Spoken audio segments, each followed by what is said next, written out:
Our joint meeting of the City Council, successor agency to the redevelopment agency, our public finance authority, and all those listed on the agenda for the city of Paris this July 27th, 2021.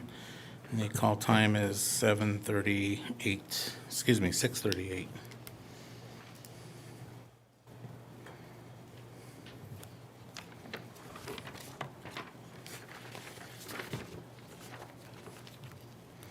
Madam Clerk, can we have roll call, please? Sure. Councilmember Corona, Here. Mayor Pro Tem Ra, Here. Councilmember Rogers, Here. Councilmember Nava, Present. Mayor Vargas. Present, thank you.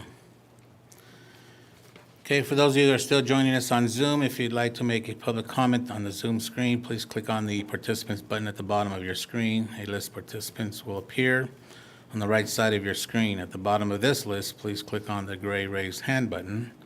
This will signal to the host that you would like to provide public comment, and you'll be added to the list.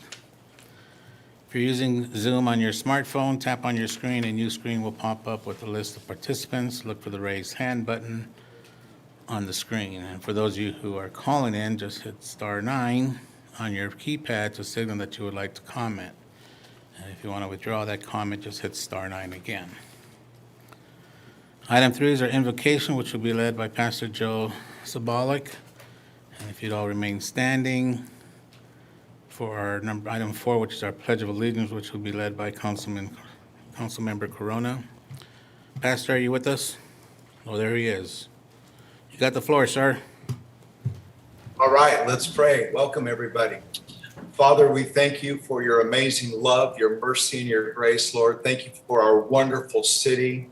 Lord, I thank you for our city attorney, our city clerk, our city manager, all those involved in community services. Father, we thank you for our finance department. I thank you for our fire department, our police department, those involved in public works. And Lord, we thank you for our wonderful mayor and his wonderful wife. And Lord, we lift up all who are involved here, the city council and all the members and their families. Lord God, we thank you for your love for them. Thank you for your protection. We do, and we are mindful, Father, of those who have gone through some pretty radical situations with the COVID virus. And so we remember those families to lift them up, to give them comfort and strength. Thank you for our wonderful city, Lord. Thank you for your wonderful grace in this wonderful country we live in. We pray that you would bless this meeting and that you would orchestrate and give every person here wisdom and in all the decision making that's happening for our wonderful city. In Jesus' name, we all agreed together and said, Amen. Amen. Okay, please join me in the Pledge of Allegiance. Place your right hand over your heart. Ready? Begin. I pledge allegiance to the flag of the United States of America and to the republic for which it stands, one nation, under God, indivisible, with liberty and justice for all.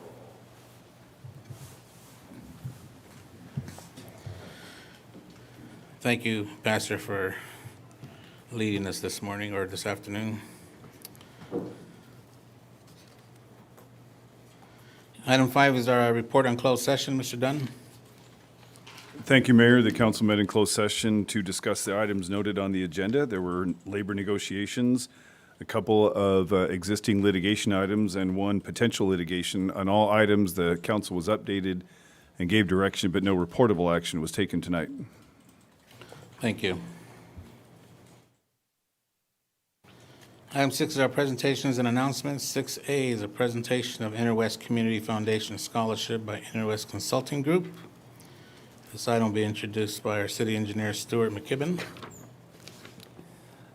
Good evening, Mayor, council members. Pam Uger, who's the chairman of the Interwest Foundation, and will be making the presentation tonight to the scholarship recipients, and she's on Zoom.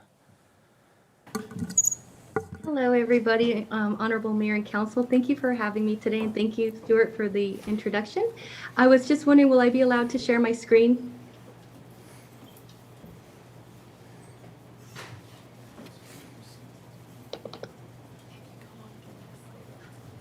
Are you able to see my screen? Not yet, we still see you. Okay.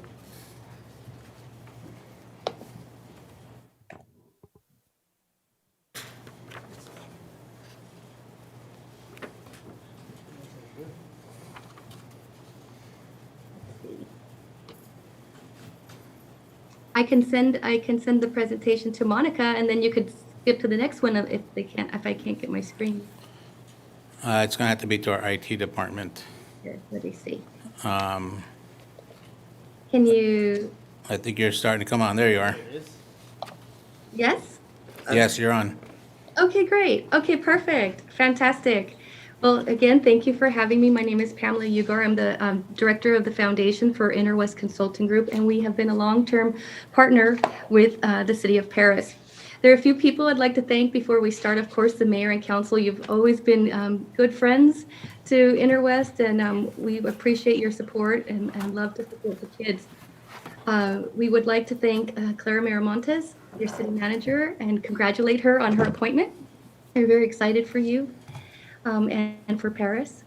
And then I wanted to let you know, too, that the scholarship program wasn't going to happen this year. It didn't happen in many cities. And the reason for that was because COVID really did a disaster to a lot of companies and to a lot of people. Of course, many people were affected, and we were affected as well. And so our scholarship program took a hit.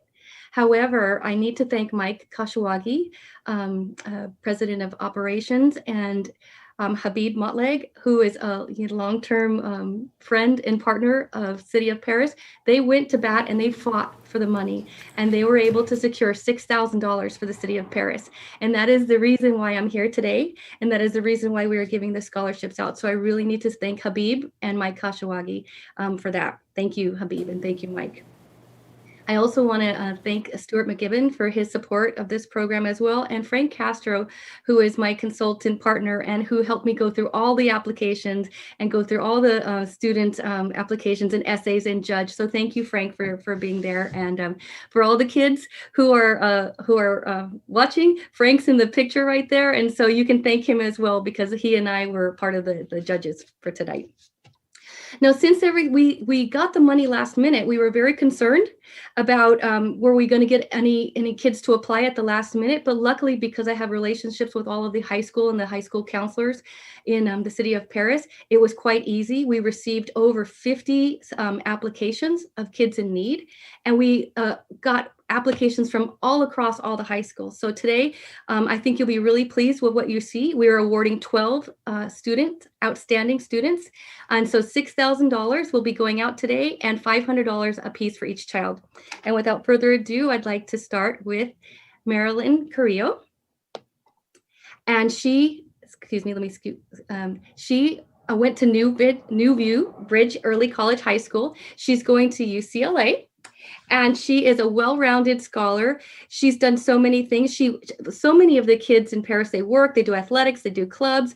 She also volunteered at Copper Creek, which is fantastic because we're really hoping that we bring that Prop 68 money home. And so that way, Marilyn, you'll be even more prouder of us and the City of Paris. And she wants to be a civil engineer. How perfect could that be for Interwest Consulting Group? Hopefully one of these days, Marilyn, you'll come back to the City of Paris and maybe intern, and maybe we can hire you for Interwest. Congratulations. Naomi Acosta also went to New View Bridge Early College High School. She's going to UC Irvine, and she wants to major in physics. Now, this kid is going to go somewhere. I think she's going to end up on the moon. She is such a role model to other people. She had a speech impediment, and she's beat it. She's doing so amazing with that. And she wants to tell people that even if you have a speech impediment, if something's wrong, that you feel you might have a disability in life, you can get over it. And you can succeed and do anything you want to in life. So Naomi, we wish you so much luck and success at Irvine, and thank you for applying. Rosa Angelina Lopez went to Paris High School. She's going to Princeton. Now, that's fancy. We're so impressed with you young lady. She's going to major in philosophy with a minor in Latin American studies. She's very eclectic. She's a fun gal. Her application was outstanding. She also was on varsity basketball and volleyball, and I wonder if Councilmember Corona knows her very well. And she's so well-rounded. She also focuses on social justice issues. So it's it's no doubt that she's going to Princeton, and we're very proud of you. It's a really great thing for the city of Paris to know that they've got a young lady going to Princeton University. Congratulations. Juan Sanchez, he went to Paris High School, and he is going to the University of California at Irvine. We've got a lot of anteaters this year from the city of Paris. He's a strong athletic student, and he excelled in cross country and track. He's majoring in biology, and he wants to pursue a degree in the medical field. He suffered a lot of health issues growing up, and that's why he wants to give back in the medical field. But something else I wanted to share about Juan, one of the questions in the application says, can you please tell us who your role model is? And it cannot be a family member. It has to be somebody outside your family. And Councilmember Corona, he chose you. It was really beautiful. And he wrote about you. And I thought that was something really neat. So when you look at how things are and in politics as a mayor or council members, just remember that there's a lot of young people out there who are counting on you and looking up to all of you as role models, not just Councilmember Corona, but all of you, the Mayor Vargas and all of you council members. I think it's really outstanding. Congratulations, Juan. Elizabeth Paredes, sorry, I'm just a little bit got excited in the last one, went to Paris High School as a graduate, and she's going to Cal State San Marcos University. So we're really proud of her too. She's going to be a political science major, and she wants to represent families who struggle both legally and politically. So very impressive young lady. She was also in the Junior Reserve Officers Training Corps, and she is a future Farmers of America. Absolutely outstanding young lady. She is going to be a leader, and maybe we'll see her in Congress one day. Elizabeth, congratulations. Ami Luviano, she's going to California Baptist University. She's going to be a nursing major, and she wants to take care of people. And I think that's absolutely outstanding, especially after coming out of a year of COVID. She wants to attend college because her parents made the sacrifice to immigrate to the United States so that she could do something with her life and be successful. Ami, I think you've made your parents proud already, but I know they're going to be even prouder with whatever you do in life. So congratulations, and hopefully you come back and spread your talents in Paris. Omar Mejia Meraz. Went to Paris High School. He's a graduate of Paris High School, and he's going to San Diego Mesa College.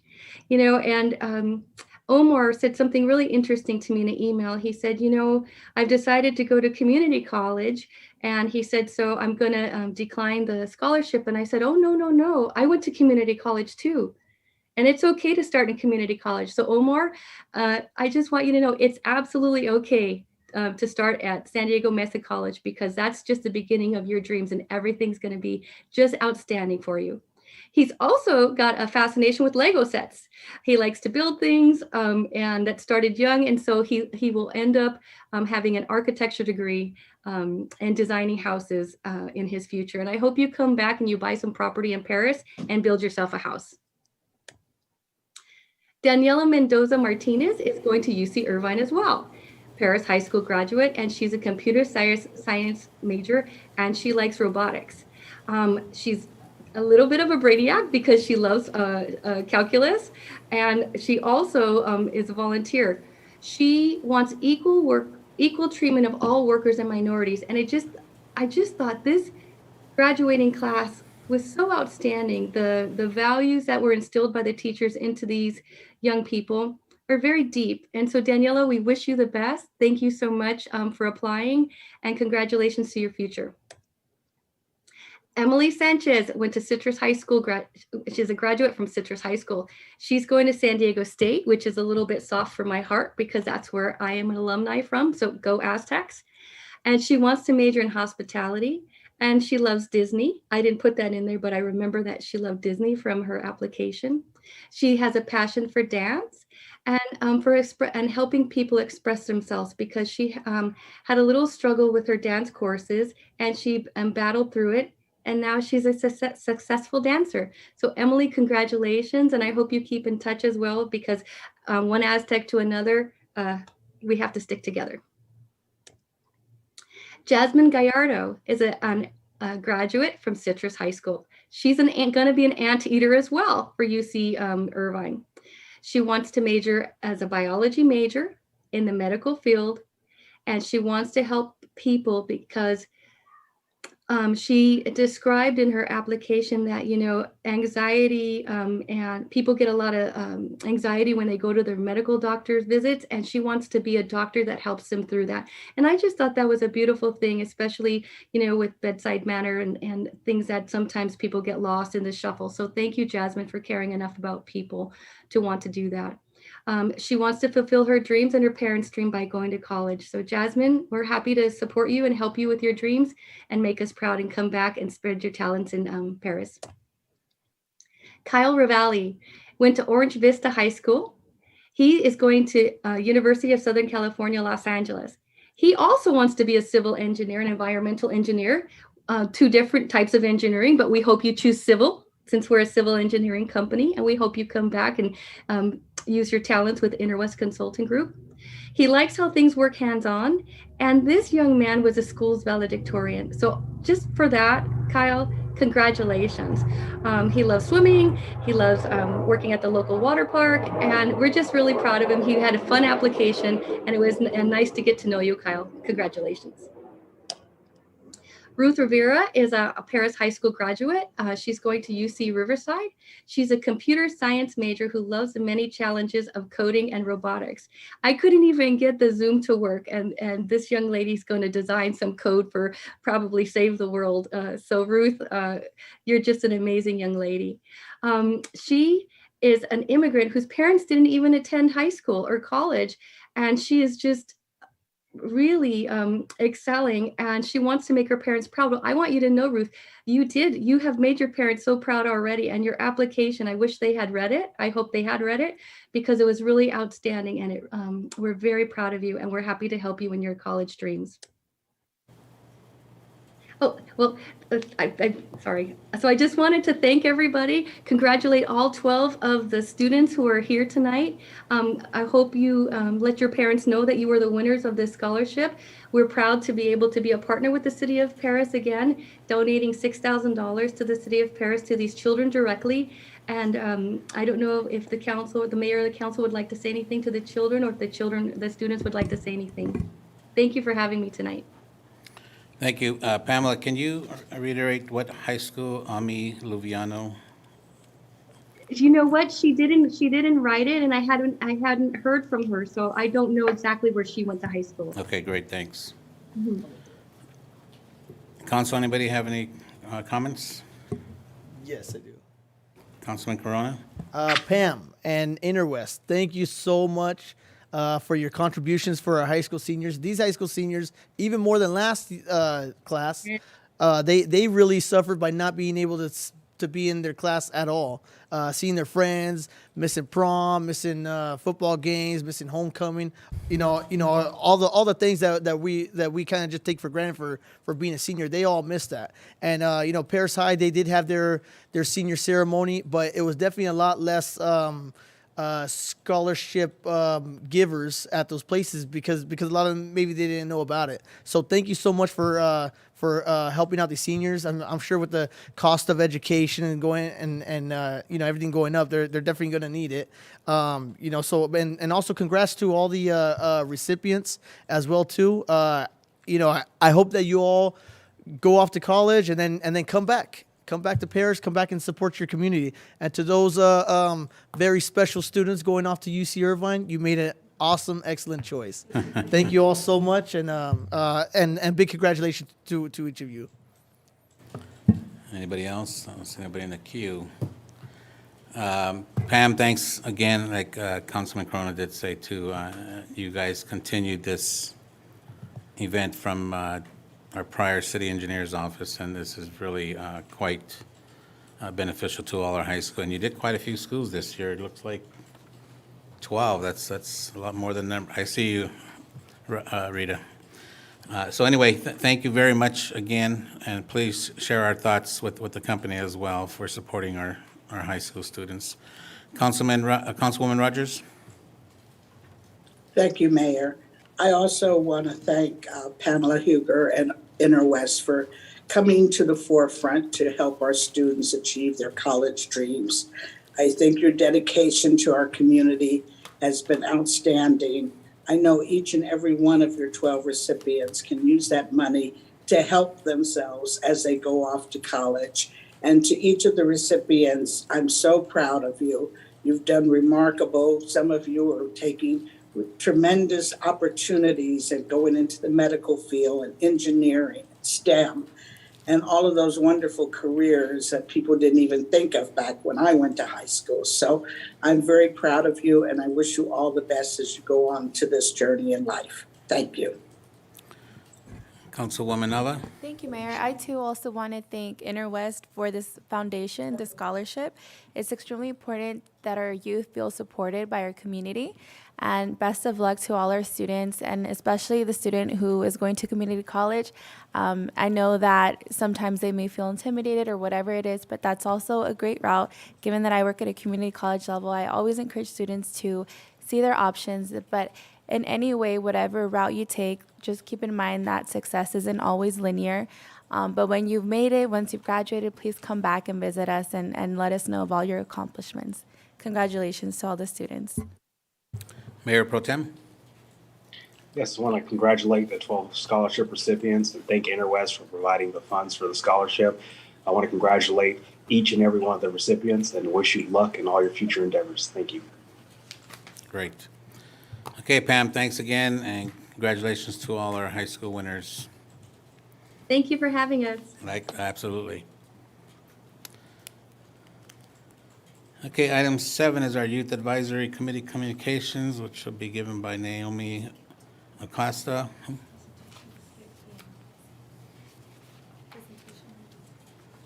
Oh, that's because I'm sorry, folks. Item B is going to be postponed for a later time due to some unforeseen circumstances. That's what happens when you don't wear your glasses. I can't see you far away, and I can't see up close here. So. All right, so I even skipped our Valverde one. Okay, so that brings us to item C, which is the presentation of certificate of recognition to the Valverde School Police Department, congratulating them on receiving the 2021 National Association of School Resource Officers Region 9 Model Agency Award. With us here tonight, come on up, guys. We have Chief Mark Clark. We have our sergeant. Is that our superintendent of schools? Michael, is that you back there? Very good.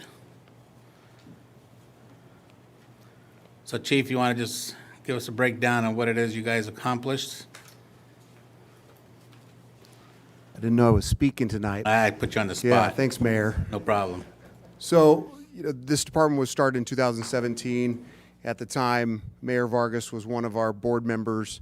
And since then, this department has done nothing but excel. This year showed how much we've engaged our community by being awarded National Model Agency of the Year. This is through the National Association of School Resource Officers. Our agency has just done nothing but show the community that school policing can be done correctly if you really have a passion for students and a passion for working with your community. And it's really the great work of my sergeant, my officers, and we're just happy to be here. We're happy to continue to serve the community of Paris, Moreno Valley, and our Meade Valley areas. And we're going to continue this work. And we're excited.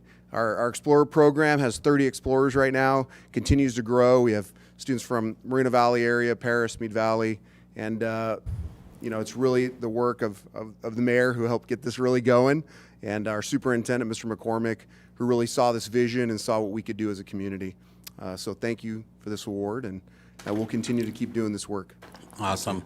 I'd love to hear from you, Mr. Superintendent, on your feedback on what this accomplishment of the police. Yeah, no, I like to be very candid here. Yeah.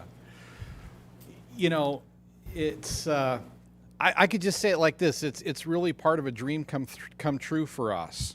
For those of you that don't know, I started my early career in juvenile probation.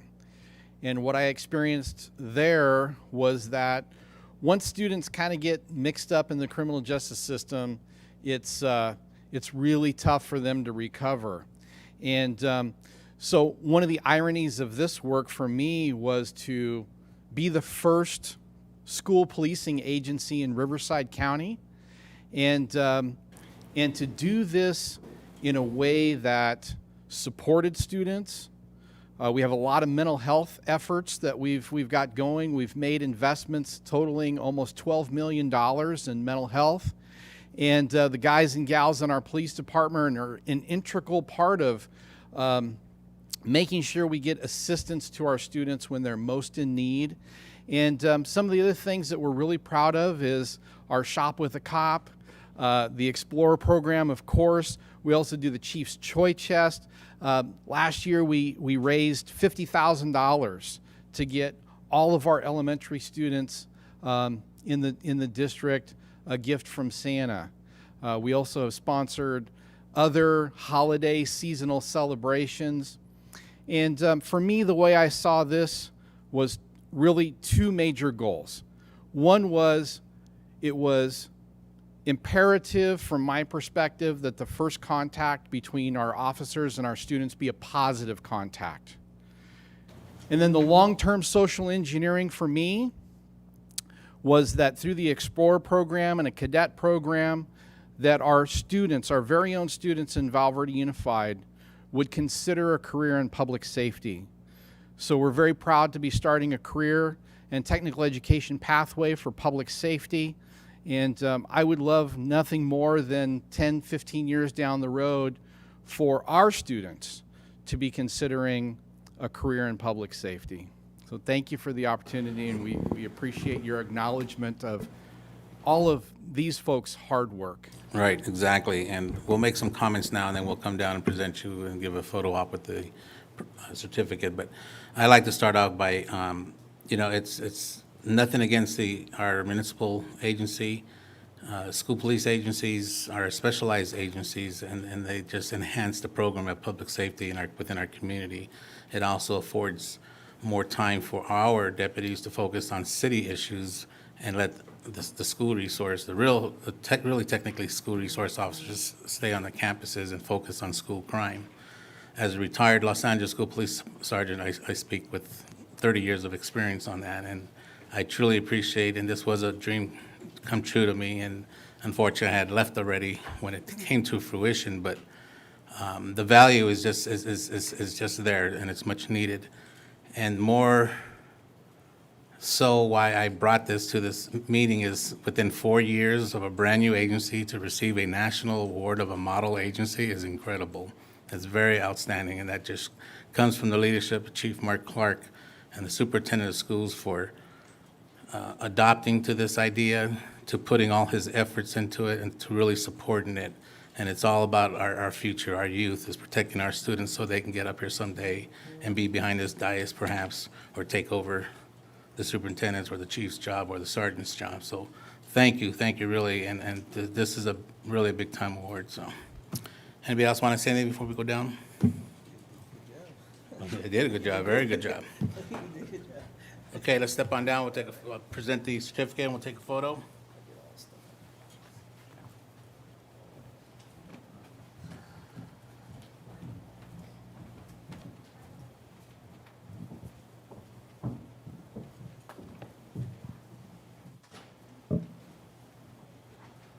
Can you get my stool, please? Or can you guys squat down a little bit? Okay, so this certificate reads, in recognition to the Val Verde Unified School District Police Department, the 2021 National Association of School Resource Officers Region 9 Model Agency Award recipient. May it be known that the mayor and the city council of the City of Paris hereby congratulate the Val Verde School Police Department for receiving the 2021 National Association of School Resource Officers, also known as NASRO, Region 9 Model Agency Award. We commend you for your hard work, your commitment, and dedication to ensure the safety of all students in the Val Verde Unified School District, presented this 27th day of July, 2021.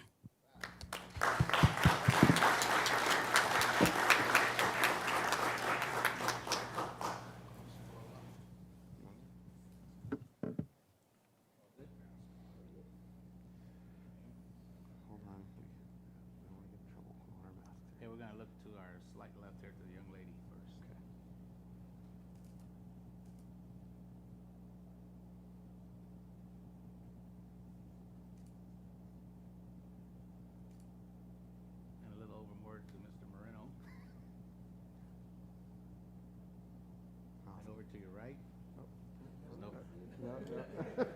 That was a trick. That was a trick. Yeah. Thank you, sir. Congratulations. Thank you very much. Congratulations. Mr. McCormick, thank you very much. Thank you.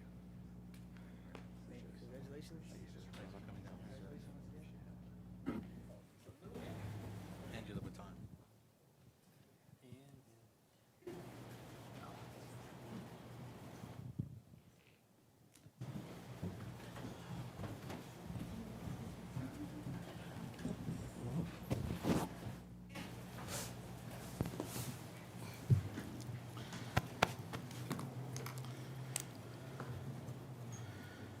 Okay, item 7 is our Youth Advisory Committee communications. And this will be given by Naomi Acosta, the President of the Youth Advisory Committee.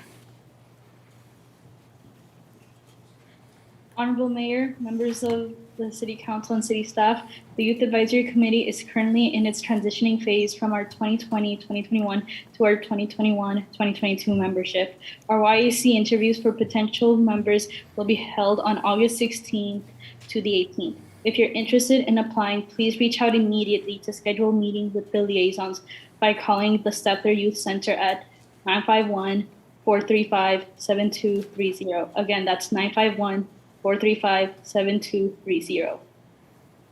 Open Mic Night is officially back. Open Mic Night is an event where everyone is welcome to perform their talent. It's a great environment to help you build your confidence and stage presence in front of a small crowd.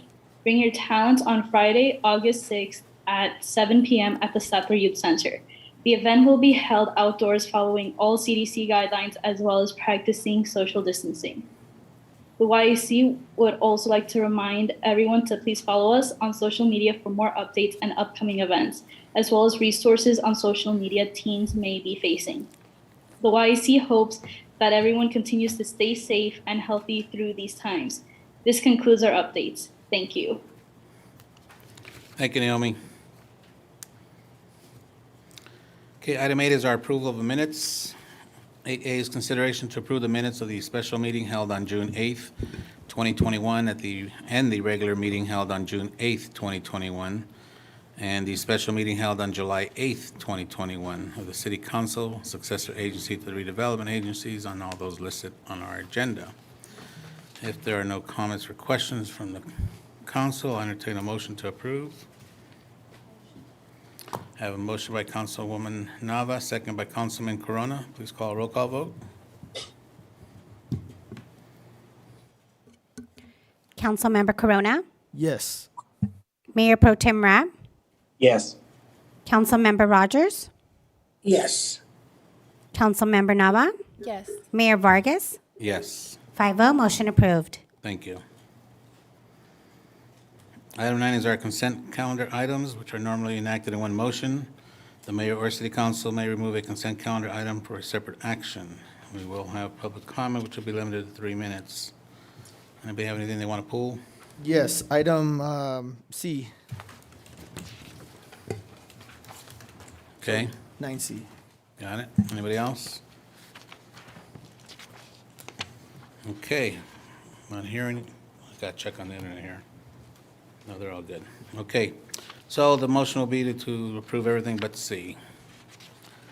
I have a motion by Councilwoman Nava, second by Councilman Corona. Please call roll call vote.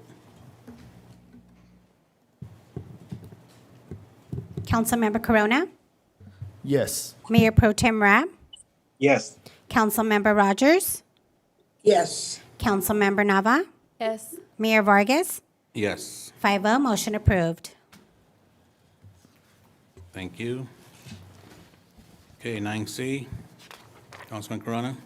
Okay. So I'm gonna start my comments, but I want to make it very clear that I'm very happy with the performance of our city manager. I think she's been doing a fantastic job. But I did have some reservations on this item. When she was approved as our interim city manager, she did receive an increase, which was completely warranted, I felt. And then when she became our full-time city manager, she also received an increase, which I again felt like it was fully warranted. And then she came to us with the request for 2%, which would put her in a competitive bracket with neighboring cities. And and a bit closer to the goal of being a certain percentage above the next highest paid applicant. She did request a 2%, which I felt was warranted. After that, she did not request it, but the city council countered that she deserved a 2% more than that. Which I mean, I'm not sure which employee in the real world can request a pay raise, and then on top of that, the boss tells them, "Hey, I think you deserve even more than what you're asking." So I just do feel like it's a little bit of reservations on voting yes on that. I feel like if she did deserve the 4% increase, she should have asked for it. But I do want to clarify. I do absolutely think that she's doing a great job. I think in a year, after serving in the position for at least a year, I would be more than happy to approve an extra increase. So I'm going to be voting no on that item. But she is doing a good job. She is doing a fantastic job. I just want to clarify that. Yeah. Okay. Mr. Dunn, did you want to make a comment on this item? Yes, Mr. Mayor, before, the Brown Act requires that before there's a final action taken on a salary for a local agency executive, that there's an oral report on the summary of the recommendation. So if you don't mind, I'll do that now. Yes, please. Just briefly, the contract is included in the agenda and will be posted on the city's website. But briefly, just to comply with the terms of the Brown Act, the proposed salary is $241,907 annually. Ms. Miramontes will get the same fringe benefits as all management employees, additional benefits for phone and Social Security and for a deferred compensation programs, and a vehicle. And that sums up my report. Very good. And this dollar amount, I think, is where we left off with our last city manager, if I'm not mistaken, right? So we just try to make it comparable to where we were at before, and so that's where we stood. Okay. I'll entertain a motion to approve unless someone has any comments or questions. I have Councilwoman Rogers. Yes, Mayor. I'd also just like to make some comments. I was recently on the Admin and Finance Committee for WRCOG. We did a search for the executive director's position in which we pooled all neighboring cities to obtain city manager salaries.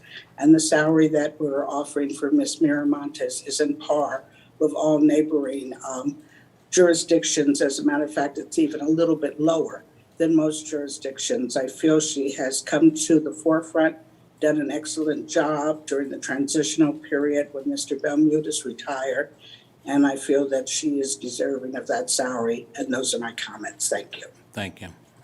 Anybody else? Okay, if not, I'll entertain a motion to approve.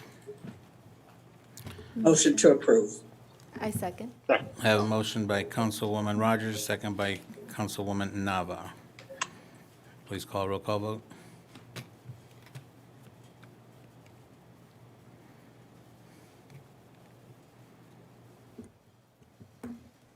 Councilmember Corona, No. Mayor Pro Tem Rab, Yes. Councilmember Rogers, Yes. Councilmember Nava, Yes.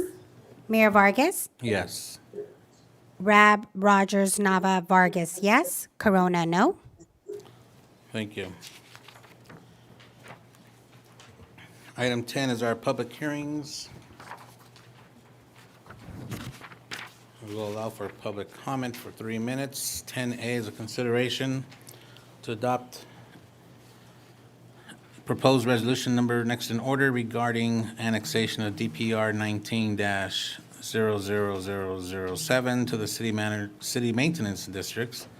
DPR 19-00007 is located along the eastern side of Wilson Avenue and approximately 1,000 feet south of Ryder Street. The APN number is 300-170-009. This will be introduced by our city engineer, Stuart McKibben. Thank you, Honorable Mayor and council members. This staff report, and I'd also like to do item B as well, will be presented by Dulcie Bernal from Wildan Financial, if that's all right with you. A and B together? A and B together? Yes.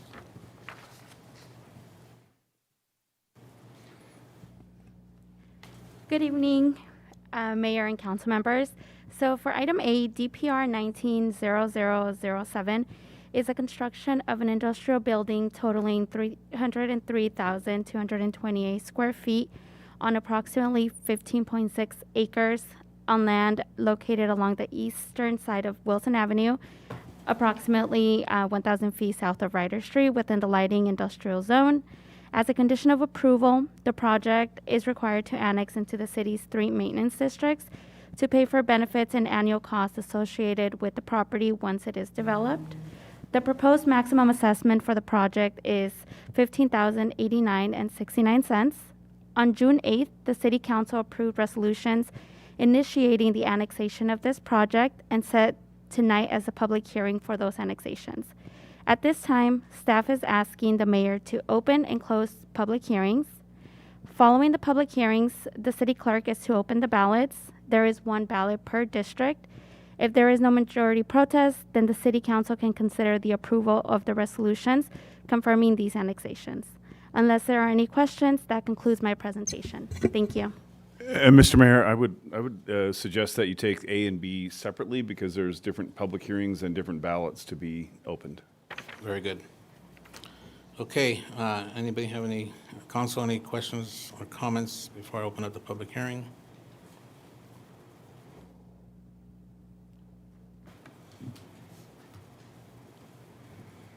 Okay, seeing none, I'll open up the public hearing. Madam Clerk, do you have any requests to speak? No, sir. IT? No, sir. Very good. We will close the public hearing. Madam Clerk, would you open up the 3 ballots, please?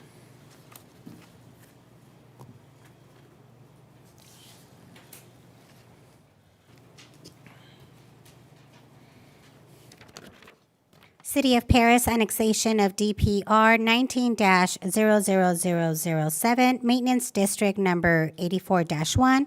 The ballot is marked yes.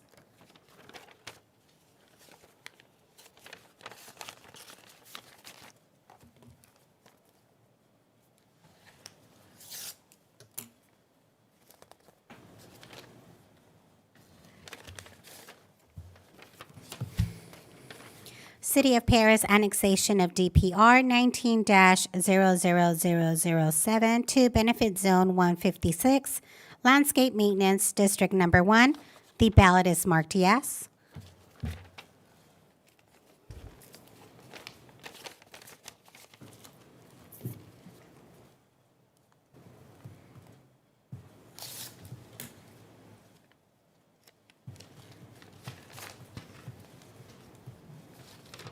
City of Paris annexation of DPR 19-00007 to Benefit Zone 120, Flood Control Maintenance District Number 1. The ballot is marked yes.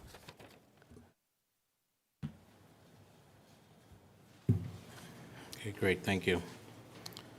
Okay, at this time, I'll call for a motion on all the 3 resolutions. I have a motion by Councilwoman Nava. Second by Councilman Corona. Please call roll call vote. Councilmember Corona, Yes. Mayor Pro Tem Rabb, Yes. Councilmember Rogers, Yes. Councilmember Nava, Yes. Mayor Vargas. Yes, 5-0, motion approved. thank you.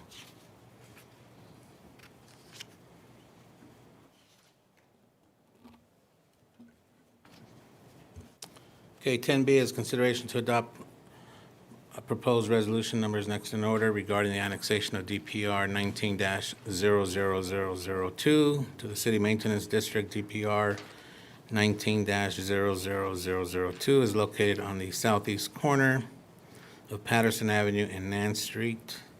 APN number is 314-160-003 and 314-160-004. This will be introduced by our city engineer, Stuart McKibben. And I'm going to turn it right over to Dulce Bernal from Wildan Financial to make the presentation. Thank you. Again, good evening, Mayor and council members. DPR 19-00002 is a construction of 3 warehouse buildings totaling 31,200 square feet on 1.71 acres located at the south corner of Patterson Avenue and Ann Street. As a condition of approval, the project is required to annex into the city's 2 maintenance districts to pay for the benefits and annual costs associated with this property once it is developed. The proposed maximum annual assessment for the project is $2,367.90. On May 25th, the City Council approved resolutions initiating the annexation of this project and set tonight as the public hearings for those annexations. At this time, staff is asking the mayor to open and close public hearings. Following the hearings, the city clerk is to open the ballots. There is 1 ballot per district. If there is no majority protest, then the City Council can consider the approval of the resolutions confirming these annexations. Unless there are any questions, that concludes my presentation. Thank you. Thank you. Council, anybody have any questions or comments before I open up the public hearing? Okay. This time I'm going to open up the public hearing. Madam Clerk, do we have any requests to speak? No, sir. IT? No, sir. All right, we'll close the public comments.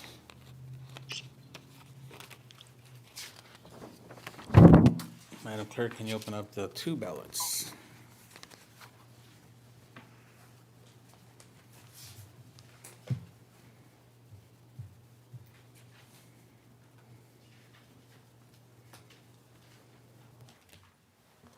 City of Paris annexation of DPR 19-00002, Maintenance District Number 84-1. The ballot is marked yes.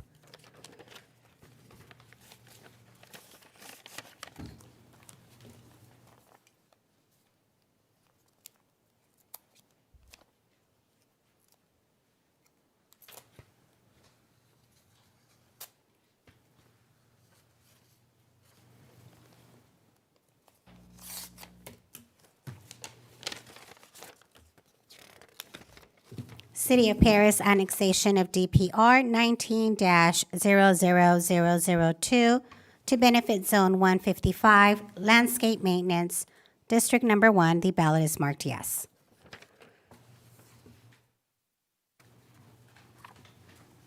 Thank you. Okay, at this time, I entertain a motion to approve the 2 resolutions.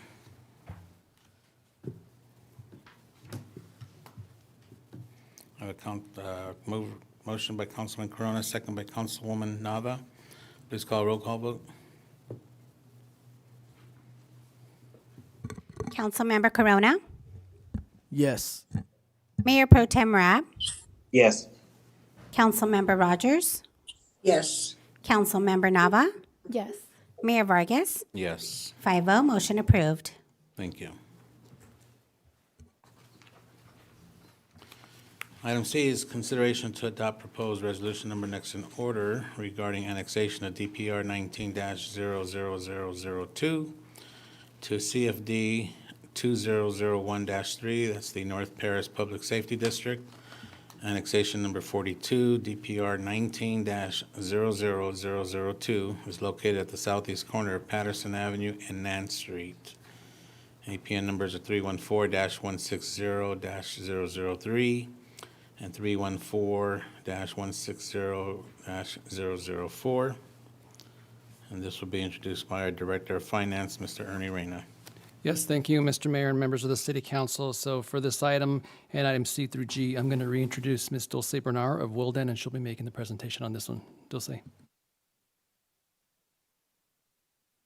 Good evening again, Honorable Mayor and council members. So these 2 resolutions on the agenda are for the annexation of property for the project DPR 19-00002. At the meeting on June 8, 2021, the City Council adopted a resolution of intention declaring the intention to annex certain territory to the district and setting the date for the public hearing for tonight. Therefore, we request that the city opens a public hearing on this annexation. If there are no protests, adopt a resolution calling for a special election. The property owner has waived the waiting period, so we may conduct the special election tonight. Finally, once the election is conducted, adopt a resolution declaring the results of the election, ordering the annexation, and direct the recording of the notice of special tax lien. Thank you, and I will be here to answer any questions that may arise. Thank you. Council, anybody have any questions or comments before I open up public hearing? Okay. Madam Clerk, I will open up the public hearing. Madam Clerk, do you have any public speakers? No, sir. Thank you. IT? No, sir. Thank you, very good. Okay, we'll close the public hearing, and I'll call for a motion on the first resolution.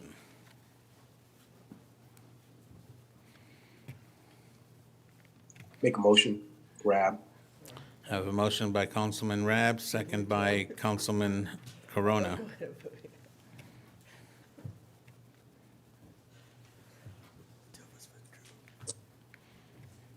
Roll call vote, please. Councilmember Corona, Yes. Mayor Pro Tem Rab, Yes. Councilmember Rogers, Yes. Councilmember Nava, Yes. Mayor Vargas, Yes, 5-0, motion approved. thank you. Madam Clerk, can you open up the ballot?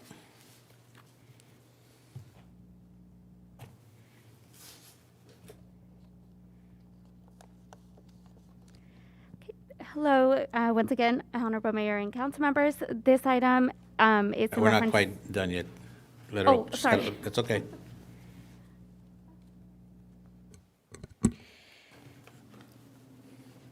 Community Facilities District Number 2001-3, North Paris Public Safety of the City of Paris, Annexation Number 42, Special Tax and Appropriations Limit Elections. The ballot is marked yes. Thank you. Okay, I'll entertain a motion to approve the second resolution. A motion by Councilwoman Nava, second by Councilman Corona. Roll call vote.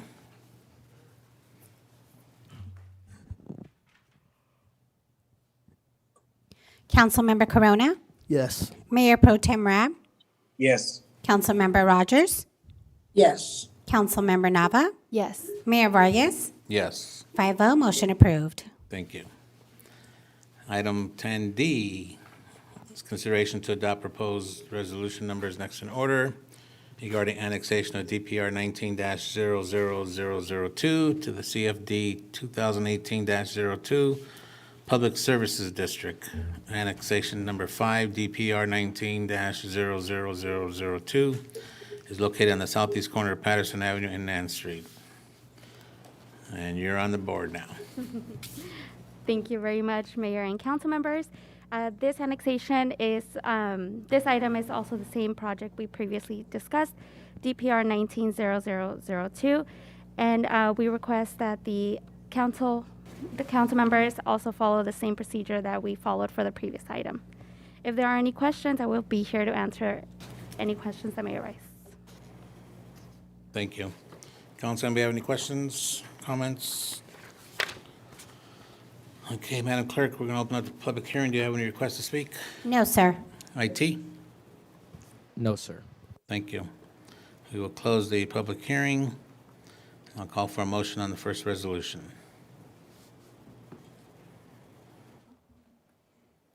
Make a motion, Mayor Pro Tem Rab. I have a motion by Mayor Pro Tem, second by Councilman Corona. Roll call vote, please. Councilmember Corona, Yes. Mayor Pro Tem Rab, Yes. Councilmember Rogers, Yes. Councilmember Nava, Yes. Mayor Vargas, Yes, 5-0, motion approved.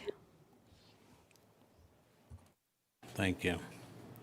Okay, Madam Clerk, can you open up the ballot, please?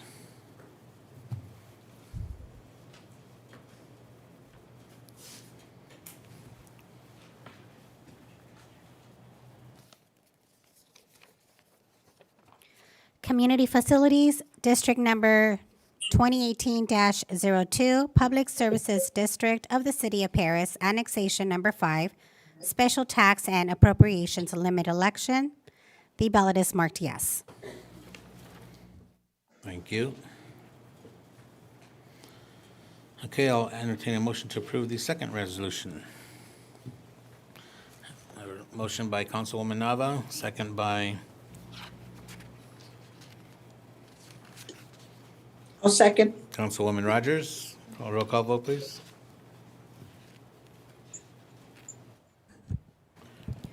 Councilmember Corona, Yes. Mayor Pro Tem Rab, Yes. Councilmember Rogers, Yes. Councilmember Nava, Yes. Mayor Vargas, Yes. 5-0, motion approved. Thank you.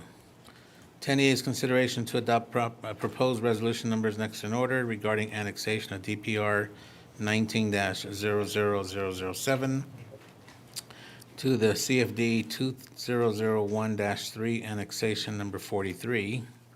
This was located on the eastern side of Wilson Avenue and approximately 1,000 feet south of Ryder Street. And this will be introduced by our Director of Finance, Ernie Reyna. Yes, thank you, Mr. Mayor. Once again, I'm going to introduce Dulce Bernard to take care of this presentation for us. Thank you. Honorable Mayor and council members, these two resolutions on the agenda are for the annexation of property for the project DPR 19-0007. At the meeting on June 8, 2021, the City Council adopted resolution of intention declaring the intention to annex certain territory to the district and setting the date of the public hearing for tonight. Therefore, we request that the city opens the public hearing on this annexation. If there are no protests, adopt a resolution calling for a special election. The property owner has waived the waiting period, so we may conduct the special election tonight. Finally, once the election is conducted, adopt a resolution declaring the results of the election, ordering the annexation and direct recording of the notice of special tax lien. Thank you, and I will be here to answer any questions that may arise. Thank you, Dulce. Anybody have any comments, questions? Okay, we'll open up public hearing. Madam Clerk, do you have any requests to speak? No, sir. IT? No, sir. All right, hearing none, we will close the public hearing, and I'll call for a motion on the first resolution.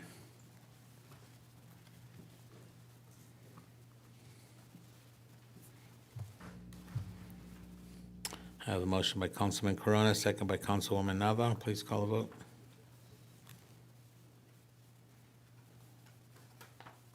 Councilmember Corona, Yes. Mayor Pro Tem Rab, Yes. Councilmember Rogers, Yes. Councilmember Nava, Yes. Mayor Vargas, Yes, 5-0, motion approved. thank you. Madam Clerk, can we open the ballot?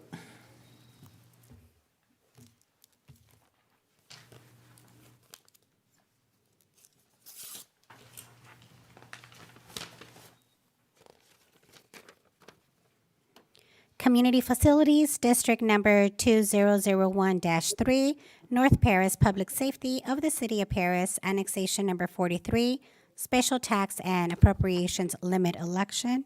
The ballot is marked yes. Thank you. Okay, at this time, I request a motion on the second resolution.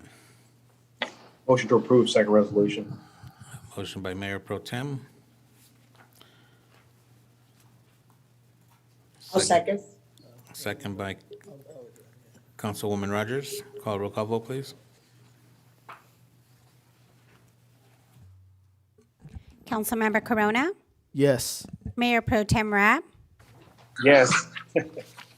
Councilmember Rogers, Yes.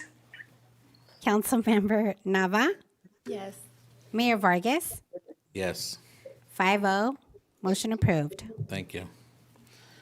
10F is consideration to adopt proposed resolution numbers next in order regarding annexation of DPR 19-00007 to the CFD 2018-02 annexation number 6. This one's located on the eastern side of Wilson Avenue, approximately 1,000 feet south of Ryder. And this is going to be introduced by Dulce. Thank you, Mr. Reyna.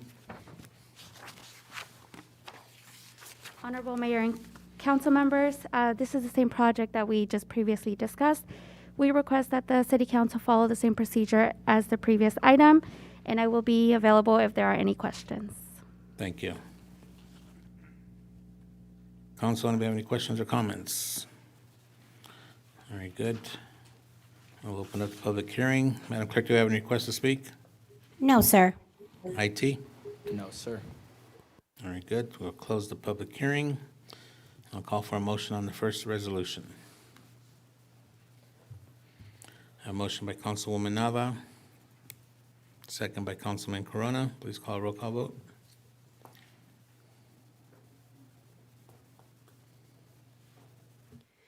Councilmember Corona, Yes. Mayor Pro Tem Rab, Yes.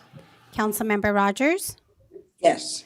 Councilmember Nava, Yes. Mayor Vargas, Yes. 5-0, motion approved. Thank you. Okay, Madam Clerk, can you open the ballot, please?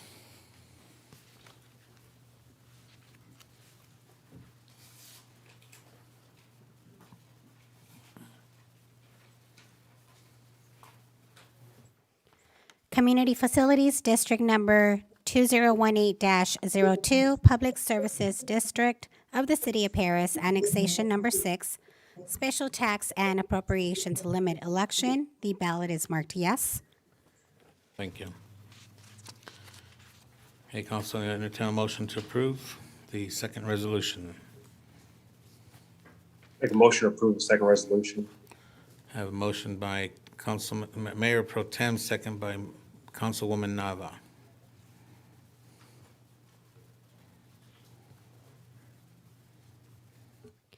Councilmember Corona, Yes. Mayor Pro Tem Rab, Yes. Councilmember Rogers, Yes. Councilmember Nava, Yes. Mayor Vargas, Yes, for transparency, the mover was Mayor Pro Tem, second by Nava. okay.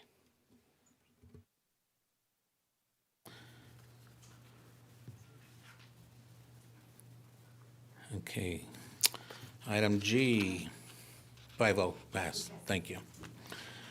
10G, consideration to adopt proposed resolution numbers next in order regarding annexation of TR 32769 Faith Circle to CFD 1S South, this is the South Paris Public Services District, annexation number 8. And this is located on the west of South B Street and south of West 11th Street. The APN number is 313-230-036 to 313-230-041, then 313-230-043 to 313-230-054. And if anybody can repeat those numbers, I will give a bonus. Okay, Dulce again? Yes, it'll be Dulce. Thank you, Mr. Reyna. Honorable Mayor and council members, these two resolutions on the agenda are for the annexation of project TR 32769 Faith Circle into the Public Safety CFD 1S. On June 8th, 2021, the City Council adopted Resolution Number 5816, declaring the intention to annex certain territory to the district and setting the date of the public hearing for tonight. Therefore, we request the city to open a public hearing on this annexation. If there are no protests, adopt a resolution calling for a special election. Since the property owner has waived the waiting period, we may conduct the special election tonight. Finally, once the election is conducted, adopt a resolution declaring the results of the election, ordering the annexation and direct recording of the notice of special tax lien. Thank you, and I will be available if there are any questions. Thank you, Dulce. Anybody have any comments or questions? All right, seeing none, I'll open up the public hearing. Madam Clerk, do you have any requests to speak? No, sir. IT? No, sir. Very good. Hearing none, we will close public comment. And I'll call for a motion on the first resolution. I have a motion by Councilman Corona, second by Councilwoman Nava. Please call roll call vote.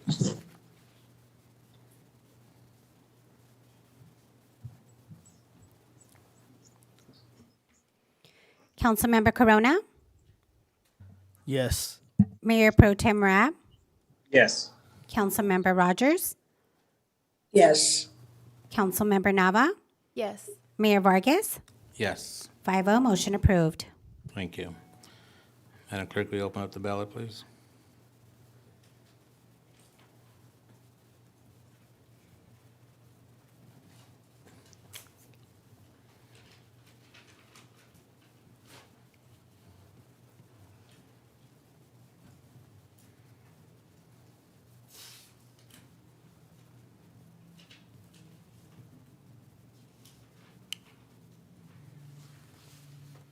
Community Facilities, District Number 1S, South Paris Public Services of the City of Paris, Annexation Number 8, Special Tax and Appropriations Limit Election. The ballot is marked yes.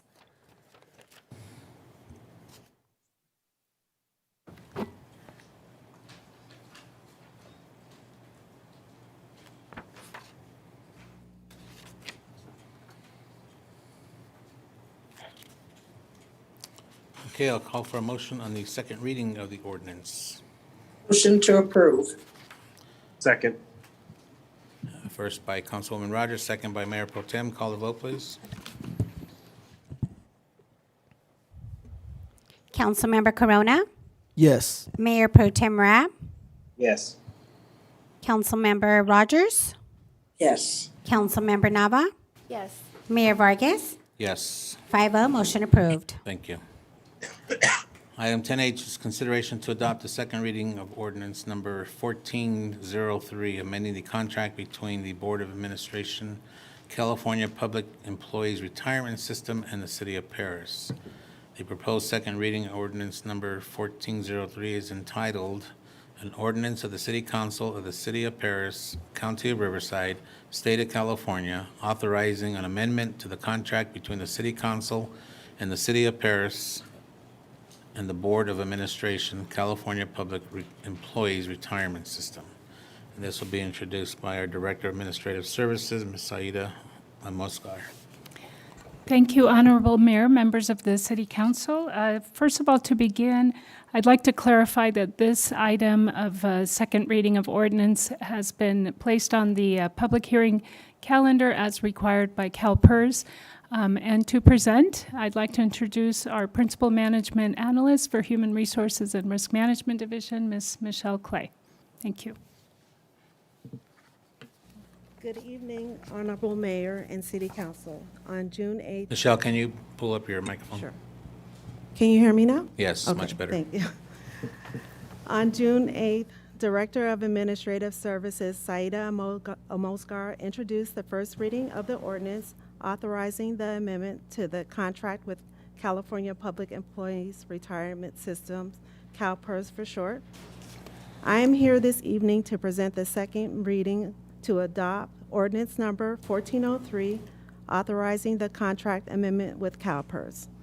The ordinance will allow for the contract amendment to exclude temporary and/or part-time positions, eliminate enrollment into CalPERS, and remove the 1,000 hours per fiscal year provision. Staff respectfully recommends that the City Council approve the second reading of the ordinance. Thank you.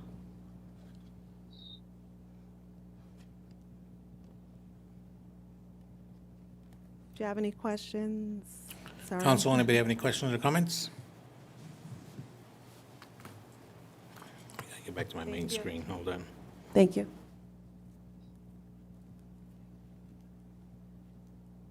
Okay, there we go. Okay, it doesn't look like we had any. I'm sorry, Michelle, I had to wait till my screen came back. Okay, we will open up the public hearing. Madam Clerk, do we have any requests to speak? No, sir. IT? No, sir. All right, we'll close the public hearing, and I'll call for a motion on the second reading of the ordinance. Motion to approve. I have a motion by Councilwoman Rogers.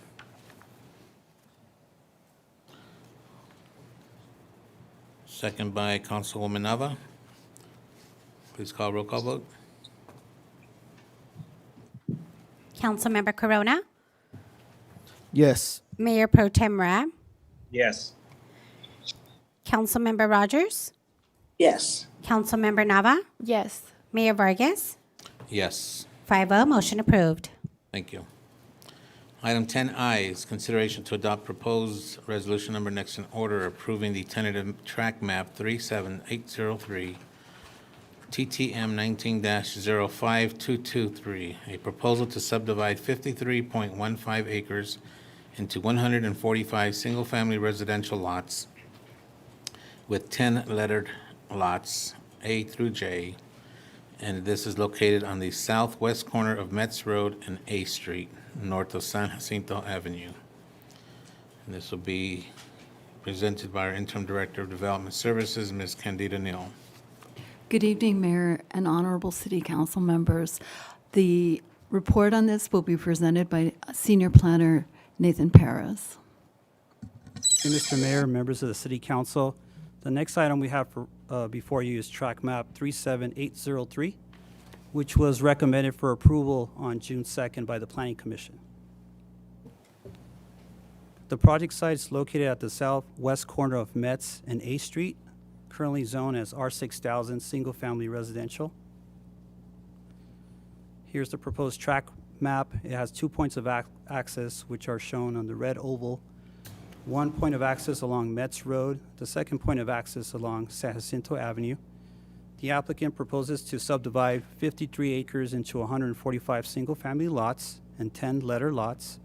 And the lots range from 6,000 square feet to a little bit over 19,000 square feet, with an average of 7,000 square feet. The 10 letter lots include landscape maintenance district easements and also open space areas such as Lot D, as shown on the exhibit, which has rock outcroppings and steep slopes, which is basically unbuildable. During the June 2nd Planning Commission meeting, Pete and Diane Clark expressed concerns on fencing along their property, maintaining continual accessibility to Lot D since their property backs up to an open space lot, which they utilize for walking and hiking.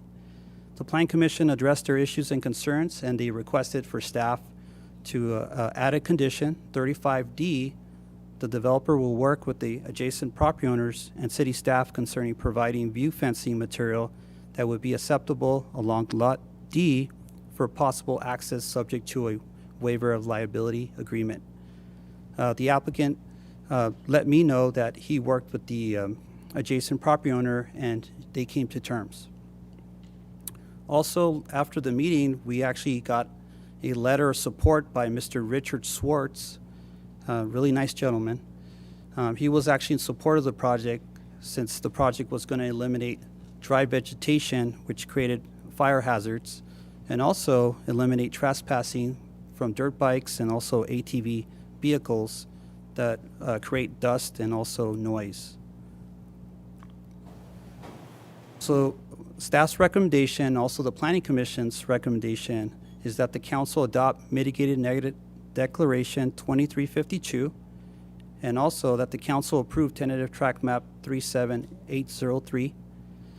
This concludes my presentation. The applicant's here to answer any questions you might have for him.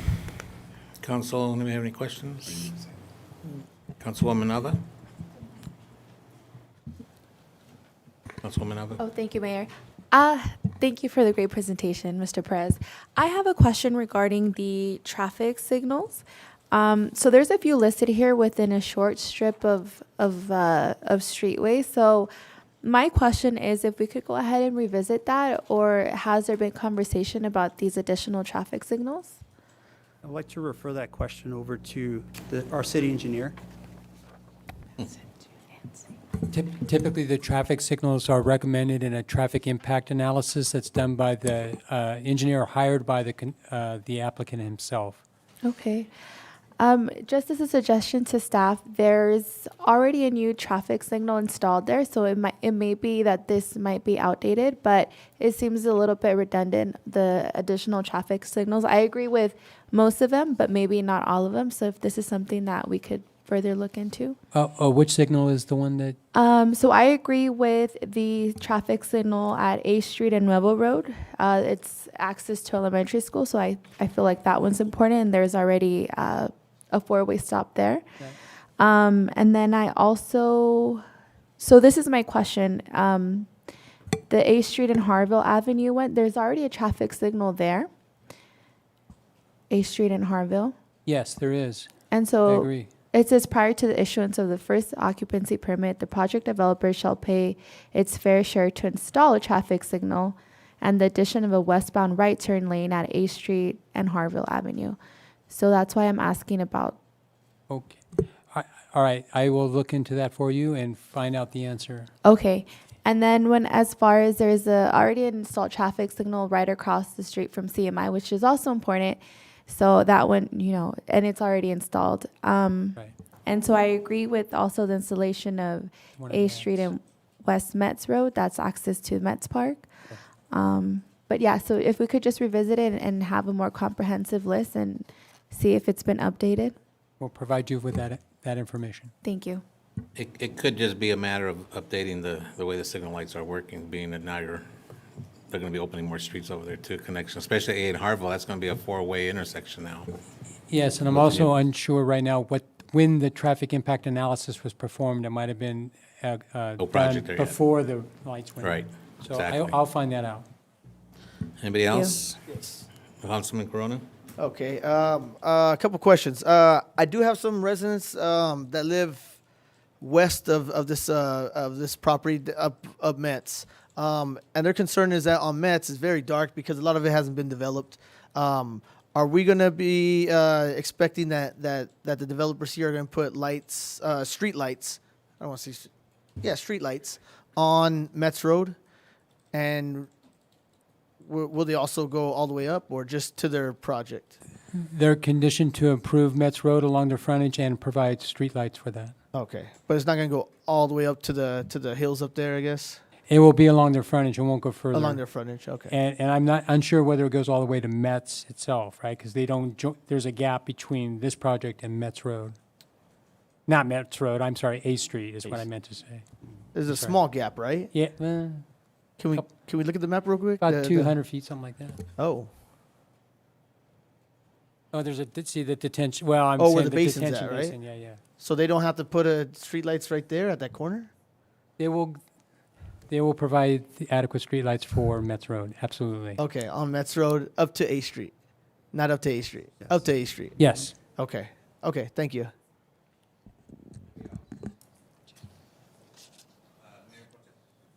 Sorry, Mayor Pro Tem? Oh, yes, thank you. I was looking at the map. Are there going to be any pedestrian access points into the mobile home park? I think there's Sunrise, it's the closest street to the church. Then the next street would be, I think there's a gap from Highland Vista, but I think the next street is Roadrunner. Are there going to be any pedestrian access points from that community into this new community? So Councilman Rab, the only point of access you would have to the Highland Vista Senior Community to the west would be on San Jacinto Avenue and Metz Road. So all the streets that are currently cul-de-sacing in that Highland Vista neighborhood will not have pedestrian access in any shape or form into this newly formed tract. Is there, well, I guess the question would be, is there any way to provide that? I think going from Sunrise, if there's kids going the CMI, it would cut down on their walking time versus having to go all the way to Metz or up to A Street. We could certainly ask the applicant, once he comes up, if he could provide another point of access. Can we get the presentation back on our screen, please? Thank you. Are you done, Mayor Pro Tem? Yeah. Yes, I'm done. Thank you. Can you go to the second to the last slide to the end? Thank you. Up, right there.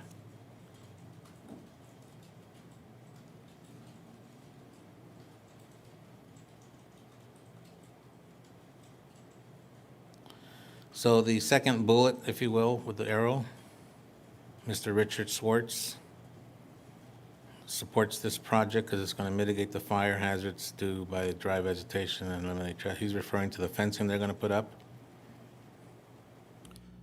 Not Mr. Richard Swartz, it's actually Pete and Diane Clark who expressed concerns. Who's Swartz? That's the gentleman who actually provided a letter of support for this project. And But who's he, though? He's actually the adjacent property owner. He's the one in D, in the area of D on the map? Exactly, yes. Okay. So he owns Lot D. No, he's actually, how can I describe here? A resident of the neighboring Yeah, area, so- 91-year-old, 42 You're a Paris resident of Paris. Are you guessing this, or you're? No, I read the letter he submitted. Yeah, so he wrote a letter in support of the project because he wants to see development. Here's my point, and because this is a big problem citywide. Fire areas, encampments, and what have you, and we are diligently sending code enforcement out there because the community complains about these encampments, about the trash that gets developed in these areas. And, you know, sometimes that, it goes a little further than that, and between all parties involved, so. What you're telling us here is everybody here involved in this is saying, we're okay, because you're gonna put a fence. A chain link fence? It's actually going to be a wrought iron fence. Good. A thick one, I hope. All right, I mean, but as long as this is well-written, please, and documented in the conditions, so that when it does come time for abatement, we won't get complaints from the owners of the lots, because they are assuming all this liabilities, if you will. All right. If no, you have one more, Councilman Corona? So it's a quick comment. I've seen that area. I know that area very well, as I used to be a cross country coach. I wish that they could build on Lot D, but it's very, very, rocks and hills and stuff like that. I'm sure that the residents in the 55 plus community are going to be very happy. That having neighbors on the other side of them will kind of keep the trespassers out from people that are kind of live in the hills over there. With the fires as well too, is kind of gonna help with the mitigation of that. So I'm definitely in support of this project. But just to clarify, it's not going to be a 55 plus community, right? That's correct. Okay. Okay. Well, at this time, we're going to open up public hearing. Madam Clerk, do you have any requests to speak? Yes. Lorna Holstrom.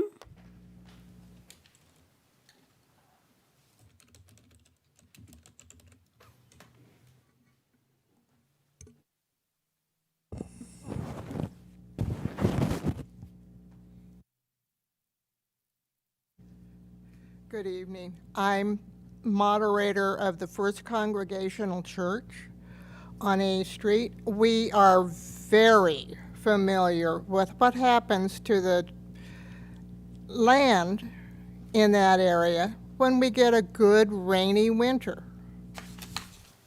And sooner or later, we're going to again. And then they're going to put all of this concrete up there and houses. There are springs there that pop up every time we have a decent rain. Sometimes they will run all the way through the next summer. So, just to put it on record, the First Congregational Church of Paris is not happy. We would like to see this not happen. Thank you. Thank you. Anybody else? That is all. IT? We have one from Alex M. We also have one submitted to Madam Clerk on a letter. Okay. Very brief. Alex, you have the floor. Hello, thank you, Honorable Mayor and City Council. One of my biggest concerns with this is traffic. Just today, I had to take my little sister to her orientation at CMI. And, everyone's going back to school, and man, we have grown in population. I was stuck in a traffic jam just outside the school. And so I see that all of these homes are going to be single family housing, and it's going to be, I'm not too sure of like the policy of how many, cars are allowed per home. I think it's like 1 car space per room in a single family zoning. And I kind of did the math. I think it's like 175 lots. So that's like 475 cars added to the city. And I'm pretty sure, these homes aren't going to be like, affordable. So these are all going to be new cars added into that area. So I was just wondering if it's too late, to rezone that, because I would love to see homes back there. But is it too late to, rezone that? It's not a Q&A, Mr. Murray. I understand that. I was just, added that. Hope you, you can think of that up in the future when you guys do approve more housing. Duly noted, sir. Thank you. You're welcome.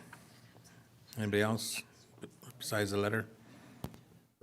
That is No. all. Okay, you can read off the letter. It's in Spanish. Can you translate it? Yes. Do you want me to read it in Spanish and then translate it in English? I guess for transparency purposes, you'd have to read it in Spanish Okay. first. René Eduardo, teléfono 951-722-4115, 419 Highland Vista Way, Paris, California, 91570. Me opongo a la construcción del caso número tentativo Track Map 37803, TTM 1905223. Gracias. Renee Eduardo, telephone number 951-722-4115, 419 Highland Vista Way, Paris, California, 91570. I am opposed to the construction of case number tentative track map 37803, tentative track map 1905223. Thank you. Thank you. Anybody else? Just oppose, yeah. Nathan, can you show the map again to us? The one where it breaks it down to all the homes or lots?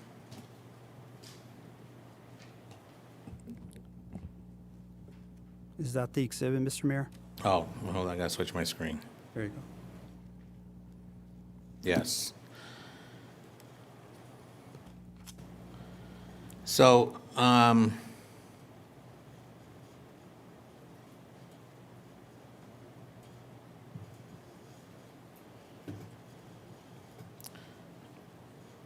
where exactly is A Street on, this map is so blurry. Is it to my right, over here, way down here, right? What conditions as far as widening, if any, on A Street are being imposed on this project? If any at all?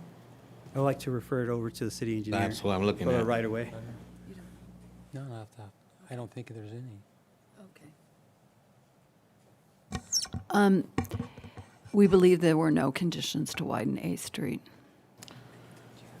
So right now, the widening that is being done, Mr. City Engineer, is it from, what's the street next to the school?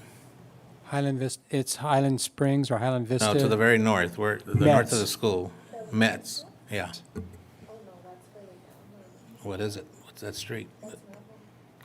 So from Nuevo southbound towards Highland Vista, the four lanes have not been improved way up there on Nuevo, correct? It's further down, starting by CMI? I'm gonna have to look at my Google Earth if that's all right. Yeah. I mean, I have issues with traffic flow as well. I mean, and we're creating bottlenecks with these little short widening instead of going all the way through. Yeah, it's just that, yeah, that's the only thing. The conditions for A Street require the widening just adjacent to the detention basin at the corner with Metz. So there's like, I don't know who changed my map. I need to go back to that map I had requested before. but I can't point. Who's running who's running the maps, the slide? You are? Can you go back to the? You want me to I need you show? to go back to the original map I asked for that shows all the lots. Where is this retention basin? Is that the one in red down there by San Jacinto? Yeah, go ahead. It's at the north. In the purple? So, Right there. yes, this This is is the detention basin. I'm sorry, this is, hi. Yeah, this is the detention Okay, basin. hold on. And then this is. Mr. City A Engineer, Street. Hi? you're pointing at a screen that I can't see you pointing at. That doesn't work that No, way. it doesn't work. No. But We can't tell either, those of us on I Zoom. don't know who keeps changing the slide. Yeah, I can't see it. At the upper right-hand corner, There is a Okay, rectangle. hold on, I'm trying, my screen got messed up. Okay, is it the rectangle with the purple lines going through it? The top right corner? Yes, and it's adjacent to the end of that cul-de-sac. Right. Right, just to Okay, the east so of that's the it. only widening for A Street. Yes, along that frontage. And then the elementary school is like right there. It's further than that?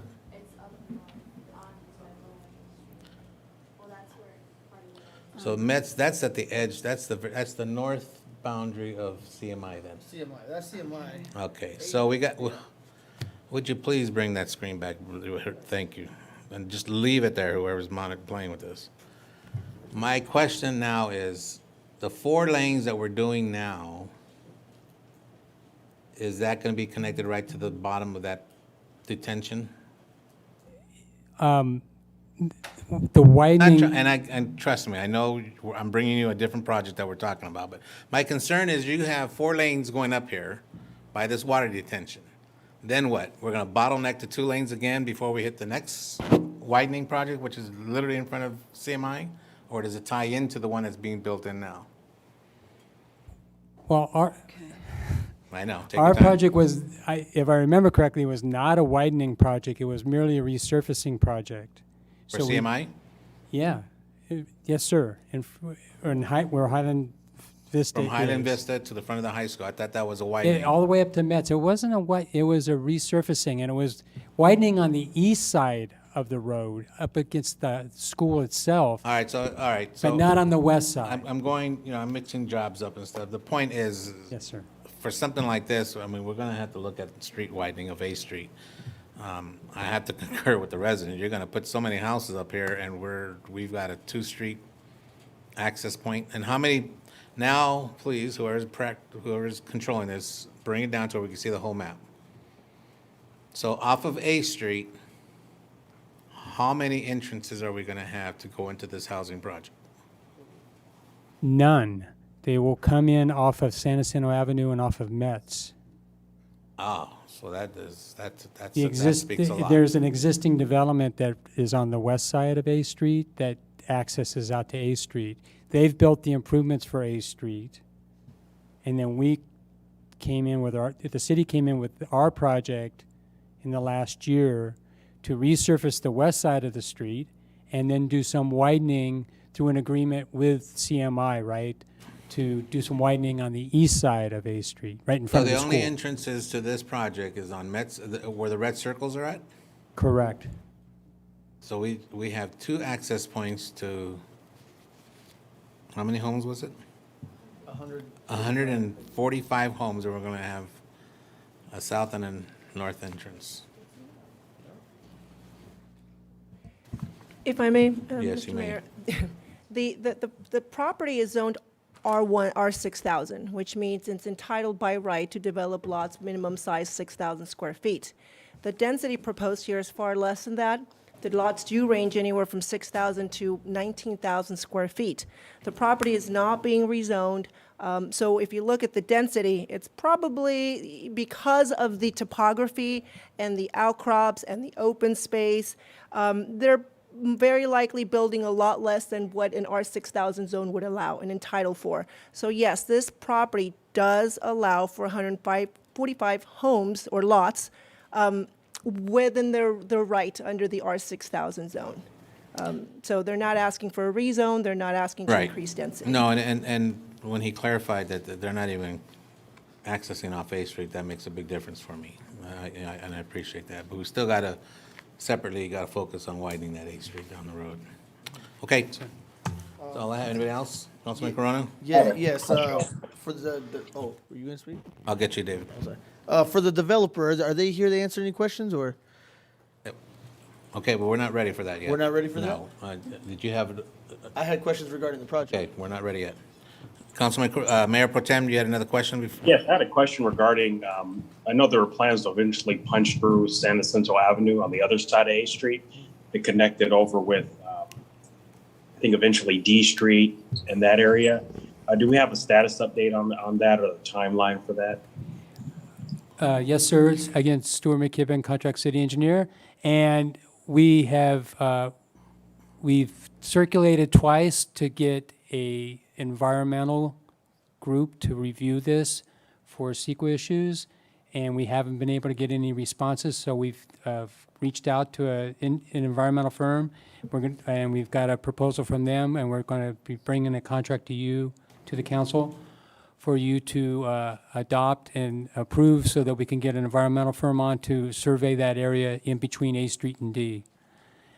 We've come up with a preliminary design for that, that the environmental folks are going to use.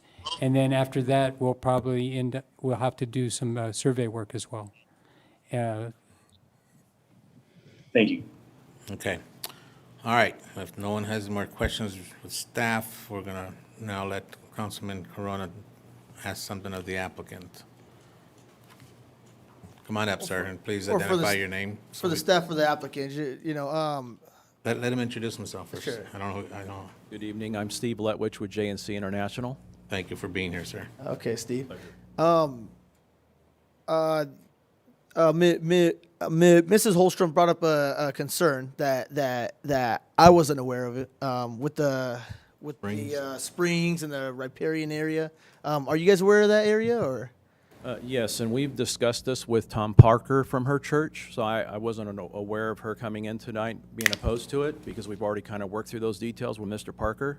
So I'm not sure what to say to that, but we have done extensive studies in our design, and we feel very confident in our design, but we did say that we will be neighborly, and if perchance that we miss something in the design in regards to these springs they're referring to, that we will take care of it if it imposes on the property. But at this point, we have no evidence of that through our studies.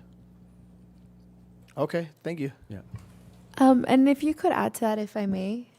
Studies were made that, in fact, it would do the opposite. Is that correct? Rather than flooding, it would alleviate Yeah, we've some actually of that? deterred all the water from the south side of the property to the north. So we're actually deterring the water from their side of the property, which is on the south. It's actually all flowing to the north now with our new design. You would like to weigh in, Stuart? Yes, the on-site, any water that's on-site is going to be transferred north, taken to that detention basin at the northeast corner, and then they're going to construct another pipe to take it further east all the way to the freeway. Okay. I hope that clarifies Mrs. Holstrom's questions as well. Thank you for adding to that. Anybody else? Okay, thank you, Steve. Appreciate it. Thank you. Okay. I don't know if I announced it, but we're closing the public comment, the public hearing, and I will call for a motion on the resolution.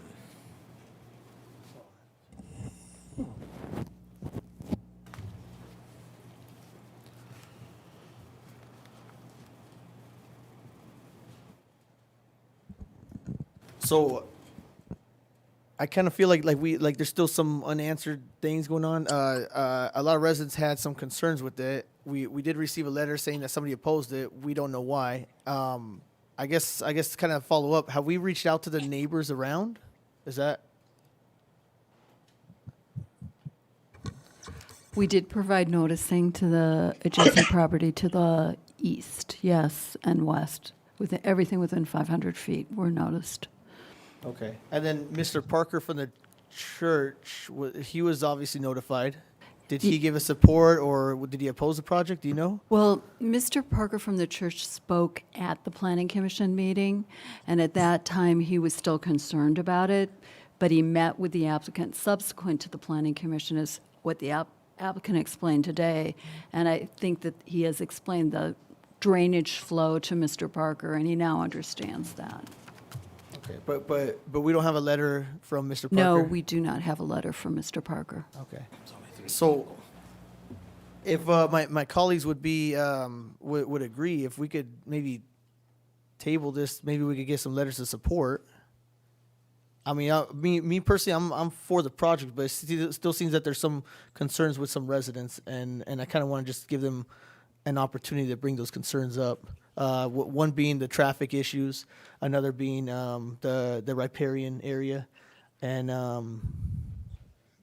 I guess with the access to that lot D as well too. So maybe we At- just give them Well, at the Planning Commission, they did talk about the access to the Lot E and Lot- staff. Lot D? To the Lot D, Okay. excuse me, the big lot in the middle. And that part was resolved in terms of getting access. They're going to have fencing, tubular steel fencing around that area to set up liability. So there will be visibility of it, but limited access. Okay, so it's going to limit the access because as of right now, I think our city we put a K rail there because some cars were driving by and dumping their trash. So I know we put a K rail there. We're going to remove the K rail, put a fencing. Well, right now, that mound, Lot D, will be if you can bring back the site plan on that, that would be good. And you can see how the subdivision sort of curves around the whole mound. So it won't be like, it'll be people's backyards that are fronting onto that. Is it possible to bring back the site plan on that?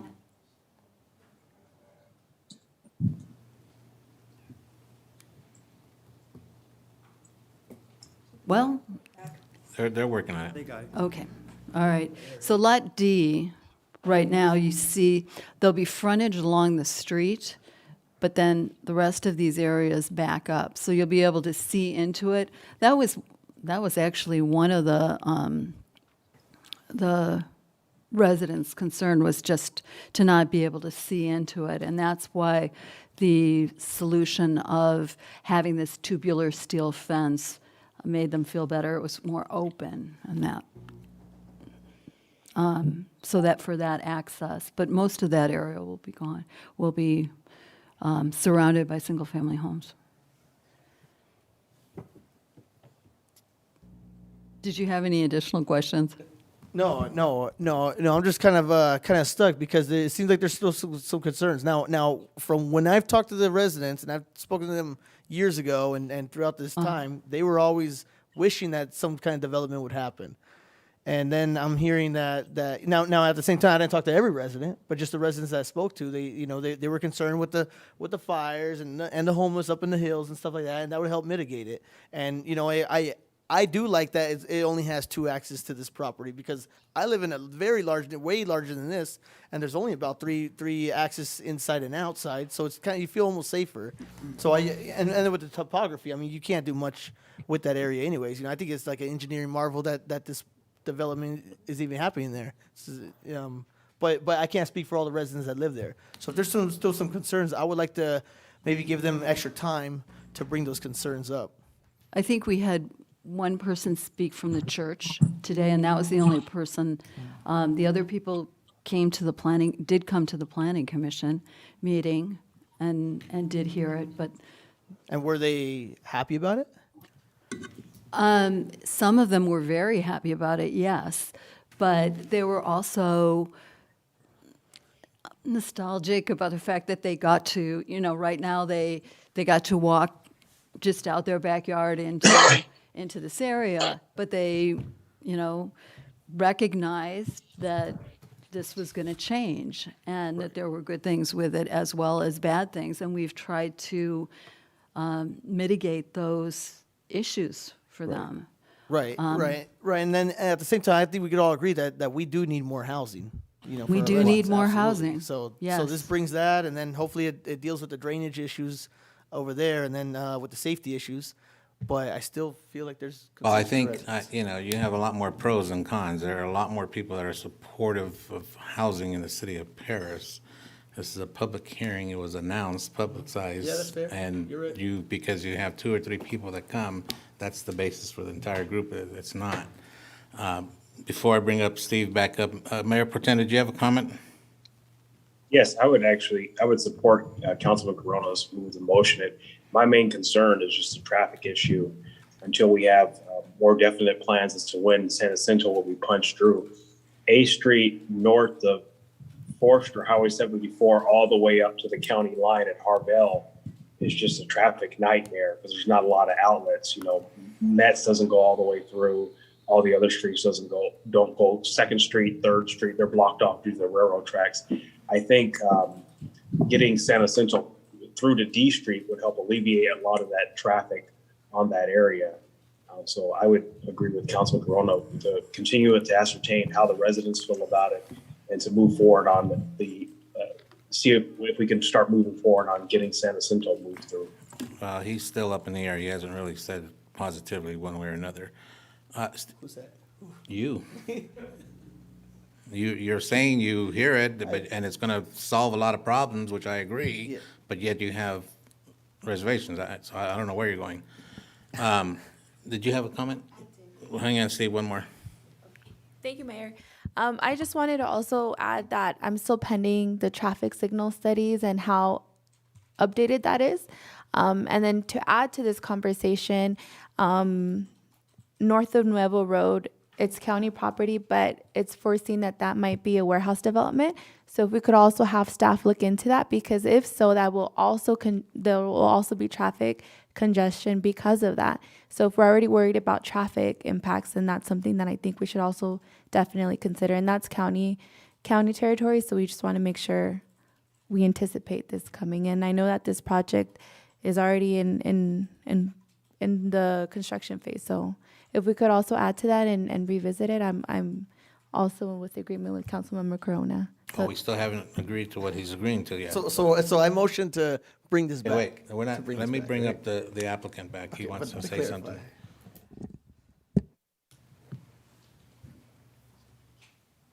So to Mr. Corona's concern, we did get a letter from Mr. Parker.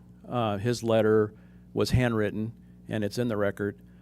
He's not opposed to the project. He was only concerned about the spring that happens every now and again. So we've addressed that concern. We've went into great detail with him in regards to, like I said, the water is flowing to the north of the property. So we do have a letter on record from Mr. Parker, not opposing the project, just raising the concern of the spring.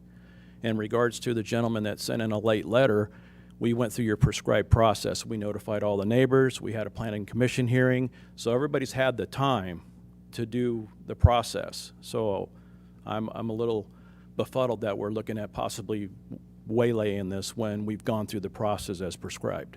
Thank you. Thank you, Steve. Councilman Corona? Yeah, you know, but we do have a letter from Mr. Parker, and that is in there. And then we also have it on record that there won't be any flood issues in that area, correct? Okay, thank you. Okay, good conversation, folks. This is the way we're supposed to do things here. Mr. This is the Mayor? Democracy way, yes? I'm sorry, Councilwoman Rogers? I just wanted to ask the applicant, is this a time, as we're considering our next action on this item, is this a time-sensitive project? Yes, ma'am. We are funding the project with what's known as EB5 funding, which is immigration funding money. And so, yes, we are. It is very time sensitive. All right, will there be a penalty if you go over that time period with the funding source? Yes, ma'am. Okay. And what is your time frame then? From the commencement of the funding to the finalization of the project, we have a 5-year period, and we've already burned through 2 years of that.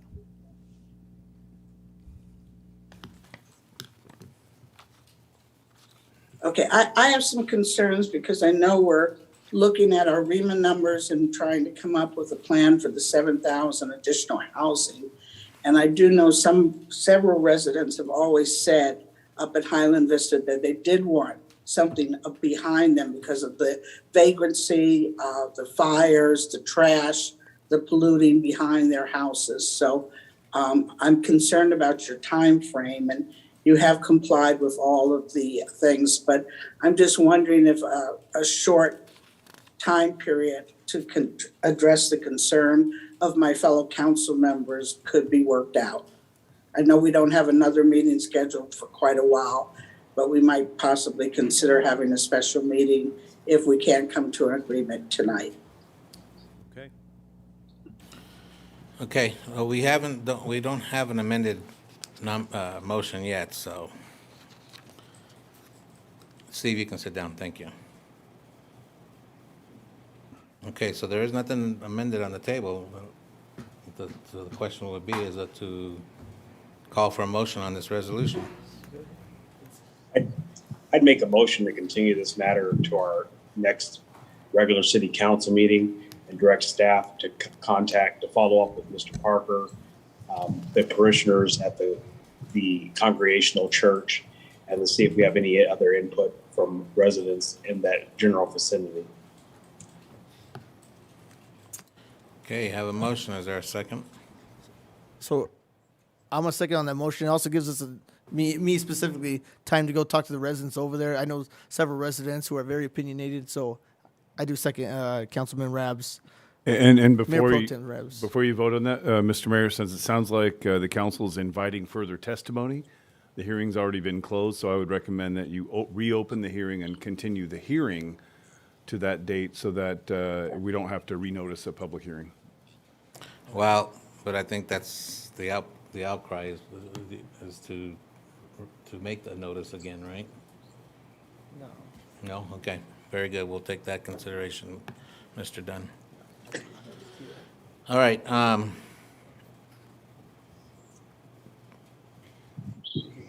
I'm gonna reopen this public hearing. And then, Mayor Pro Tem, can you please restate your motion? Well, if we can continue this public hearing to our regular scheduled meeting in August of 2021, during that time, I direct staff to contact the residents in the general vicinity and to follow up with the parishioners at the Congregational Church regarding the drainage issues and to work with the applicant if the issues have been resolved, to further communications among those people regarding the drainage issues. Okay. That's a motion by Mayor Pro Tem, I will second that. second by Councilman Corona. Call a roll call vote. Councilmember Corona, Yes. Mayor Pro Tem Rab, Yes. Councilmember Rogers, I'm voting no because I'm concerned about the developer's dilemma with that construction loan. Councilmember Nava, Yes. Mayor Vargas, I'm a no as well. Notices have gone out as they normally do in a meeting, where you're basically reinventing the wheel again here, so, but mine's a no vote. Corona, Rab, Nava, yes. Rogers, Vargas, no.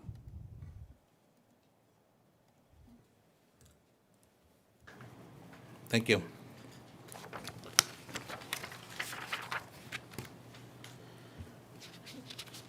Ten J's, consideration to adopt. Well, we need to go back one step. What's the next meeting date in August? So just for the record, this hearing is open. The public hearing will be open until we reconvene in August 31st.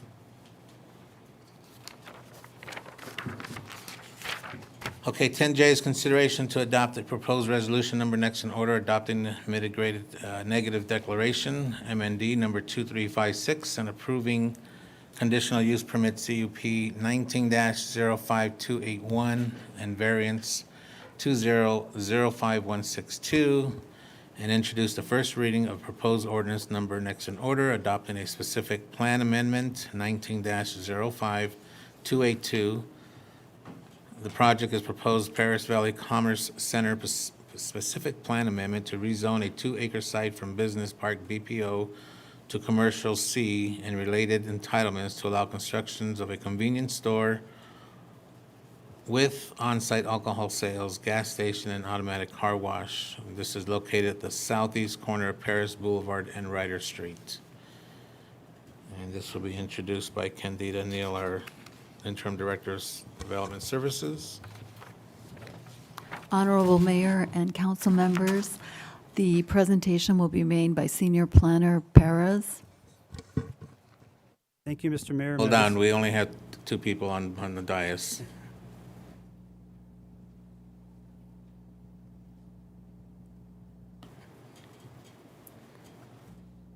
This would be a good time to take a break then, because I was going to take a break at the following one. We're going to take a 5-minute break, folks.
7 line. It's really like You can do it. run and jump and do all crazy. Superman style. Yeah, It is. Yeah. So yeah, but the kids.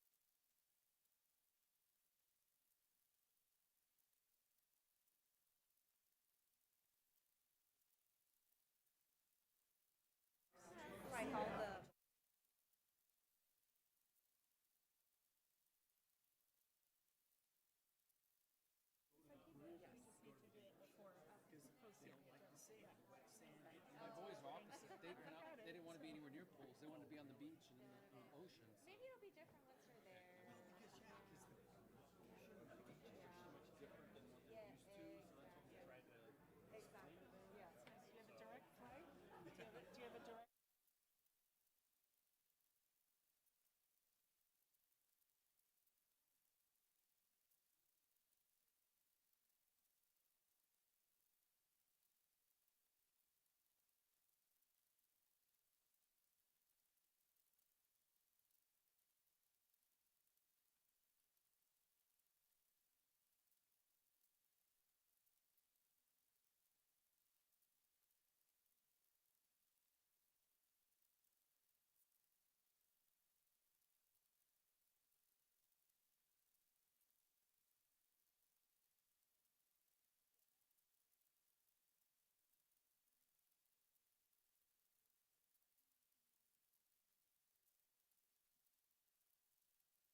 Nathan, you're giving this one, right? So just to reiterate, folks, we're going back, ready to start again on 10J, which is a consideration to adopt a proposed resolution number next in order. This would be for a project that's in the proposed Paris Valley Commerce Center specific plan amendment to rezone a 2-acre site from business park, which is also known as BPO, to commercial, and related entitlements to allow construction of a convenience store with on-site alcohol sales, gas station, and automatic car wash. And this is located on the southeast corner of Paris Boulevard and Ryder. And Nathan Perez is going to be giving this presentation. Thank you. Thank you, Mr. Mayor, members of the City Council. The next item we have before you is the 7-Eleven at Paris and Ryder Street, which was recommended for approval by the Planning Commission on June 16th.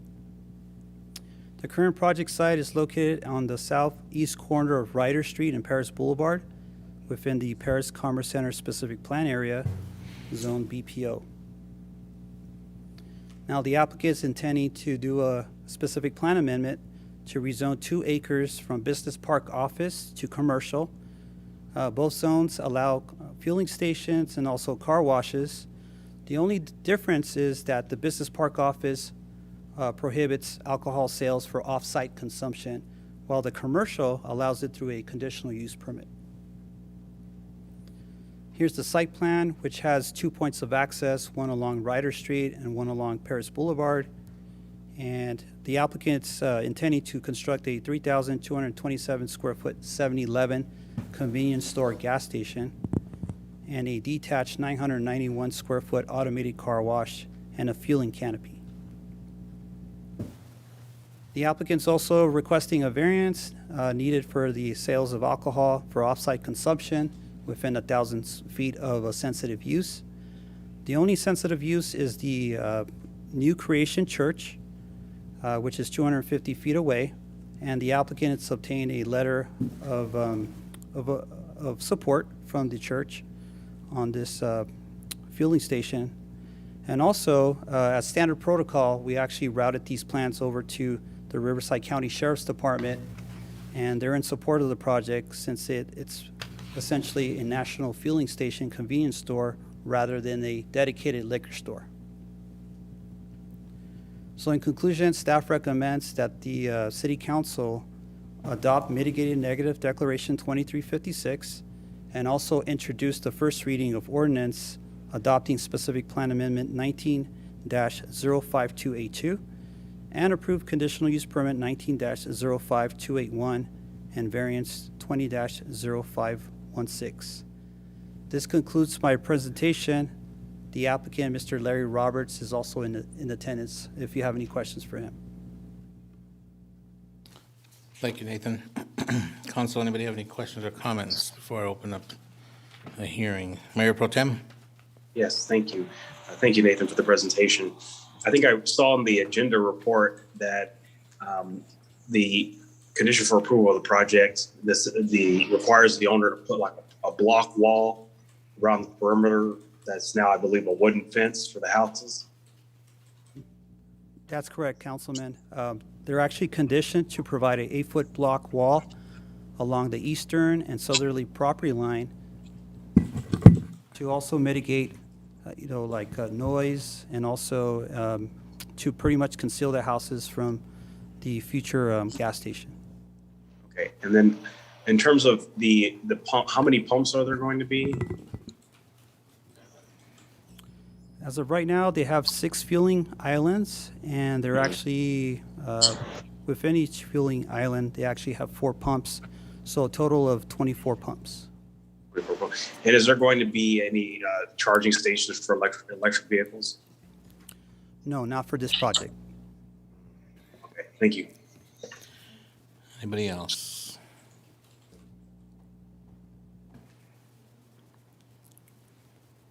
Don't see anybody in the queue. Councilman Corona? So for clarification, will the cars coming on to Paris Boulevard, will they be able to make the cars leaving the 7-Eleven parking lot, going on to Paris Boulevard, will they be allowed to make a left turn? No, because way. there's actually a raised median proposed there. There is. And how about the cars on Ryder? Will they be able to make a left turn? No, they will not, because there's also a raised median along Ryder Street. So any car leaving this location has to make a right turn either one way or the other? Yes, that's correct. And then, so say if there is a car that wants to go on Paris Boulevard, but they want to go south, how would they do that? Like, do we have a way? Is there a U-turn on Ryder Street? Is there? See here, I don't think so either. I don't know if you can make a U-turn or if it's prohibited at those intersections. I don't know. Well, there's that first street after you leave. If you turn right, there's a street there. I can't think of the name is, which is behind there's a fire station at the corner there, or fire offices. It's a left. Redlands? No, you're Ryder. way. It's only one. Huh? I think it's Ryder Street. No. Ryder is the south side of the. There's Oh, Lakeview Drive. Lakeview. Huh? Lakeview Drive. Lakeview Drive is the very first street east of Paris Boulevard. It's a left turn lane to go around behind the new creation and the fire department. I'm not, there's no signage there that prohibits you from doing a U-turn. So they could possibly do a U-turn there.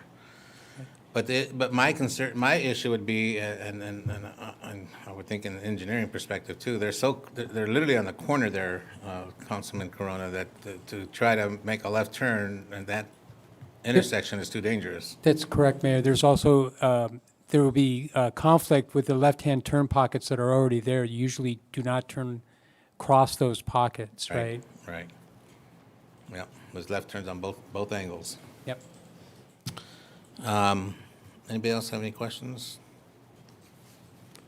My only concern is I support the project. I'm for growth in our city and all these empty lots. I mean, let's do something with them, folks. And if we have an applicant that's willing to come in and do a project and everybody buys into it, the police is saying it's okay. My only concern when you first mentioned the New Creations Church, but confirming you have a letter on file, they support the project, correct? That's correct, Mr. Mayor. So that clears both my concerns. You said the applicant is here? Yes, that's correct. Sir, did you want to make a comment?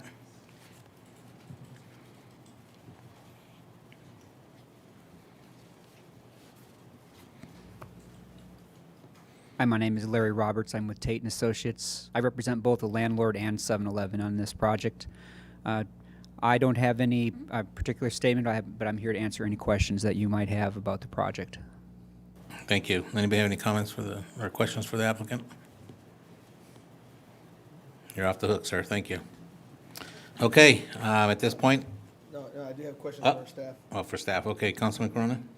So going back to my question on Ryder, there's no median there. So are we gonna put plenty of signage that says only right turn? Is that gonna be a condition in there? They're conditioned to build the median and the landscaping. Oh, so they're gonna build a median? Yes. Oh, so they won't be able to make a left turn anyways? Okay. That's correct. Okay. Again, just for, I live up in the north end, Councilman Corona, and being a project on that corner on a busy street of Paris, that's too dangerous and Ryder, too dangerous to put left turn pockets in there. Yes, I do agree with you, but my concern is that then the traffic's gonna, any car that wants to make a left turn, they're gonna wanna turn into the neighborhood, the existing neighborhood in there, do their U-turn, and create kind of a traffic situation. Now I'm for the project, but that is a concern that I think is valid. Okay, I'm going to open a public hearing. Madam Clerk, do we have any requests to speak? Yes, sir. Nanette Placentia.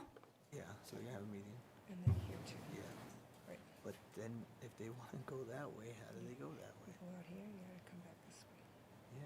Hi, thank you. I would just like to say, I too live on the north side. I know a lot of parents and families, and I have family members who live on the north side as well. We're all for development on that side, but proper development. If you're going to use a rezone, I don't think it should be for a gas station. We have enough gas stations going down Paris Boulevard. You can literally step out right there on the corner of Paris and Ryder, look to your right and you're going to see all kinds down the street. You're going to look to your left and you're going to see all kinds going down that street. I don't think that the residents here really want a gas station here. I know I haven't heard any parent or person that lives around that area saying like, dang, we really need a gas station around here because we already have enough as it is. If you're going to rezone, I really think that you should consider maybe rezoning that for something different that the community's been asking for. Rezone that area for, community needs like family entertainment, restaurant, fun zone, bowling alley, something like that the parents have been asking for a long time and the residents that live in that area. Those are things that the community is always asking for. Another thing is, if you're going to be thinking about rezoning, then maybe you should start rezoning further up Ryder, southeast, where all the warehouses are trying to build over by our homes. You have to speak specific on this project. You can't go other locations. No, I'm just saying that if you're going to rezone and use that to rezone, then maybe you should start considering other areas to rezone as well if you're going to use the rezoning for that Okay, specific but you area. we can't comment about other projects. This is specific to the one on the southeast Okay, I corner. wasn't commenting about another project. I was just saying in general, because, you know, if we're going to rezone, it should be for something that the community really wants. And that's all I really want to say and address, that the community really doesn't want another gas station. They want stuff for the family. Thank you. Thank you. Anybody else, Madam Clerk? That is all. IT? I'm sorry. No, sir. I'm sorry. I actually have one more. Stephen Hollis. Sorry. No. Okay.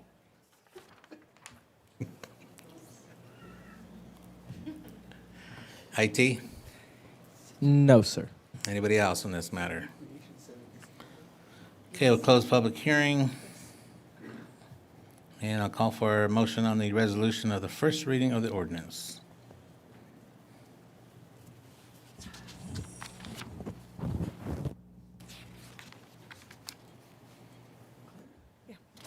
A motion by Councilwoman Nava.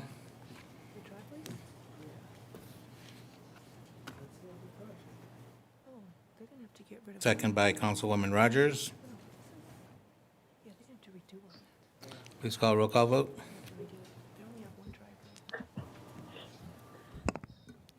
Councilmember Corona, Yes. Mayor Pro Tem Rapp, No. Councilmember Rogers, Yes. Councilmember Nava, Yes. Mayor Vargas, Yes. Corona, Rogers, Nava, Vargas, yes. Rapp, no. Thank you. Item 10K, consideration to adopt proposed resolution number next in order regarding an appeal application 21-05140, an appeal by Golden State Environmental Justice Alliance of the Planning Commission's certification of environmental impact report, EIR number 19-05180, SCH number 2019100297, and the approval of development plan review 19-00004, and the tentative partial map 37437, TPM 19-05058, and DPR 19-00006, and TPM 37438, TPM 19-05096, AKA also known as Rider 2 and 4 project, to allow the construction of 2 high-cube warehouse houses totaling 1,353,586 square feet on the on the east side of Redlands Avenue between Ryder Street and Morgan Street, and to consolidate 9 lots into 2 partials, including improvement of the Paris Valley Storm Drain Channel and Ryder Street Bridge.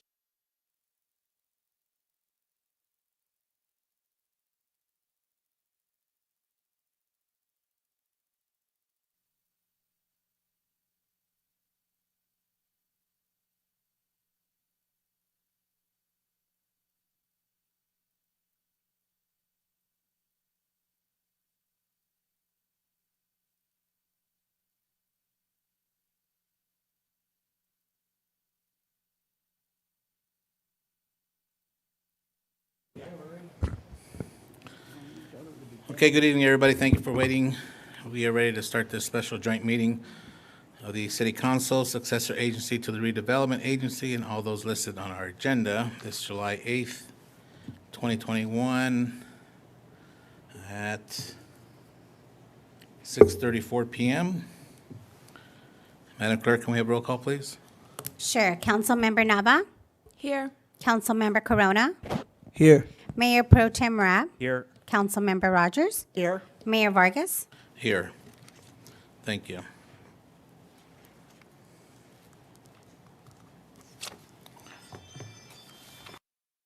The development plan reviews for both Rider 2 and 4, the tentative parcel maps, and the channel improvements. Next slide, please. The surrounding land uses for this property include the channel on the east side, And adjacent to the channel is area that's currently owned by the city for development of a park site. To the south, the area is zoned, it's also part of the Paris Valley Commerce Center specific plan, and has three non-conforming houses on that site.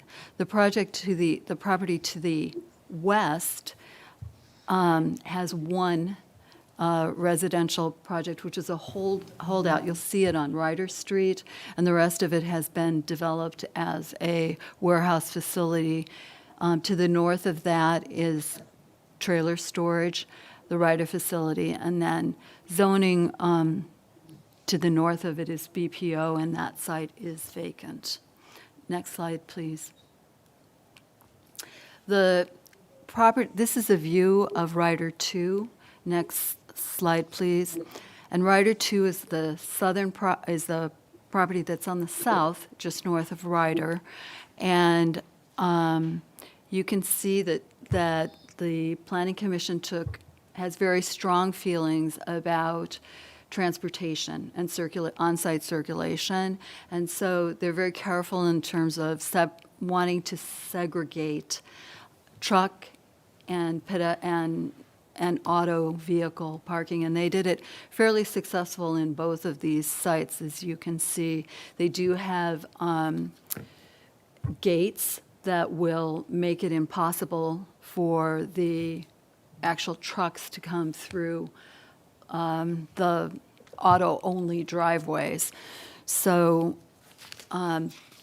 we have amenities on the site, which include seating tables on the outside, some shade structures, and they're included on the back end of the site here. One of the wonderful things about this project is we've been able to extend the bike trail system, so that on the east side of the project, there'll be a bike trail that connects along that east side, connects to that east side bike trail, and will then connect down to Ryder and the widened bridge, which is also part of the project, the Ryder Bridge widening. And then bike trails along Ryder Street, as well as Redlands Avenue. Next slide, please.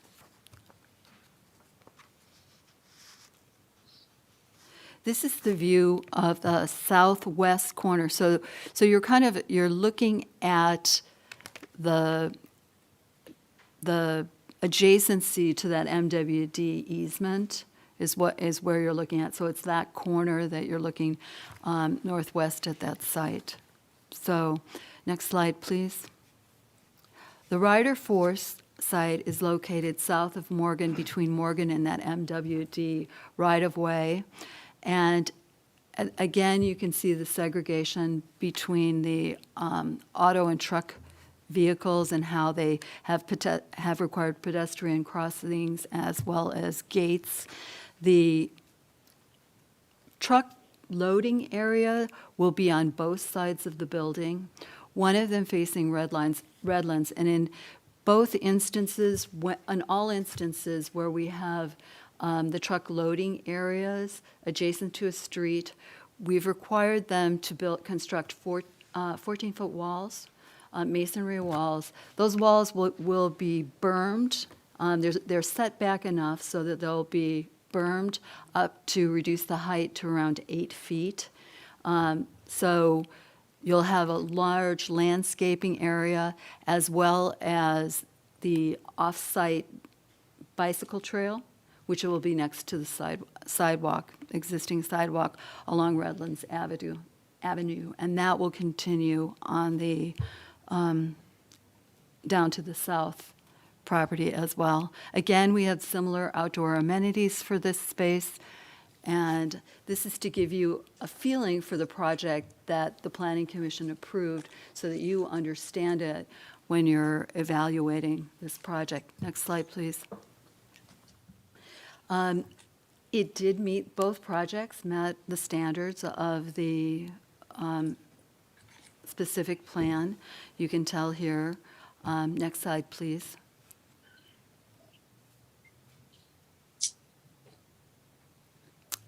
Next slide, please.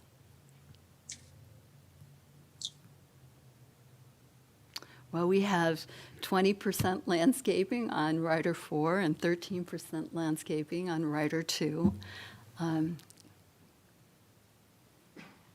Next slide, please. Thank you. Parking spaces, the parking requirements for Rider 2 are 184 spaces, and they have provided much more parking than they were required to provide in the space of 416. And the auto on Rider 4, the parking is less. Next slide, please. Also, part of the appeal was the environmental document, and that's the basis of this appeal right now. The project will not be able to be approved unless we have a valid environmental document. And so I want to talk a little bit about what we addressed in the environmental document. The environmental document did look at a number of project alternatives, including the no project alternative, which means that nothing happens. There's no change, the property remains vacant.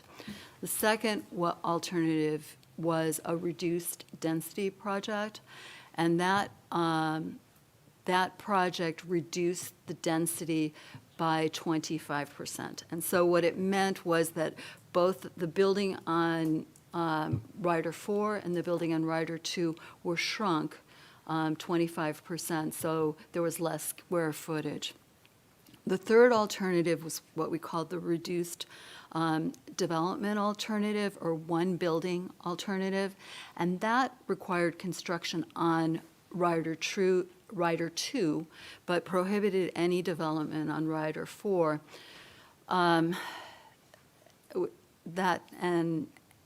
Which is a little bit unrealistic, because ultimately, what's going to happen to a vacant site?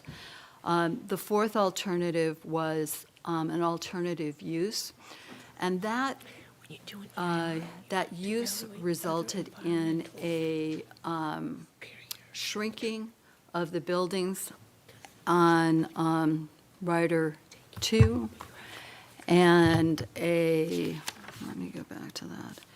And so it was a combination of reducing the size to be of the development and a change of use. So on Rider 4, a storage area was part of the building was reduced, and then you had a reduced storage area for RVs.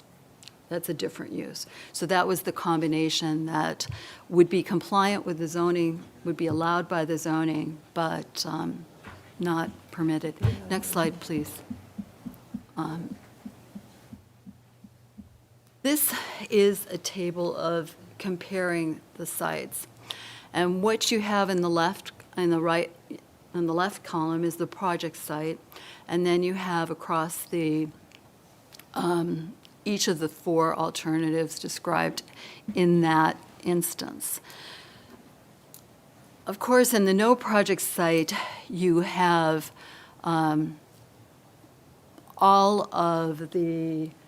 you have no impacts. So all of the impacts are going to be less than what we have in the project site, which is in column 1. But it's interesting because in the other 3 columns, you will see LS refers to less than significant, and then SU talks about a significant unavoidable impact. So in many in the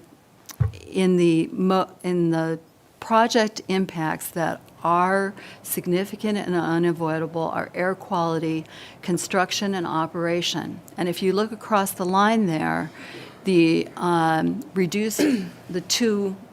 last 2 alternatives, 3 and 4, are the same as the project proposal. The only one that would be less then for the construction impacts is at number 2.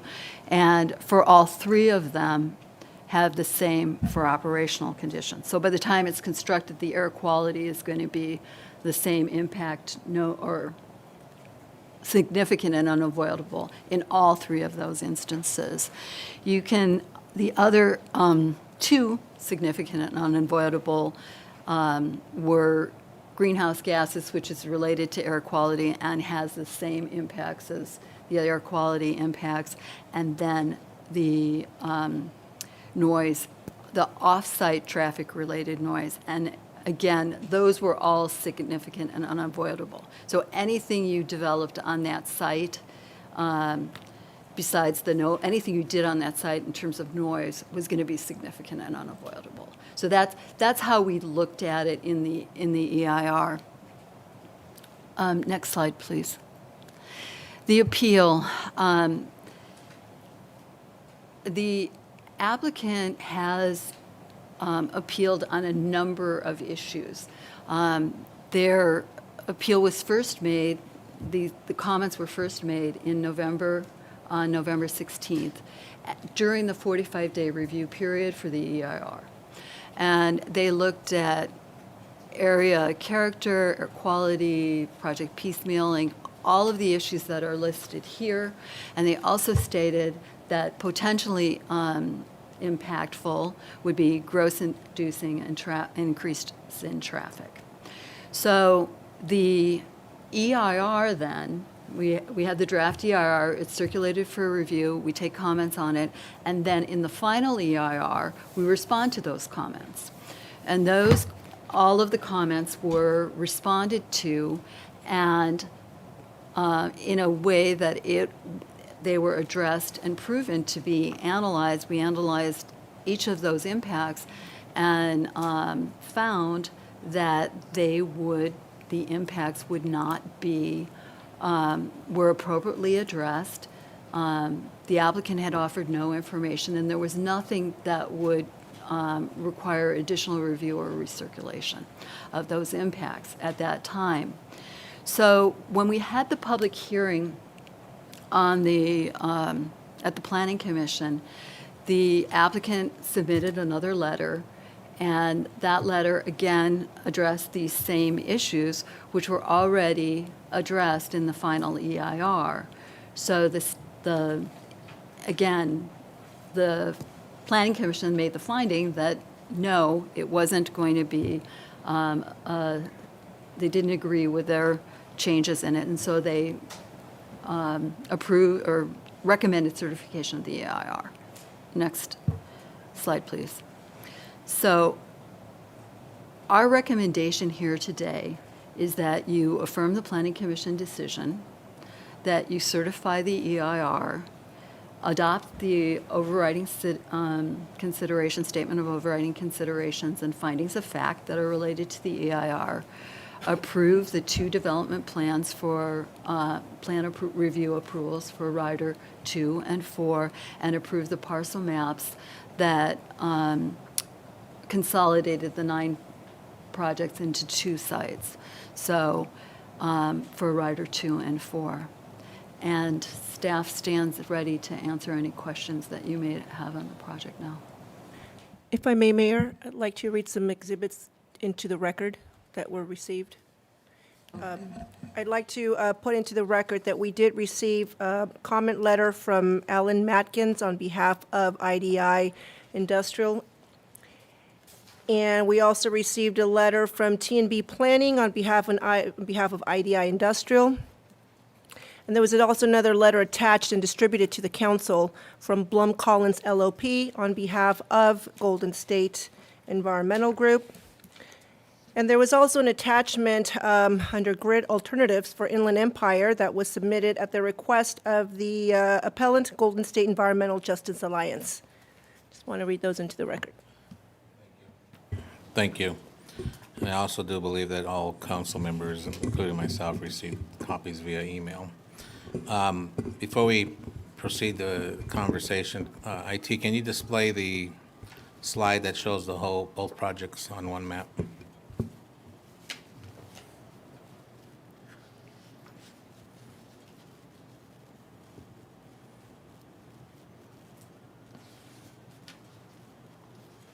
You know what, leave it right there. That's perfect. Okay. Council, before I open up the public hearing, any questions or comments or clarification?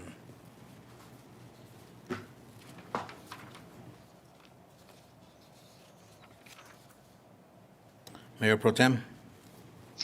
Yes, I had a question for staff.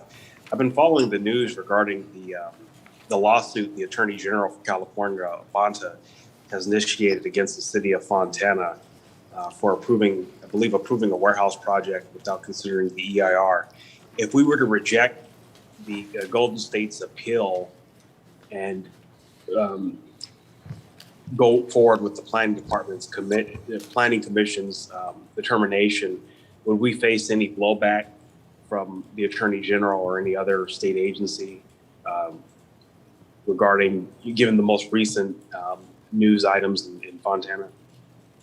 Well, we did prepare an EIR. The attorney may wish to respond to this, but once you certify this EIR and adopt the appropriate findings of fact and statement of overriding considerations, you will be able to move forward on this project.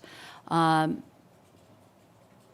if the attorney would like to talk about the Fontana case in particular, I thought it was about a warehouse that did not prepare an EIR. I'll answer that if I may. Yes, I haven't please. read the lawsuit, but I have read the news articles, and my understanding is that the city of Fontana approved a 200,000 square foot warehouse, but did not do an EIR. And so the state attorney general has stepped in and said, well, you didn't, there's a fair argument that you didn't consider all the surrounding warehouses and the cumulative impact. In this case, there is an extensive EIR that was performed that includes all of those things. There is a statement of overriding considerations on a couple of issues, but to me, it's not the same issue. The Attorney General has not taken place in this process, so there's certain administrative remedies they would have need to have been involved with. So I don't see, I know Mayor Pro Tem Rabb's concerns, but I don't see the state being able to step in legally if the city council approves and certifies the EIR. The circumstances, I don't know why Fontana didn't do an EIR, but the circumstances are different. Thank you. Okay. Was that it, Mayor Pro Tem? Yes. I don't see anybody else in the queue. Okay, at this time, I'm going to open up the public hearing. Madam Clerk, do we have any requests to speak? Yes, sir.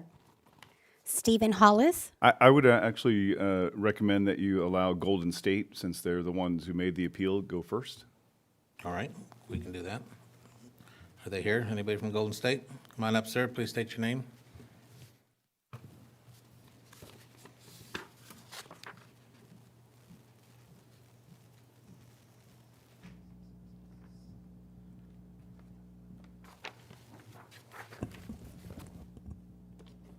Good evening. My name is Josh Bourgeois. I'm with the Golden State Environmental Justice Alliance. And all right, timer's going, so here we go real quick.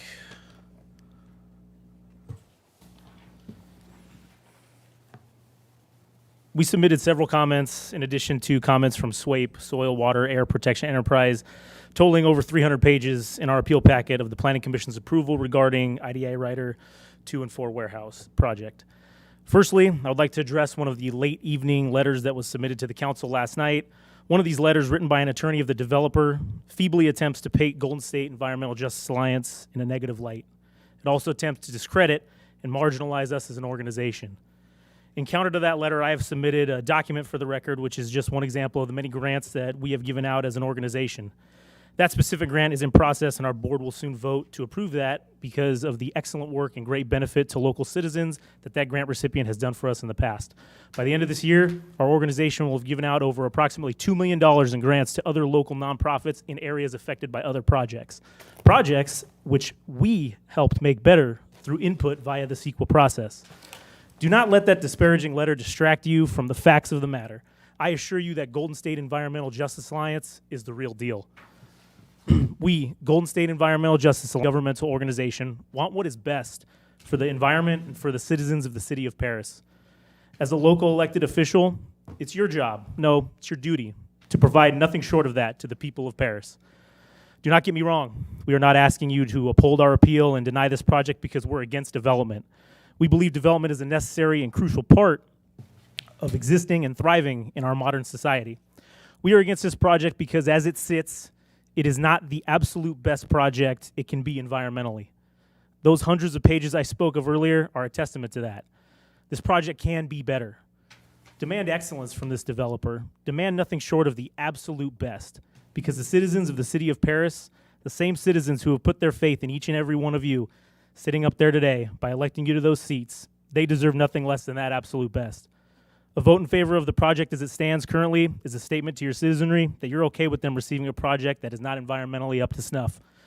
Tell this developer that the city of Paris is not like other local cities. Tell this developer that Paris cares about its citizens. We ask you to stand out from business as usual other cities conduct. We ask that you uphold our appeal, deny this project, and send the developer back to the drawing board to return before you with a vastly environmentally superior project than what they have submitted.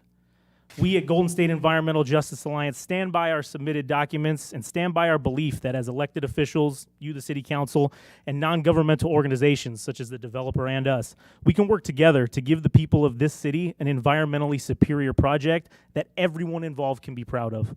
Golden State Environmental Justice Alliance looks forward to working with the council and the developer in the future. Thank you for your time. Thank you. Okay, well, if I let the applicant, we'll have to allow the IDI, that was the appellant, now the applicant. You have any comments, sir? Hi, my name is Steve Hollis. I represent IDI Logistics. We are the developer. As you know, we've been working with the city for 2 years on this project. We spent hundreds of thousands of dollars and hired the absolute top environmental team to work on this. We have in the audience with us Tina Anderson. She wrote the EIR. We have our consultant that did all the air quality studies, all the traffic studies. We did 2 traffic studies at the request of the city, a TMB and a congestion study. We did noise studies. We did cultural studies. We did the absolute top drawer studies available out there. And for Golden State to say that we didn't kind of takes some offense to that. I've been doing this 30 years plus. I know Eric knows that. And I don't think I've ever worked on such an A-level team and produced such a good document. So we're here to defend our land use attorneys here. The land use attorney walked through this entire 2-year process, guiding our consultants to make sure that we did it correct. And we stand behind it, and we will defend it. And we will defend and hold harmless the city as well. So we stand behind this EIR document. And we're owned by the Public Employees of Canada. And we've talked to their trustees, and they do not want to, they stand behind this and will defend this as well. And they don't want to write a check to this Golden State group. And they've never asked us for they've never come to us and asked anything to improve this project. The only time they show up is to these hearings. And they hit all our projects in any city. And they hit all our other developers with the same letter. So it's not they're looking for a better environmental product. They're looking for a handout. And our pension fund just will not pay it. Any questions? We'll get to questions in a minute. Thank you. Nanette Placentia.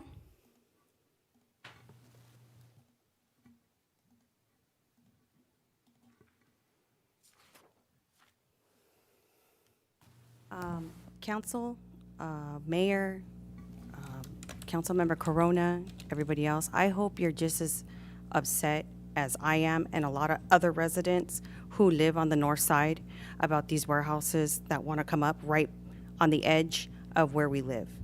That's the issue here today, I feel. that we need to address. I ask that you support the Golden State Environmental Justice Alliance and that you support the appeal. I also ask that you consider that that the EIR needs to be redone, as in maybe stronger. It needs to be done with more thought into it, as in to really get in depth with it, because these warehouses are so close to where we live. It is really close.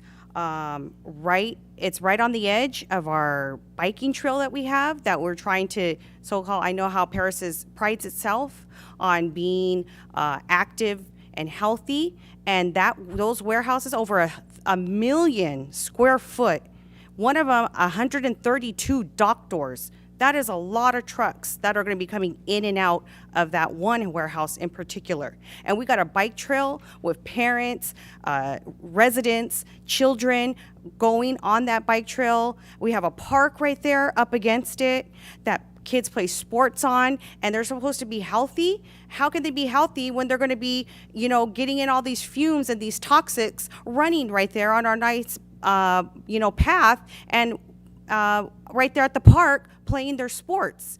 And then a lot of those nice homes right there are right against that warehouse where that's their scenery, going to be gigantic warehouses right there. And that's what we need to consider. Also, we are going to put Ryder Street, and we're going to turn it into Ramona Expressway, because those semi trucks are going to come down Ryder Street. And for one thing, Ryder Street, the thing about Ryder Street is that it goes right through residential homes, parks, and schools right there. So a lot of families use that to take their kids to school, and a lot of kids use that street to go to the parks, and we're just going to bombard it with semi-trucks right there. I do not think that that is a great idea, because Ryder goes right through residential homes.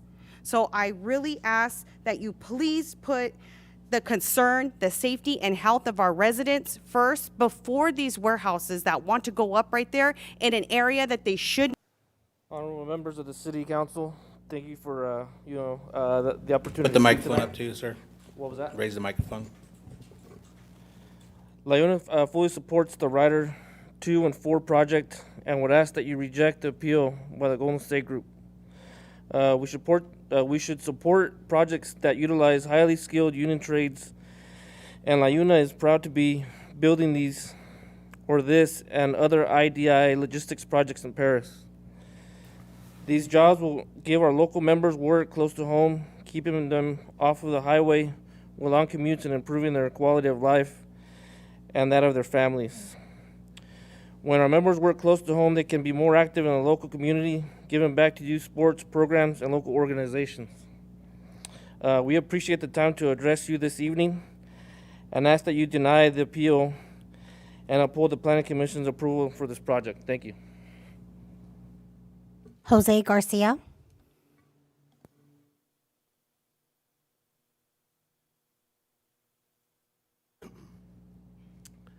Good evening, Mayor, Council, staff.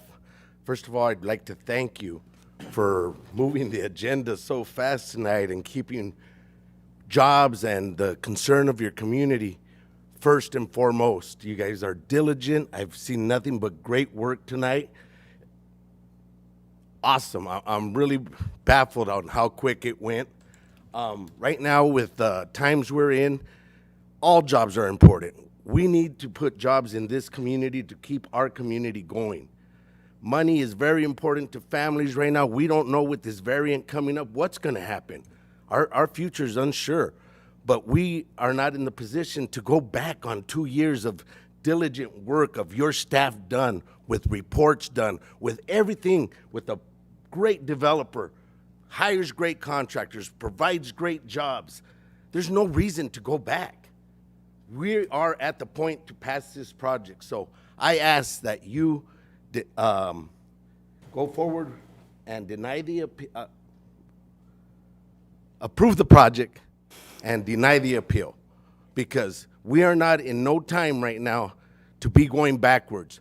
We move forward, And one of our models is that we build America one project at a time, and it takes councils such as you and planning commissions to get us to this point, and we need to move America forward. Thank you very much. Thank you. Josh Borgois?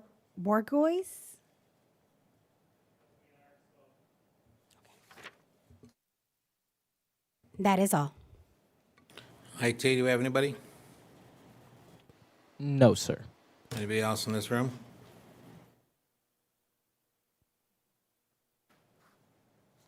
Okay, I'm going to close public hearing. And council, anybody have any comments or questions? I think I saw Mayor Pro Tem with his hand up. Yes, I had a question for the gentleman from Golden State. If he could come back up. I just was wondering what sort of proposals would they propose to help alleviate or mitigate the impacts of the proposed project?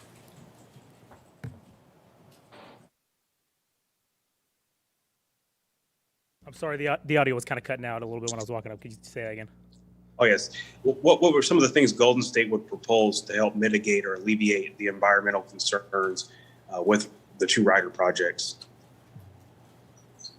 Give me just a second. In particular, like I had mentioned, we submitted over 300 pages of what we felt was analysis that would make this project better. Specifically, in terms of that project, we were talking about project piecemealing was one of the things that our letter talked about. We were talking specifically into air quality. There's a very deep section in that, and I am not an expert on air quality, so I don't want to try to give you any kind of answer that's not adequate. But it's all detailed and outlined in that, again, over 300 pages of analysis in there, which basically states exactly what it is that we're telling needs to be reanalyzed and so forth. So hope that answers your question. I didn't think so. That you're not answering what you propose to make it better, so that's fine. Well, I mean, I had said that there's 300 pages in there that says what we're proposing. There's plenty of analysis. Well, in there. your page, 300 pages is documenting what's wrong with it. He Right. asked, what are you We're proposing to fix what are you that. proposing Okay. to make it better? I propose that we fix it by implementing what's in the 300 pages that we submitted. That's Okay, what I'm getting thank at. you, sir. Thank you. All right. Mayor Pro Tem, did you have any more questions?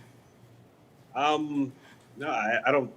I can check out 300 pages, but was there any like short bullet points, like reduction of the warehouse size, more trees, mitigation, traffic mitigation, or anything along those lines? Yeah, I mean, again, not specifically. It's all detailed in the letter. I can kind of go back and I can read through some stuff if you'd like. I didn't realize this was going to be a Q&A.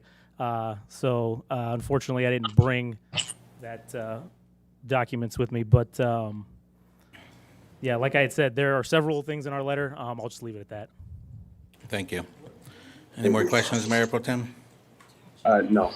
Anybody else? Yes, I do have questions for Mr. Bourgeois. We did get several response letters, and one of them was from Andrew Lee. He was the attorney that represented the developers. And in the report, in the email, he mentioned that Golden State is not a real environmental organization with a genuine environmental agenda, and it seeks only to make a profit through the use of CEQA. Are you a real environmental organization? I mean, I guess that would, I define us as a real environmental organization. We're certified through as a nonprofit organization, so I really can't tell you what they mean by that, but I guess that would depend on what you define a real organization. We do exist in terms of articles of incorporation and things like that, so I can't really answer what they were saying. But yes, I do believe we are a real corporation or a real environmental organization. Okay, so have you guys met with the other party before? Before, what do you mean before? With Like regarding the specific project? I'm talking about before this today, regarding this project. Before today, to my knowledge, no. Like I said, we've sent in letters. All our information's on there. If the developer wanted to contact us, I mean, they could have. I don't know if they have or not. To my knowledge, the answer is no. But the two parties haven't met? As far as I'm aware, no. Okay. So are you not with the? Are you? Oh, you're Josh Correct, Bourgeois, yes. not Joe Bourgeois. Correct. Joe Bourgeois is somebody else. Correct. Okay, and then okay, so two of you guys haven't met that you know of. Correct. Okay.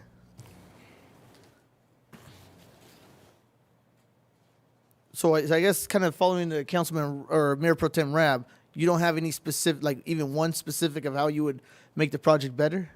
Well, again, I prepared a statement. I was told I was only going to give 3 minutes to speak, so I didn't realize that we were here doing Which Q&A, is fair, so, fair enough. You know, I didn't prepare anything like that, so no, off the top of my head, I can't give you guys anything specific other than to just reference back of what's in our letter. Like I said, all the communication I've had with city staff, which, by the way, has been great. You know, city staff has been excellent. I just wanted to commend them, you know, for their participation in this process.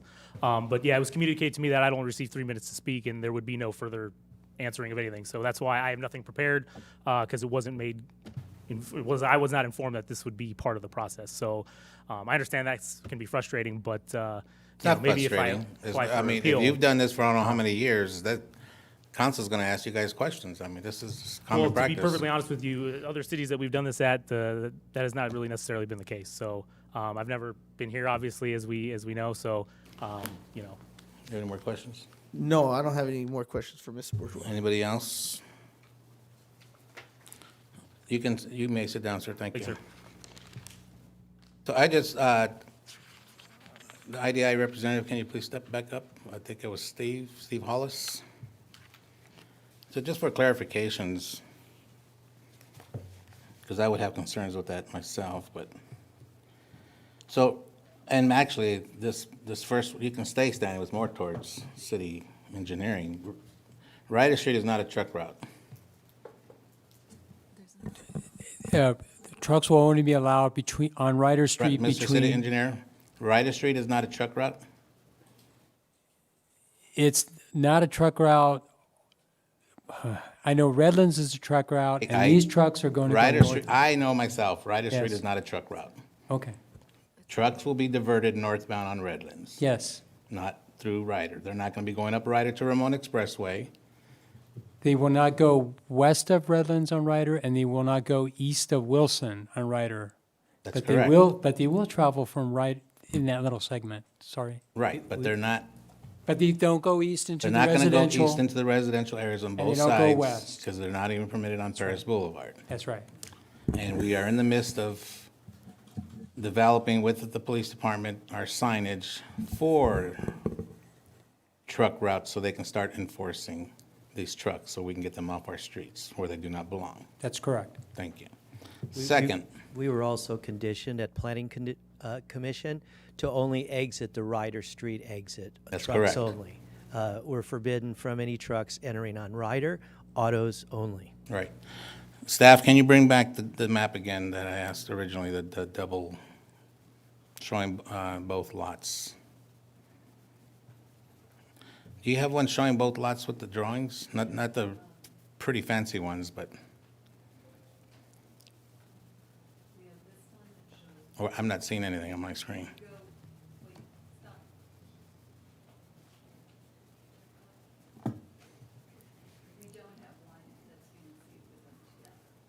Okay, so show me the one go back to right, the one that shows, I don't know what number that is, the one, Ryder 2 building. Right there, stop right there, okay. Okay, so on this, so my question here is, does the trail for community members, does that go up and down Ryder Avenue, the trail? No, it does not. We just have a sidewalk on Ryder. The trail we're proposing is along the channel. Correct. So there will be no trucks involved with people walking on a trail? No, there will not. That's correct. And you are actually, I think one of the issues that Golden State talked about was the flood zone, the 100-year rain. You, if anything, are improving the storm drain in that area. That'll Correct. take us off the flood zone. We're going to improve the Paris Valley Channel to its ultimate design in front of Ryder 2 and 4. Plus, we're going to be building out a box culvert, G2. And we're The box culvert, you're losing a lot of people here, so, It's a storm including drain myself. You're facility. widening the storm drain to Yes. accommodate more water passing through. Correct, and take us out of the floodplain. That's correct. And when you say take us out of the floodplain, you're referring to all the residents and everybody that's in there that's affected It's by the affected by our floodplain, the floodplain. park, the city property that's across the channel. As it stands right now, Morgan Park, when the rain comes, and it's not even a 100-year rain, it's overflowing into our park.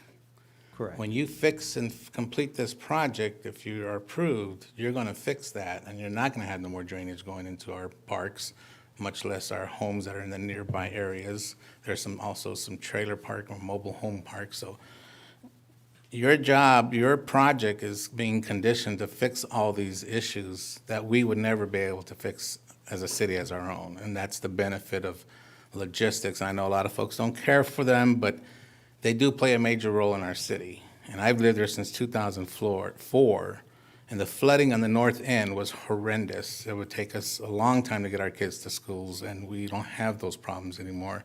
And there are still areas that need to be addressed.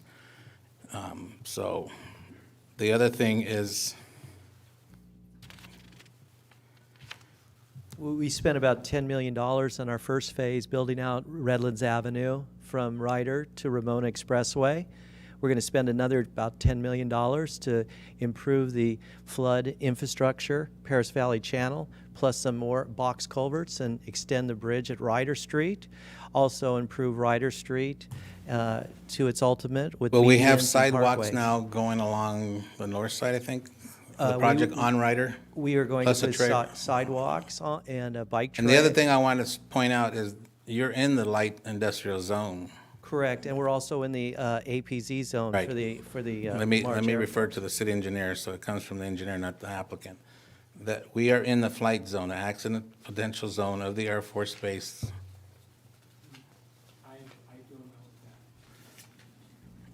Our planning manager can answer that behind you.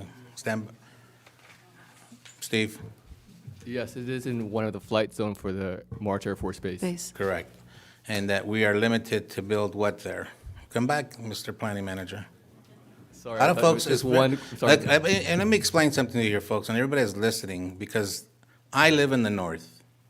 And the last thing I want to do is go against what the people want. But there are certain projects in this city that we have no control of because we are governed over the federal government when it comes to aviation and landing and accident potential zones. And a classic example is the F-16 that crashed on the west side of the freeway in a warehouse, fortunately. What if that was a neighborhood? What if that bomb that was in that plane would have exploded in a neighborhood that everybody's so concerned about? Would have taken out a lot of lives. And that's why in these accident potential zones, there's zone for light industrial, where it's limited employees. You don't have 200, 300 employees at one time. These companies hire a lot of employees, yes, but that's a totality. At a given shift, there may be 25, 30, maybe 50 cars at the most in some of these warehouses that I see. In our city, I'm not referring to anybody else other than the city of Paris. I don't know of any other warehouse that has that many at one time. But the accident potential zone is there to protect our communities, and it's unfortunate that city of Paris, we are in the landing zone or the descending zone for the March Air Force Base. And because we're in those and this zone goes from the southern portion of the base or the runway clear down to Nuevo. But far down from Nuevo is all about noise and what have you. But as you start getting closer, working to the north, then you start falling into this accident potential zone. And I'm not no expert, but I have learned a lot in the 6 years as being the mayor here, that is why we are limited to certain projects. And when these projects do come in, not only are they providing good paying jobs to the builders, they are also building out our infrastructure throughout our city. And the north end, for those who live in the north end, know what I'm talking about if you've been here long enough about the flooding. And the city did not fix that. It's the growth, our economic growth of our light industrial, our logistical programs that are fixing our neighborhoods, our streets, making beautiful medians and plantings and what have you. But the key thing is the flood zone for me. I need to keep our people safe up in the north end and further down as it goes down the south. People don't realize this flood zone starts from San Jacinto, from Highway 79, and works its way all the way down through all those cities into Paris, past Paris, and ultimately dips into Canyon Lake. That is over a $500 million project to try to fix all that up at one time. Well, I don't have that kind of money. The city doesn't have that. The county flood zone is kind of overseeing all that.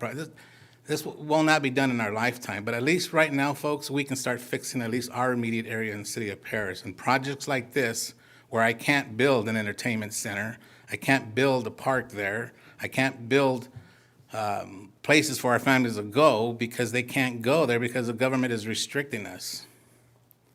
So I'd rather see some building go up, providing some jobs, fixing our infrastructure, widening our flood zone to keep our people safe on the north end, than to see an empty lot with trash and debris and potential encampments from our homeless population. So I went way off on that, didn't I? But my point was, this is in an LI zone, a light industrial zone, where we cannot put houses or commercial properties. Correct. Thank you. All right. Anybody else? I see a hand up. Councilwoman Rogers? Yes, I need some clarification from the gentleman from the Golden State Environmental Justice Allegiance. Josh, you want to come back up?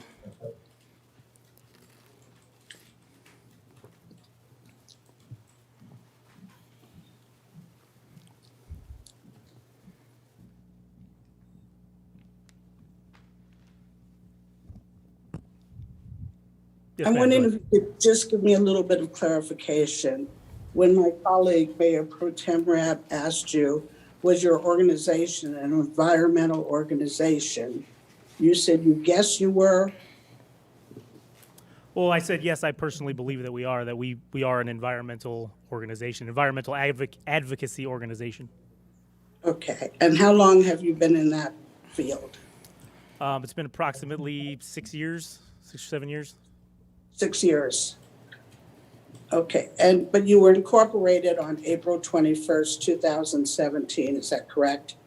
I don't have that fact in front of me, so I can't confirm that. According to the Secretary of State. Mhm. And according to the Better Business Bureau, you've been in business for 4 years. Okay. Okay. Is your degree in environmental services? You're talking about mine personally? Yes. No. What is your degree in? I don't see how that's relevant. You don't feel it's relevant? No, ma'am. Okay. All right. And the letter you produced earlier today from Grid Alternatives was an application for a grant that you have not yet approved. Correct. I said in my statement, I believe that it's going to be approved by our board. All right. It's currently Is not there approved, any- but- Sorry, go ahead. Is there anyone in your field, in the incorporation that you have, that's been working in the environmental field for a number of years, as far as credentials? Right. In terms of how do you mean environmental field? It's a broad term. I'm asking, are any of your staff members or members of your corporation, have any of them worked in the environmental field? We contract out with, as I said, SWAPE, Soil, Water, Air Protection Enterprises. And then also we have out with another staff member, Hannah Bentley, who was also listed on the appeal, who couldn't be here tonight. She's another one of our contracted environmental. All right. But as of right now, there's nobody on your corporation that is actually in the environmental field working in it? Well, I mean, I guess we all are in the environmental field working in it technically by being here, so. No, I mean, you're questioning the EIR that the applicant has prepared. And you say you have the knowledge of what to make it better, but you haven't given us any solutions. So I'm just wondering about the credentials of your firm, that's all. Correct. I understand, ma'am. And like I had said earlier, I was only told I was given 3 minutes to talk, and that was it. So unfortunately, I didn't prepare those things that were required that you're asking of, but it's all detailed in our 300 pages, as I said earlier. Sorry to repeat myself. No, I understand that's your statement, but it's nice to always be prepared when you come into a council chambers because you never know what you might be asked and what our concerns are. So I was just curious. Okay. All right. Thank you. You're welcome. Thank you, Josh. Anybody else? No. Yes, I do have questions Corona? from the developers. Steve, you want to come back up? And we also have our entire environmental team here, so if there's any technical questions, we have them available as well. Thank you. Hello, Mr. Hollis. So the question I have you met with anybody from the parties of Golden State? No, we have not. They never reached out to us. The only time we ever received anything was at, I believe the first time we heard from them was a letter that questioned our EIR. And we spent a lot of time and money answering it bullet point by bullet point, submitting it back to the city.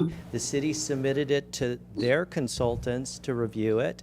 It also went through the entire process, and we answered all their bullet points in the actual environmental document that was published publicly. And then when we went to Planning Commission, the day of Planning Commission's the next time we heard from them, and they basically resubmitted the same letter that we addressed in the EIR the day of Planning Commission. They didn't talk to us. They submitted it the day of the Planning Commission. So now this is the third time this letter's appeared, and it's appeared before you at the City Council through this appeal process. So no, they have not reached out, and everybody that has reached out, we've addressed their concerns and comments. That building there got shifted way west. We pushed the building as far away from the residents as possible, put all the auto parking on the east side of the building. That building's now 1,100 feet away from the nearest resident. So, I mean, we listened to the community, addressed all the community concerns, but never heard from Golden State. Okay, so in the document that we received from Mr. Andrew Lee, it stated that. By the way. Oh, are you Mr. Lee? Okay. Well, it's good to ask you because I asked Mr. Bourgeois, but you stated that that Golden State is not a real environmental organization with a genuine environmental agenda. Why are you making those statements? Well, good evening, Councilmember Corona. My firm actually personally has taken on multiple settlement negotiations and previous litigation for other projects that Golden State has opposed. And when in the letter we say that Golden State has filed well over 15 CEQA lawsuits, never really challenging other aspects of the project for typical kind of community concerns and whatnot, but always CEQA, always on purportedly technical issues. So well over 15 lawsuits, and then countless more settlements that have always involved monetary settlements in order to end a CEQA lawsuit, essentially to get money. And I applaud the council this evening in asking questions of Josh Bourgeois, because they are not a genuine environmental group. And if you continue to press them for questions, for answers to difficult questions that a genuine environmental group would be able to answer, they will not be able to answer them. Okay. So you kind of also make statements here that they're more looking for a settlement than mitigating some of the EIR issues going on with the EIR. Like they're more focused on you guys just settling with them than they are focusing on trying to mitigate some of the environmental factors. That is correct. Is that your experience with past? That is our experience in the past in these types of suits. Also, I would say that as Josh Bourgeois just mentioned, they contract with an organization called SWAPE to provide technical comments to environmental documents. And the reason for that is that under CEQA, when you file a lawsuit to challenge a CEQA document, you need to be able to provide what's called substantial evidence. And substantial evidence typically requires some type of purported expert to speak as to the technical failures, the supposed technical failures of the environmental document. And that is why this organization contracts with a purported expert, SWAPE, to submit very, not extensive, but just dense documentation, as he keeps referring to 300 pages, to essentially create a record that could potentially be used in a lawsuit against the environmental documentation used for the project. Now that documentation that they submitted is what your staff this evening and what we have been saying as well, is that documentation was submitted as a comment to the draft EIR in November of 2020. And the environmental consultants for the project prepared detailed responses answering each question, each purported technical failure of the environmental document. So a response to each criticism of the document, those responses... I'm sorry, for what document are you referring to? For the EIR. Okay, so criticism to the EIR, okay, I get it. Yeah. So essentially, the environmental document starts with the draft EIR, and then that is circulated to the public for comment. And it is during that period that the group Golden State hired SWAPE to prepare a comment letter to the draft EIR. And essentially, that was designed to point out all these mistakes or technical failures of the draft EIR. But that comment essentially just tries to engineer its own result or its own conclusion about the environmental document. Then, after the draft EIR was prepared and the comment was received by SWAPE, the consultants, the environmental consultants for the project, prepared detailed responses, a point-by-point response, to essentially unravel and explain why the errors, purported errors, are not actual errors. Those responses were then reviewed by the city staff and other consultants to essentially peer review the results of those responses. And as stated earlier this evening, all of the concerns, all of the environmental concerns that Golden State and SWAPE have raised have been answered. Okay, thank you. And then, okay, you talk about settlement, that it is possible that Golden State would seek a settlement amount in excess of $675,000. How are you getting that number? As stated in the letter, a typical type of settlement that they seek is based off of Square footage? Based off of square footage, yes. And from our prior experience, that is, when you calculate it out, it would be around that amount that they would seek in settlement. So you guys haven't agreed to this? You guys haven't talked about this before? No, With we regards have to this project? no, we have not. So this is not based off of any conversations that we've had with Golden State. This is from prior experience on other projects. And we haven't had any communications regarding settlement because the applicant here this evening, IDI, refuses to pay a settlement for this type of business scheme that Golden State runs. Okay, and then from your experience from past things, because I'm looking at the Golden State website, I don't see like a board of directors or anything. Is there a president that you deal with, or? What we know of the organization has primarily been from discovery. So just legal discovery in lawsuits that were pending before. I will say that I was not a part of the discovery in those cases, but I have reviewed a briefing that our firm has prepared on discovery motions, seeking discovery of the group. And so from those briefs that were filed in public cases and are available online, what I know is that the group tends to be, there isn't very much public information available about them.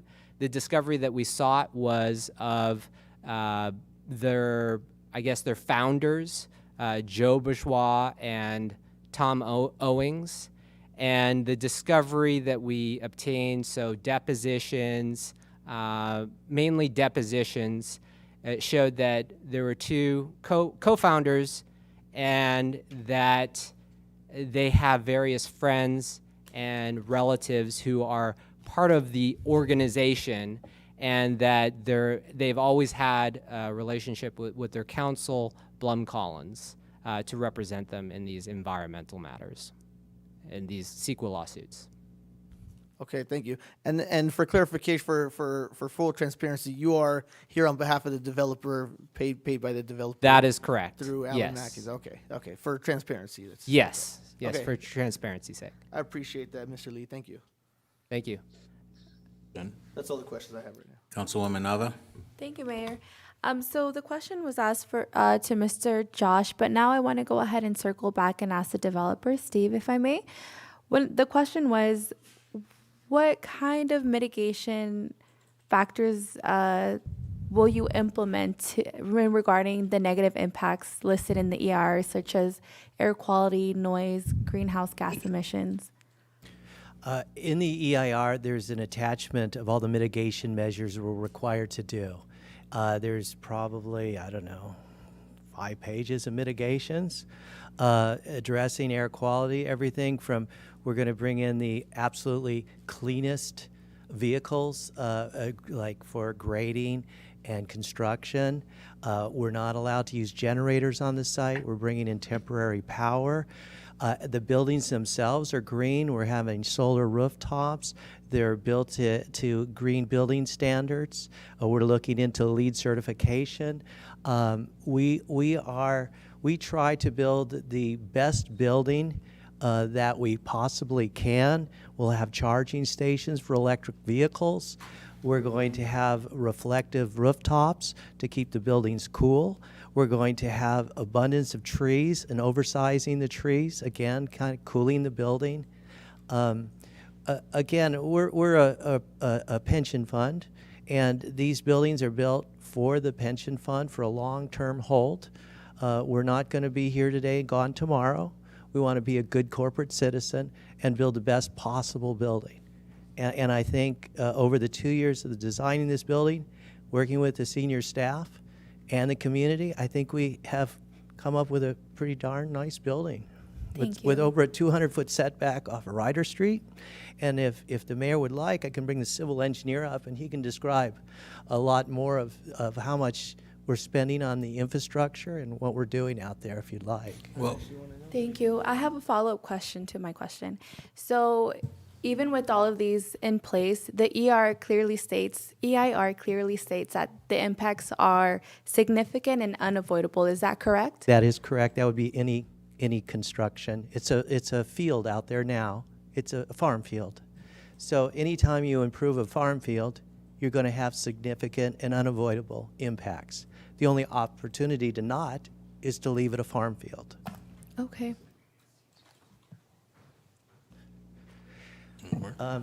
We have our air quality expert here that could get into the weeds on that if you'd like, so to speak. Okay. Hasib is here, and he can definitely answer some of those questions. Definitely. That would be a great idea. And so you mentioned that this is in the process of construction, right? But even after the fact, once the warehouse is in place, the same impacts will be in place, right? Correct. It is unavoidable, and there will be significant impacts to the residents of Paris. Well, Based I'll on let the Hasib EIR. answer that. Okay, thank you. Okay, thank you.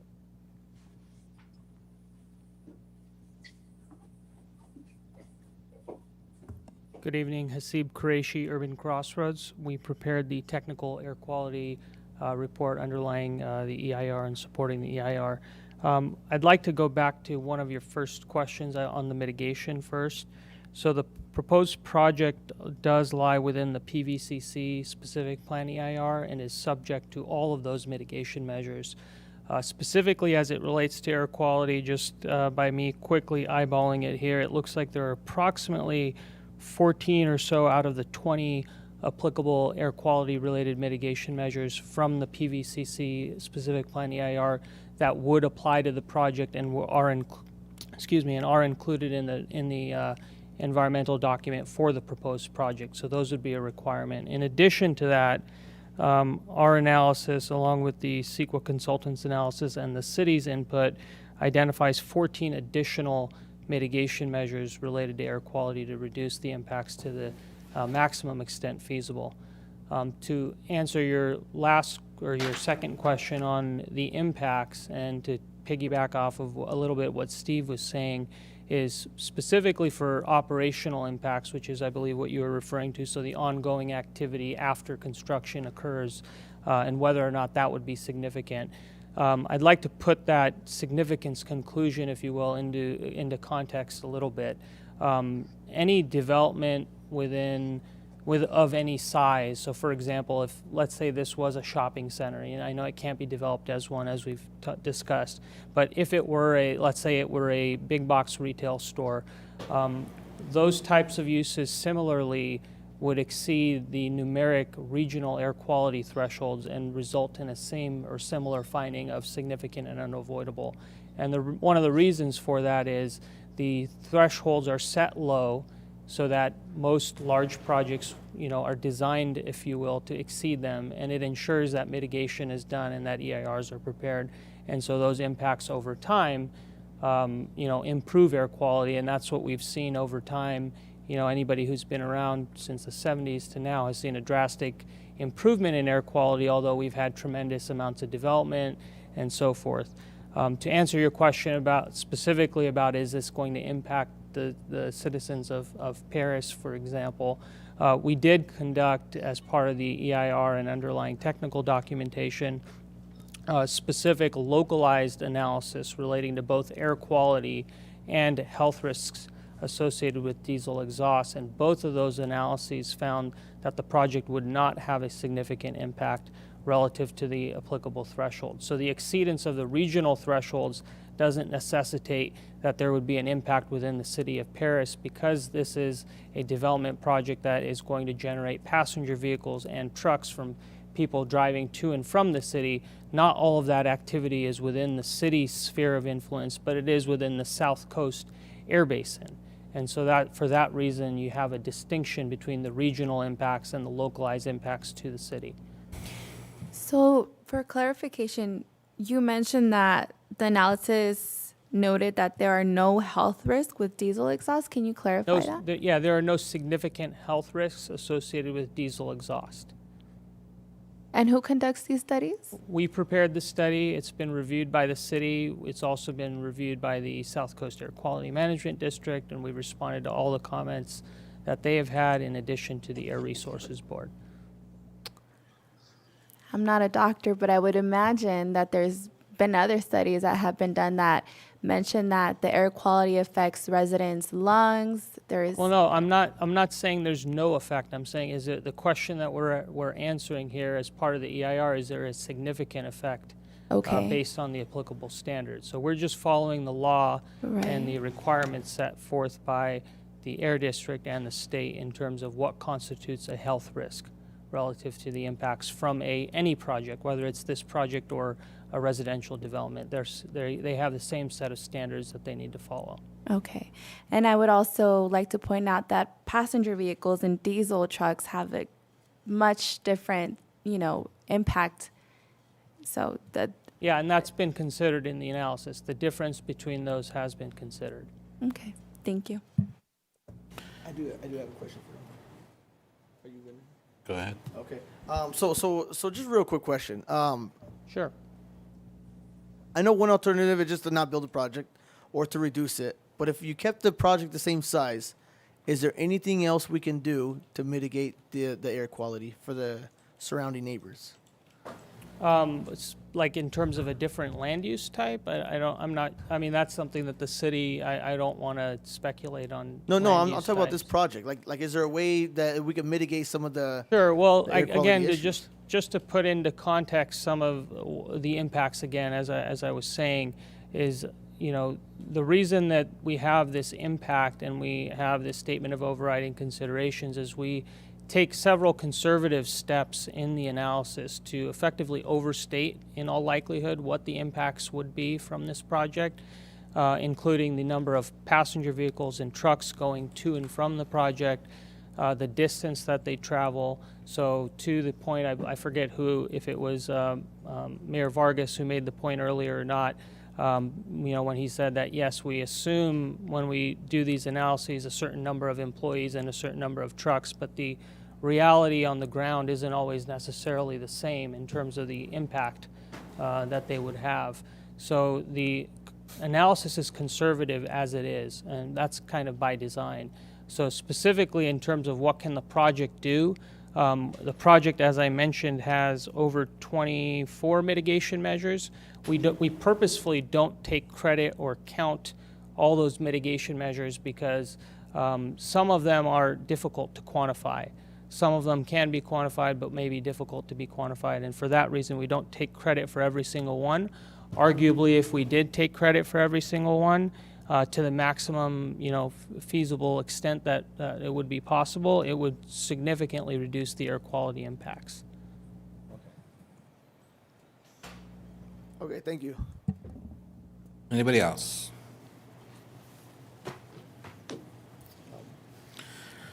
So, I just wanted to reemphasize, I mean, when did staff receive this 300-page document?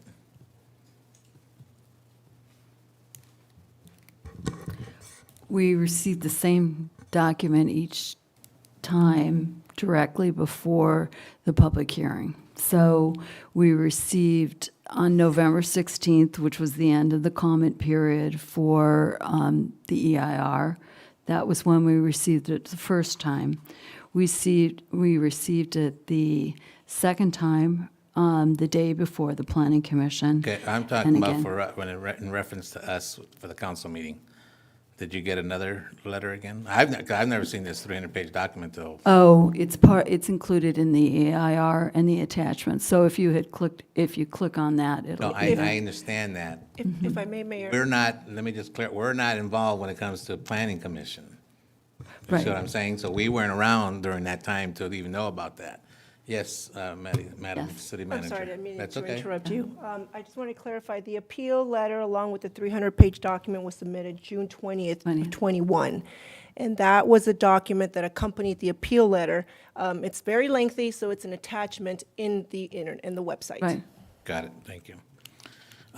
So, I sit in a lot of commissions as well as my colleagues up here, and this is not my first experience with challenges is here for our city, but, a vast majority of these organizations, if you want to call them that, they're just there to collect a check. They didn't even, and in particular for tonight, there's not even a team here to even explain or talk about this process. So, to me, it's just a scare tactic. Yeah, it's all in the 300-page document. Well, at least on the applicant side, he's got a team here, and I think Councilman Corona wanted to hear from, regarding the attorney? From one of his other members, Mr. Lee? No. You offered someone else to come up and talk about, We have the author of the EIR. No. We have our civil engineer, Scott engineer Hildebrand, side. who can talk about the infrastructure right. improvements, if you like. That's what we want to hear from. Okay.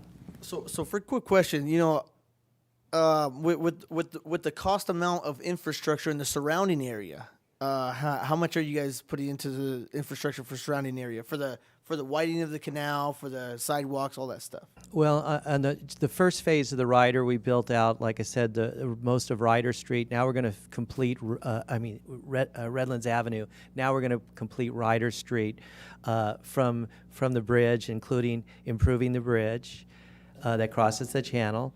And we're going to build Ryder Street out to Redlands Avenue. We've already improved Ryder Street going west. We are also going to improve the channel from Ryder Bridge up to Morgan Street, including building a new weir that's a concrete protection or cover over the California Aqueduct. That aqueduct is almost 100 years old now. So they want to make sure that aqueduct is safe from any floods or 100-year event.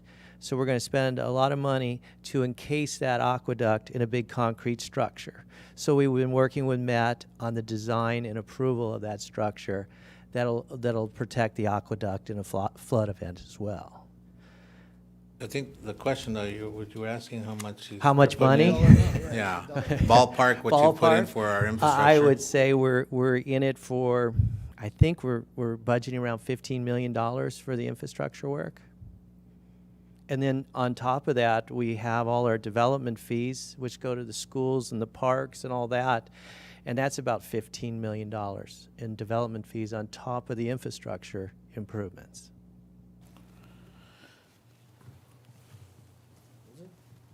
Okay. Anybody else? Oh, Mayor Pro Tem? You're on mute. Just a question for the developer, Steve, if he's available. Are there any changes that you could possibly think of that could be made to help even more mitigate against some of the environmental, some of the noise impacts, or some of the impacts some of the local speakers brought up today? Well, you know, I think the city is a big proponent of trees, and so are we. And we're always a light green.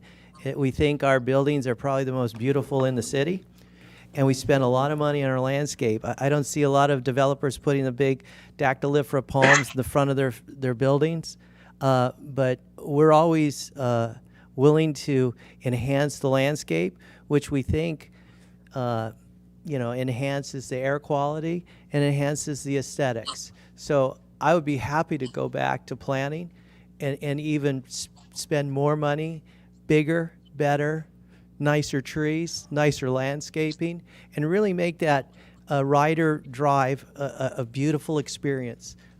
Going down the street, the sidewalks, the setbacks, the bounding, the landscaping, and enhance it that much more. Thank you. Okay, thank you, everybody. Good discussion. It's now time to entertain a motion for the resolution. You have another question? Yeah. To get to the comments from Mr. Hollis, he did say that he's gonna talk to planning and add trees and all this stuff. Can we put that as a condition? I mean, he's saying Yes. it. Yes, Let's we hold him can. accountable to it. We can work with the applicant. He's on record. Okay. Yes. Okay. He's on record and verbally saying it, so. All right, Mayor, I lost track. Did you actually close the public hearing? I sure did. Okay. I closed it before we started the council's comments. Okay, but thank you for having my back there. Mayor Pro Tem, did you have a comment? Yes, in terms of conferring with the planning department, could we trail this matter up into our next meeting in August to allow an interim meeting with the planning department to iron out those details or get the ball rolling on those details to bring this back? Or is that something you'd probably want to do after the appeal is denied? We could work with them on that and ensure that there were additional trees and landscaping along those two frontages without having to, even after you took action on it tonight, with that direction, if you include that in your direction, your motion. Just Yeah. one other item. We do have an interested tenant in the building. They would be a great companion to Skechers, who we built a building across the street for. Another national brand that is a very high image, would be a great tenant for the city. And we have to, there's a fairly tight time frame, so we would ask that it be decided this evening, knowing that you have our commitment that we'll work with planning and enhance the landscaping. Yeah, we could certainly move with, it's on record, and you've got our interim director here. She will follow through along with our planning manager as well. Do you have any more questions, Mayor Pro Tem? Just one last comment. Just in general, we've worked with IDI over numerous occasions over the last few years, and I actually like their commitment and professionalism. Personally, just given where the project is located, I'm not a fan of the project, but they followed the rules. The land was zoned, it's been zoned industrial for at least a decade before most of us even got on the council. and they've, you know, mitigated a lot of the environmental concerns. And I really didn't hear a correct answer from Golden State regarding any sort of mitigation things that they could have done. There was no proposal to say, you know, to decrease the square footage of one of the warehouses, to set one of the warehouses back further, to add more trees, to provide the residents with any kind of air filtration system. So while I'm not a fan of this particular project, I don't see there being a good reason for the council to go with the appeal. I think we should stay with what our planning department voted on back in June. And however, work with the developer to add more trees to the area, anything that mitigates the impact and the sightfulness of the people in that area. It's just not us approving this or not approving this. We're basically going with what our planning commission decided back in June in accordance to what we zoned the land for over 10 years ago, or close to 10 years ago. So that's just my comment regarding this project. I just think in the future, staff just be kind of cognizant regarding some of the projects coming, how far they are from resident. And I think they have done a great job of that. So that's just my comment regarding this project. Thank you.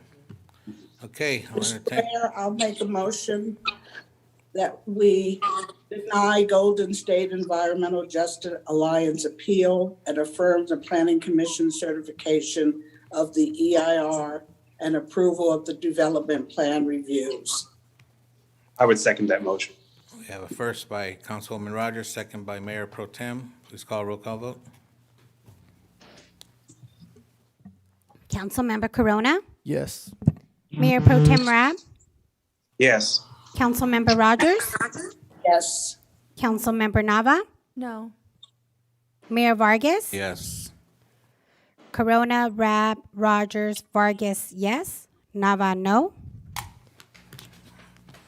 Okay, thank you. Item 10L is consideration to adopt a proposed resolution number next in order and introduce the first reading of proposed ordinance number next in order regarding a major modification, MM 20-05166, of TPM 35877 and DPR 08-01-007, Development Agreement Amendment 21-05053, tentative partial map 37998, TPM 21-05119, a conditional use permit 21-05133, and EIR addendum number 2, 21-05054, also known as IDI South Paris Industrial North, a proposal to adjust the partial sizes and modify the overall building square footage of the South Paris Industrial North project, original approval in 2010. For example, DPR 0801-007 at 3,166,456 square feet, and the major modification approval in 2020 for MM 19-05332 at 2,358,347 square feet, consisting of 3 industrial buildings totaling 2,840,836 square feet, with associated changes to the parking, landscaping, and driveway access on the 215 and on the 215.6 net acre vacant site located at the northeast corner of Redlands Avenue and Alice Avenue. And this will be proposed or introduced by our Interim Director of Development Services, Candida Neal. Good evening, Honorable Mayor, again, and Honorable City Council members. This project is, next slide, please, is the IDI South Paris Industrial Project. It is consisting of 3 industrial buildings with a total square footage of, I believe, the mayor, over almost 3 million square feet. There'll be associated changes to the project has been approved previously, and we'll talk about that, what those modifications will be later, but the the project before you, the Planning Commission did recommend on July 7th, 2021, approval of all entitlements related to this project. Next slide. The project site is the sort of triangular site at the intersection of the 215 and the Channel, which is Ellis Avenue and Redlands Avenue. So it's the northeast corner there. The current zoning is light industrial, and surrounding zoning is the downtown specific plan to the east, commercial to the north, and the new Paris Pacific plan across the freeway to the east. One of the things I want you to look at here is this truck route. We're going to be talking about the truck route later in the site, but it's a yellow truck route. This is the ultimate truck route that we're going to be looking at that will service this project. It starts on the at the project. You can see the yellow line. It goes east, and then it will go down diagonally down Case Road to the 215 freeway, and that will be the access point. There are restrictions with the development of this project, such that you can see also in this graphic the railroad spur. It's that dotted line area that you see that's sort of in the center of the site connecting north from Case Road. One of the users that is going to be going into the site or that they're negotiating with, they want to be able to provide rail access, and that is a real advantage to us in terms of impacts. It will reduce, it's a good thing because it will reduce truck traffic, because they'll be coming in on the rail instead of, so there's a lot of good reasons for that. But to get that rail spur in, they're going to need to have, that rail spur is going to take some time to construct, so they're going to need to have that temporary route until the rail spur is in. The permanent, once that rail spur is in, we'll be able to go north on Redlands Avenue up to the 4th Street intersection. So that will be the truck route, the permanent truck route. But this is the temporary truck route that we are going to, that we're going to use right now, and then ultimately we'll be just going up Redlands Avenue. So I'd like to turn to the next slide, please. The applications that we're talking about are, first of all, a major modification. It's needed to adjust the parcel size and to modify the override building square footage from the original project that was improved in 2010.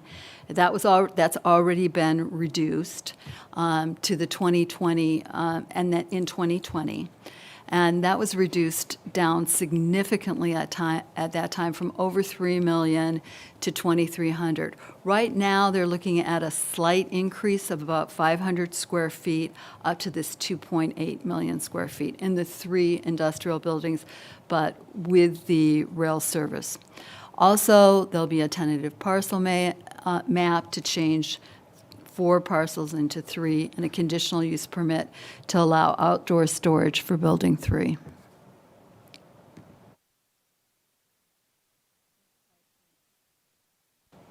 Next slide, please. The third application that you're looking at tonight is the development agreement. The provisions that we're changing in it are the developer's legal name, changes in the square footage to reflect that latest modification. We're updating the reimbursement, infrastructure reimbursement credits to be consistent with the current demand on the project. And probably most importantly for the applicant is to extend the DA time frame by 24 months. And that request is to allow construction of the railroad spur. Next slide, please. So this will give you a idea of what the changes that have been made in this project. The original project that was approved in 2020 had 4 buildings, and again, over 3 million square feet. We're at the major modification that was approved last year was, or that we're looking at right now, that was approved in 2020, had still reduced it to 3 parcels and also reduced it to, again, that 2.3 million. It slightly increased the size of the project, the actual acreage of it, by about 3 acres. And the proposed project now, we're looking at a increase in the acreage by another 15, about 20 acres. No, I guess it's closer to 12 acres. So it's going up from 148 to 161. And again, but with that slight increase in the total number. So we're having, compared to the approvals that were made last year, there's an increase of 500 square feet in building area and an additional 12 acres, 13 acres. So that's what we're looking at in terms of the project history. Next slide, please.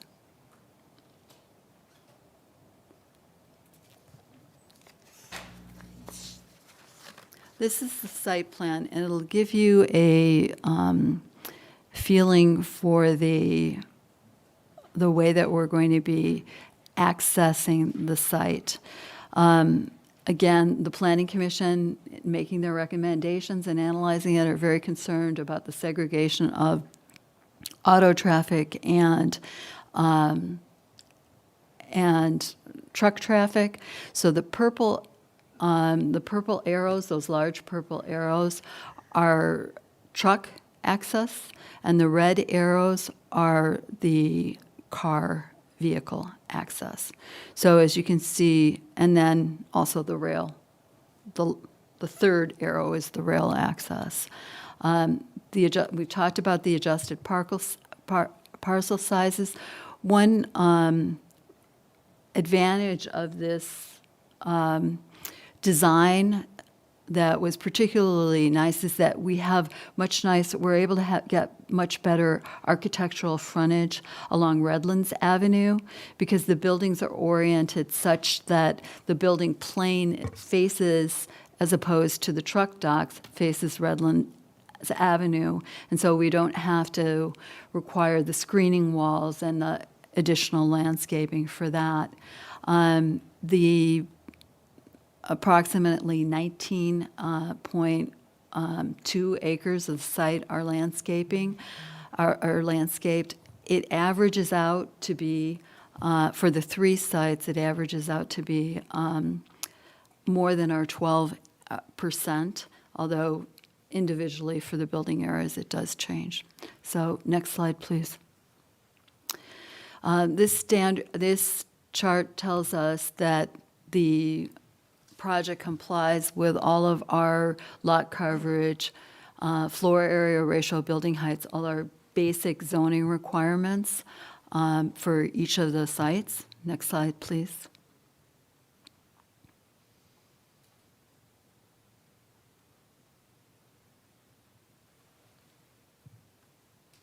Thank you. This side looks at the parking requirements. The buildings have more than adequate parking. As you can see from the numbers right now, total square footage, it's almost double the requirement. So in terms of truck parking, it's also not quite double. So it meets all of our standards for both the semi-truck parking and the automobile parking. Next slide, please. These are the building elevations. Probably the most important one is the west elevation along Redlands Avenue. The Planning Commission was very interested in getting a variety of materials as well as breaking up the building so that it wasn't one long element, but had different elements, including the massing at the center of the building. The south elevation, which faces Ellis Avenue, does have the loading docks there, as well as the north elevation. On the Ellis Avenue elevation, similarly, we will be requiring the 14-foot walls with the landscaping, as well as on the north. Next slide, please. This is Building 3. This building, again, this is building, again, you can see the south elevation on this one is fronting Ellis Avenue, and that's giving you that feeling. The east elevation is facing inward, again, and has the truck, and the north elevation is towards the center. So again, next slide, please. Staff recommendation. Again, our recommendation is to adopt a resolution that will approve the environmental report and adopt addendum number 2 to the EIR. We're looking at an addendum that was applied for this project. It's an addendum to the existing EIR, which updated it and looked at the new apartment, approved the major modification, as well as the tentative parcel map and the CUP. And we'd like to introduce first reading of the development agreement to update the terms of the DA as described. Just real quickly, I just want to clarify just a few things. The truck access is the red arrow, and that's on Ellis Avenue. We need to go back to that map. Okay, So could you people turn can- that back? Yeah, they're the 3 red arrows on Ellis Avenue. Yeah, the truck access is on Ellis Avenue, and it's in the red arrow. And then the auto access is the purple. And then the other clarification I just want to make is that the temporary access for the truck route is Redlands, and it's appeared for 4 months, just because there is a railroad crossing improvement along Ellis Avenue that need to make, and that's for a 4-month period. But the permanent truck route is on Ellis, heading west and then south on Case Road, and that would be permanent truck route. I just want to make those 2 clarifications. So, looking at the drawing, the first arrow closest to Redlands would technically be for Building 2. The middle arrow would be for Building 1, and then the third arrow would be for Building 3? Or anybody?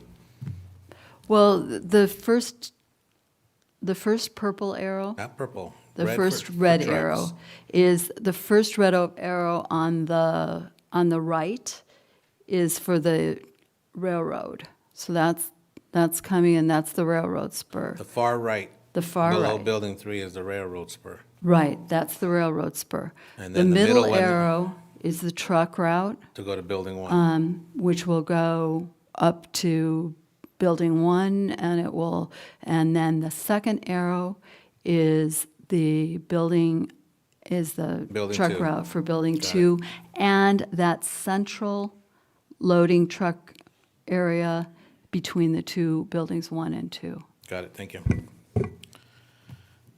That's it. Okay,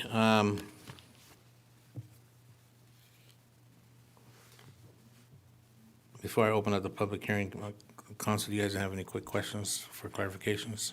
Yeah, quick question, Mayor, if I may. Sure. Future expansion space on the lower right-hand corner, what is that intended for? It's close to the rail spur. Future expansion space, it's named there. The applicant can clarify, but there's potential plans to put truck storage in that area, additional area. You mean like trailers? Trailer storage, and the CUP allows that. Okay. And then for the outdoor storage, where is that located? I would let the applicant clarify further, if you may. Sure. The Building 3 has been leased, or we're hoping to sign the lease shortly with a major, we're all under a non-disclosure. I think you know who it is. But they're going to store building materials here, lumber.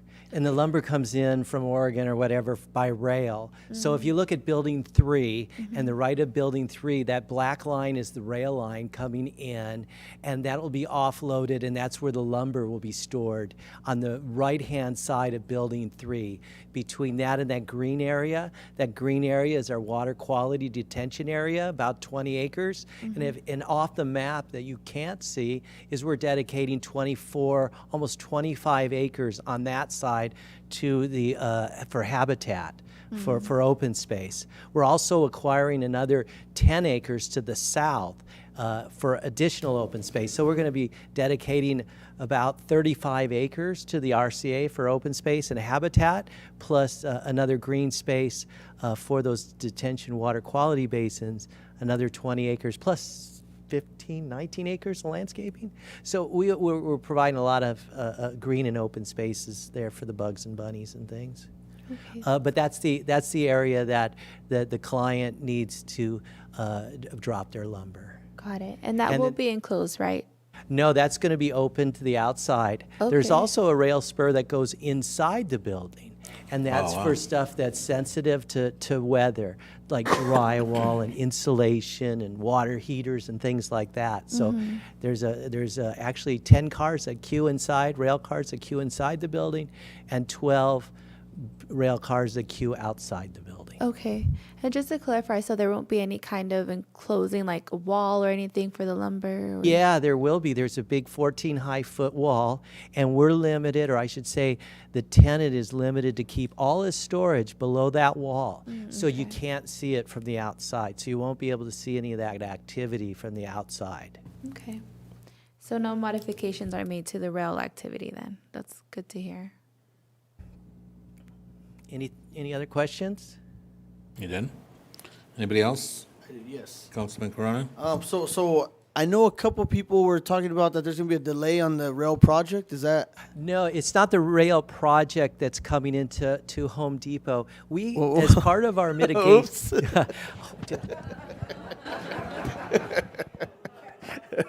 Oops. Or some other It project. must be late. Okay, sorry. As part of our mitigation measures in the EIR, we're going to be reconstructing 2 intersections that have rail on them. As we go down Ellis West and we hit K Street, we're going to reconstruct that intersection to its ultimate. And because that intersection is going to be widened and a new signal put in, we also have to improve the rail crossing there to new standards. So we're going to rebuild that rail crossing. And we're all going to do the same thing at Mapes and Case. And that's what takes so long. That has to go through the multiple California Public Utilities Commission, the MetroLink, the RCCC.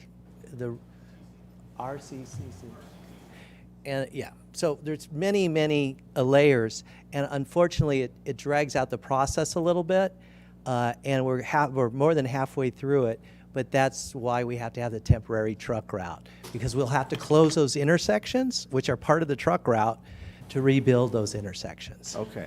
And then I'm not talking about that potential tenant in Building 3, but in Building 1 and 2, we have we have potential tenants already? We have another national retailer looking at building 2. We don't have anybody looking at 1. But how we're spacing these development out is at least a 6-month stagger between starts. Because we don't want to overwhelm the city infrastructure that isn't built out yet. We're going to spend about $45 million building out I the need to interrupt, infrastructure. guys. I need to focus on clarification questions so we can get, in the interest of time for everybody that's here, I need to open the hearing, close the hearing, and then we can all throw in all our questions after that, if you don't mind. Sure. Okay. Okay? I just want clarification questions from the presentation. Okay. Anybody else have anything for clarification purposes? All right, let's open up the public hearing. Madam Clerk, do we have any requests to speak? Yes, sir. Jason Baez.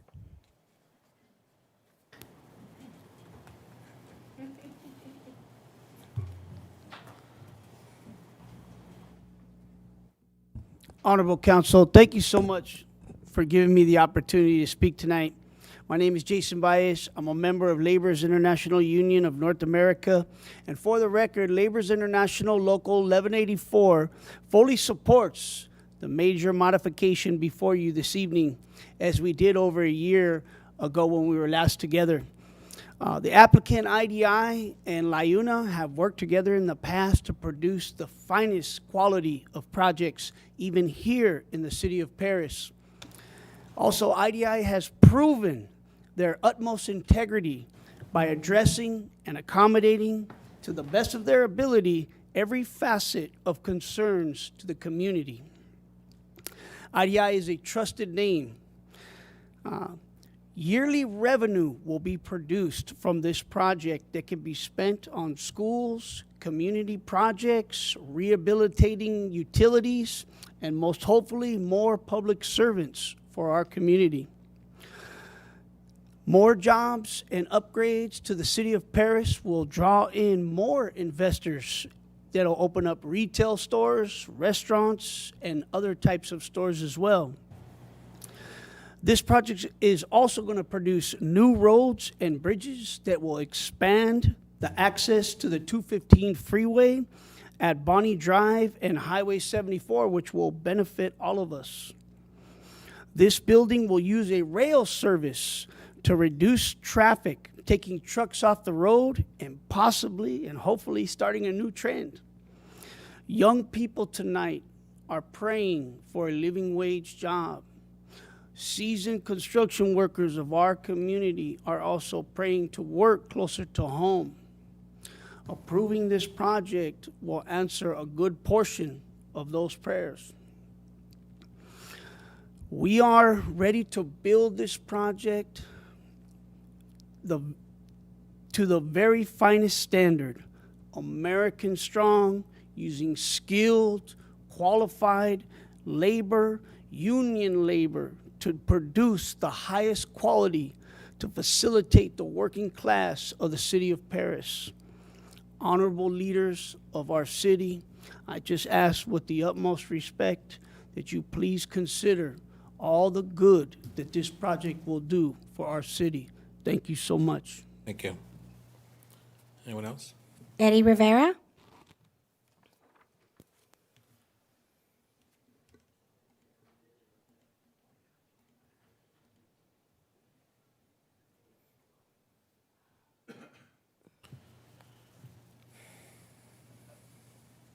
Good evening, Honorable Mayor and City Council members. Thank you for the opportunity to speak. I am also a member of Laborers International Union of North America. We fully support IDI Logistics. The developer is a responsible developer, as you guys have already experienced, I believe, here in your city. We enjoy, as a union, we enjoy working with them on this partnership. The whole meeting today started with a bunch of kids getting money for college. Let's not forget about the ones that have already made a decision in life not to go to college. And this union, with partners like IDI, provide an avenue to many, many other children who are going to be entering the workforce.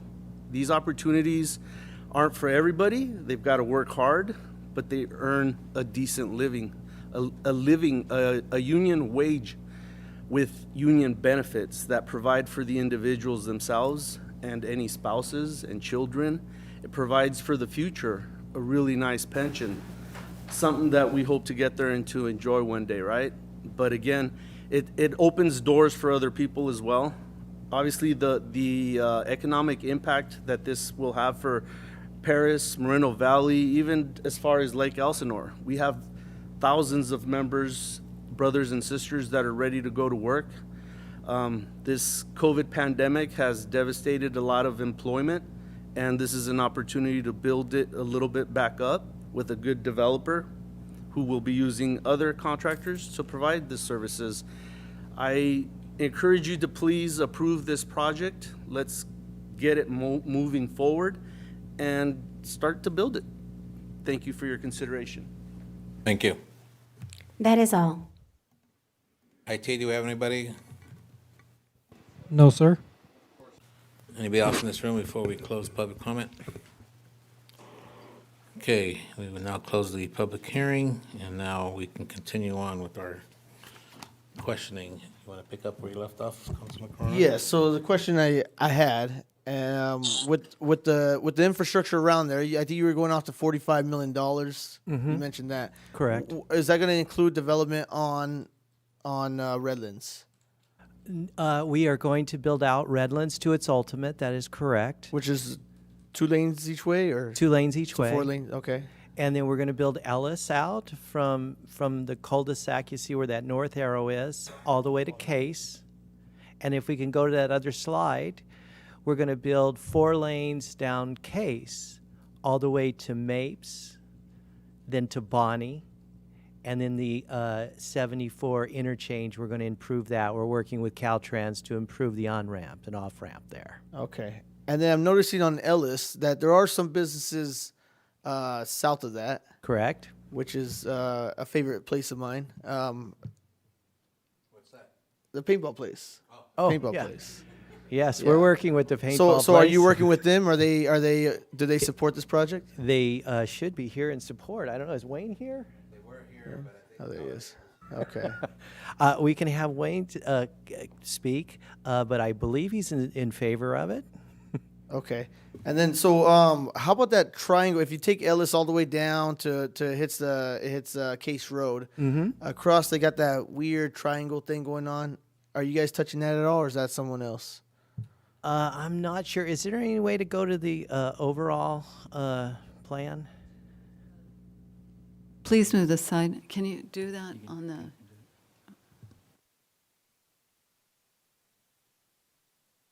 There it is. Okay. There's a lot of weird triangles. There but- is a lot of weird ones. I'm trying to see where I'm looking at. Yeah, so the ones where the 2 yellow arrows meet each other? Yes, Ellison that's Case. the intersection at Ellis and Case that has the railroad crossing there. That we're going to rebuild that intersection. That's Okay. correct. So the one, I guess, from Case Road to Getz Road. Case Are you guys touching that? Case Road to Getz Road. Oh, that little section. That's in our second phase. You'll be hearing from us on another development that we're going to be doing that one on. Okay. Okay, I think that's all the questions I have. Thank you. So that one point, though, that you made, Allison Case, that is one horrible intersection. You're going to build that out to where it's Correct. And we're more livable, much drivable. more livable, much Yeah. safer. Thank you. Okay, who's next? Anybody? Well, I think a lot of issues here is the fact that this was already pre-approved already, and you've actually are reducing the numbers of square footage. You may have enlarged the area, but it's not with buildings, and you have a good habitat area that you're giving to RCA. And anyway, okay. Well, you may sit down. Thank you, sir. At this point, seeing no other comments, hands being raised, I will call for a motion on the resolution of the first reading of the ordinance. Motion to approve. I have a motion by Mayor Pro Tem.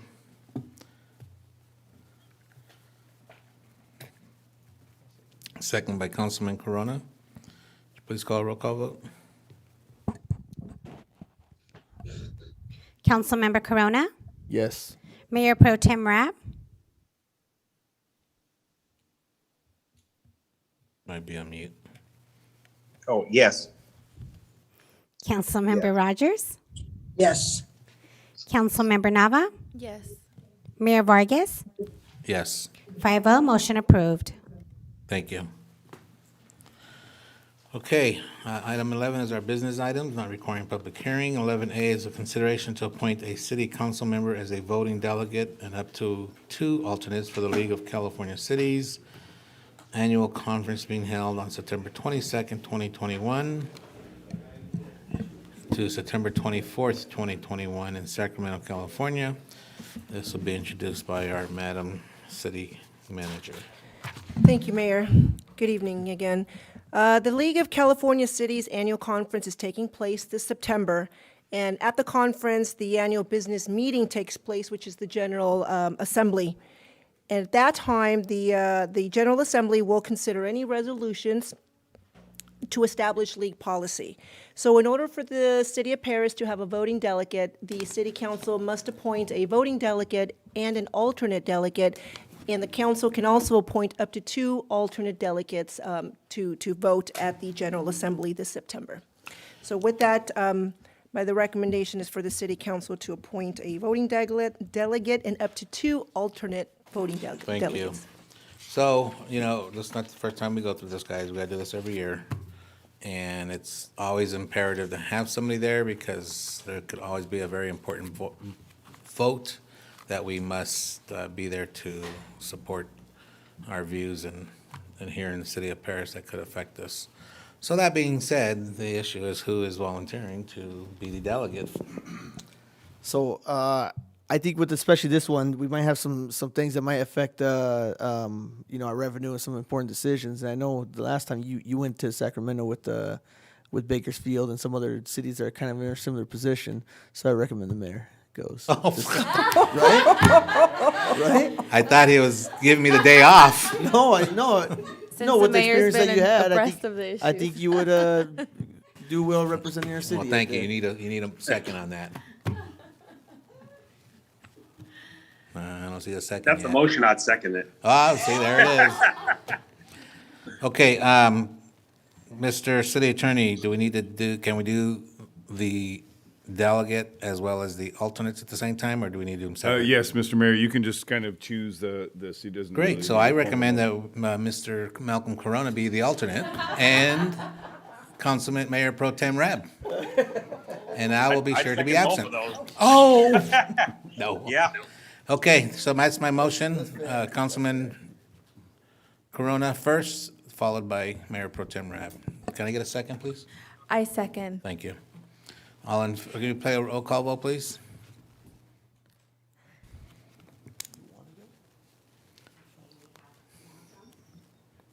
Yes. Mayor Pro Tem Rabb seconded. Yes. Yes. Oh, no, I'm sorry, you're right. Councilwoman Nava seconded. Yeah. Yes. Councilmember Corona, Yes. Mayor Pro Tem Rabb, Yes. Councilmember Rogers, Yes. Councilmember Nava, Yes. Mayor Vargas, Yes. 5-0, motion approved. Thank you. Item 11, business items continued. 11B, consideration to receive and file the local road safety plan. This will be introduced by our city engineer, Mr. Stuart McKibben. Good evening again, Honorable Mayor, council members. The local road safety plan is an important document because it identifies safety concerns in the city. It comes up with a way to mitigate them and then makes recommendations about that. This plan, we received a grant from Caltrans, and we used that to hire a consultant to prepare the plan for the city. That consultant was Kim Lee Horn. Their project manager, Daryl Depensier, is here today, and he's going to make the presentation to the council, tell you, well, what is the local road safety plan, what's in it for Paris, and what is it that we're going to do to help make Paris more safe. And so with that, Daryl's right here. Hi. All right, good evening, Council. Thank you for the time. I know it's late, so I'll try to make this as quick as I can and answer any questions you might have. But as Stuart mentioned, this is the Local Road Safety Plan commissioned by Caltrans, and it's part of the Highway Safety Improvement Program that is run at the statewide level. So this plan was supported by Grace Alvarez, Brian Hill, and Lizette Hernandez, as well as Stuart McKibben as we went through it. And then on the consulting team, I had my staff in support.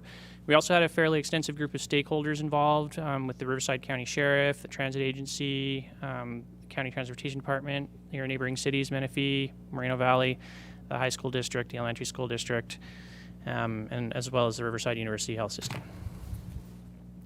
So this presentation really goes over what the project is all about, what we saw in terms of our analysis, what we came up with in terms of priority areas for the city, some case studies that we explored, and then what the types of safety countermeasures that we would recommend as part of this study, and then some next steps for funding. So the LRSP itself, Local Road Safety Plan, it's a statewide plan that is in a statewide program that actually comes out of the FHWA at the federal level for the Highway Safety Improvement Program, which is one of the key state and federal contributions to funding to build safety improvements on roadways. So having one of these plans in place is a requirement to be eligible to apply for those funds. The last cycle of that funding, the City of Paris actually did get some successful funding awards for quite a bit of money, so we'll talk about that a little bit further down. The LRSP is really also intended to look a little bit beyond just engineering, so we also look at education, enforcement, emergency services, all the different aspects of roadway safety. So cycle 11 for the Highway Safety Improvement Program expected out in the coming spring 2022. This plan will be in effect and the city will be eligible to apply for more of that highway safety funds. So the way this project actually works, we start with a really detailed analysis of all the collisions that have been happening in the city. We used a 5-year study period. I believe we covered 2015 through 2019. In our analysis, we prepare a safety report that summarizes all that. We start bringing that to the stakeholders. We discuss with them what we found, what we want to see. We go through and identify some key locations in the city that we can look at for case studies to help identify the types of things in the city that are contributing to traffic crashes that we can address. And then we developed a draft plan, which should be included in your package, where we have the whole set of findings, the mitigations that come out of it. We have a workshop with the stakeholders, refine that plan, and then we finalize it. So really what we're trying to do with this, if you think about, you've all heard of Vision Zero, I'm assuming. It's the idea that we want to have zero traffic deaths on our roadways. So a local road safety plan is really one of the first steps to moving in that direction. We set that baseline, we learn what's going on in the city safety-wise, what's contributing to traffic crashes, and then we develop some strategies to reduce those. And then as we move forward, we monitor that. We can better understand the impact that our investments are having on safety. And that gives us the tools we need to set targets and figure out what level of investment's required to really achieve those goals in the long run. So in terms of what's going on in Paris, just looking through the study period and at the fatalities, there were 38 people died on the roadways, 4 of them on bicycle, 15 pedestrians, and then a few other, the remaining 19 were in vehicles. So this map just is a quick overview of where we see the collision activity most. So as is typical, the intersections, so those red dots are where we have the most. So in excess of 40 crashes where those red dots were over those 5 years, and then stepping back down. And then some of the roadways where we have crashes occurring not at intersections that are highlighted. So like you'll see on Ramona Expressway around that curve, there's a lot of crashes there, a few sections on Paris Boulevard. So we wanted to highlight all those things and really get a sense of where the collisions were occurring so we could focus on specific recommendations. Looking at just the types of collisions that we see in the city, the graph on the left is showing us the level of severity, or sorry, over each year, the different types of crashes that we're seeing. So you'll see the bottom, the broadsides, and the rear ends, those two kind of blue colors. Those are typically the most common, and that's reflected here. And then when you look at the causes of collisions on that bar chart, we see unsafe speed or aggressive driving is the #1 contributing factor listed on the police reports. Again, that's fairly typical. Improper turning, so people not necessarily obeying the traffic signals or taking turns inappropriately was the second most. And then people disobeying signs, and then impaired driving as the fourth, and so on. So that gives us a good clue on what we can start doing to build those emphasis areas I was talking about. So when we were looking at the City of Paris, the things that we wanted to address that came from both our analysis and from the stakeholders, commercial vehicles. So we know Paris has a lot of warehouses, they have a lot of trucks, so we want to make sure that commercial traffic is something we're looking at. Vulnerable road users, pedestrians and cyclists. When they're involved in a crash, they're much more likely to be injured or killed than people in a vehicle, so it's always important to look at those. Aggressive driving, that was the #1 causal factor, and impaired driving, because that's another fairly easy one to solve. The other thing with these emphasis areas is they're aligned to the state goals that they have, so using these as your emphasis areas and focusing on them, there's a lot more funding opportunities for the city to apply for to address these.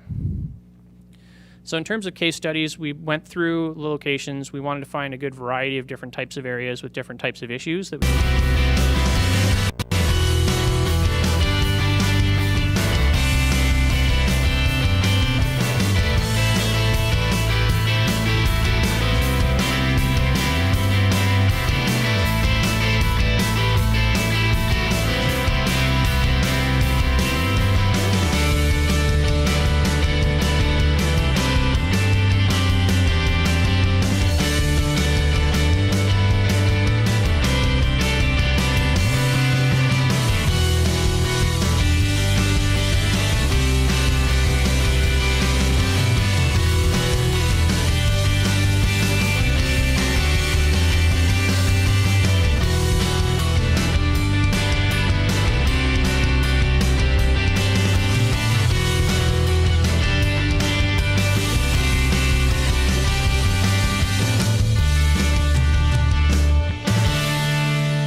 Hi, we're Eastern Municipal Water District, and we'd like to tell you a little bit about how we recycle water to provide a cost-effective and drought-resistant water supply for our community.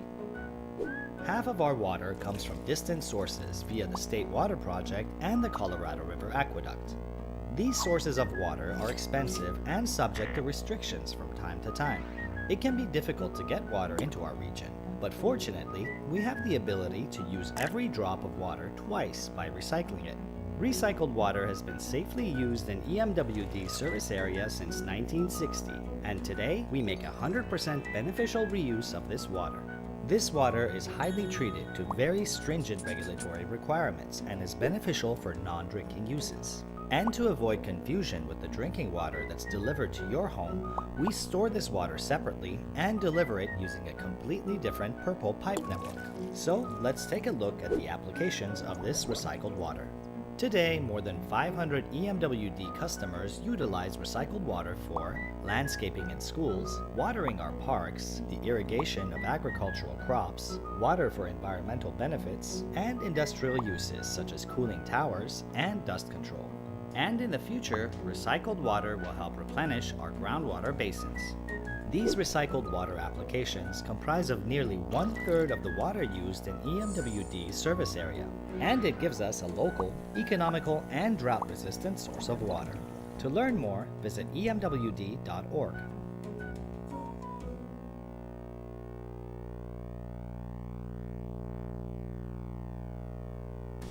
Have you ever looked at the water coming out of your faucet and wondered where that water comes from? Hi there everyone, I'm Savvy the Water Drop.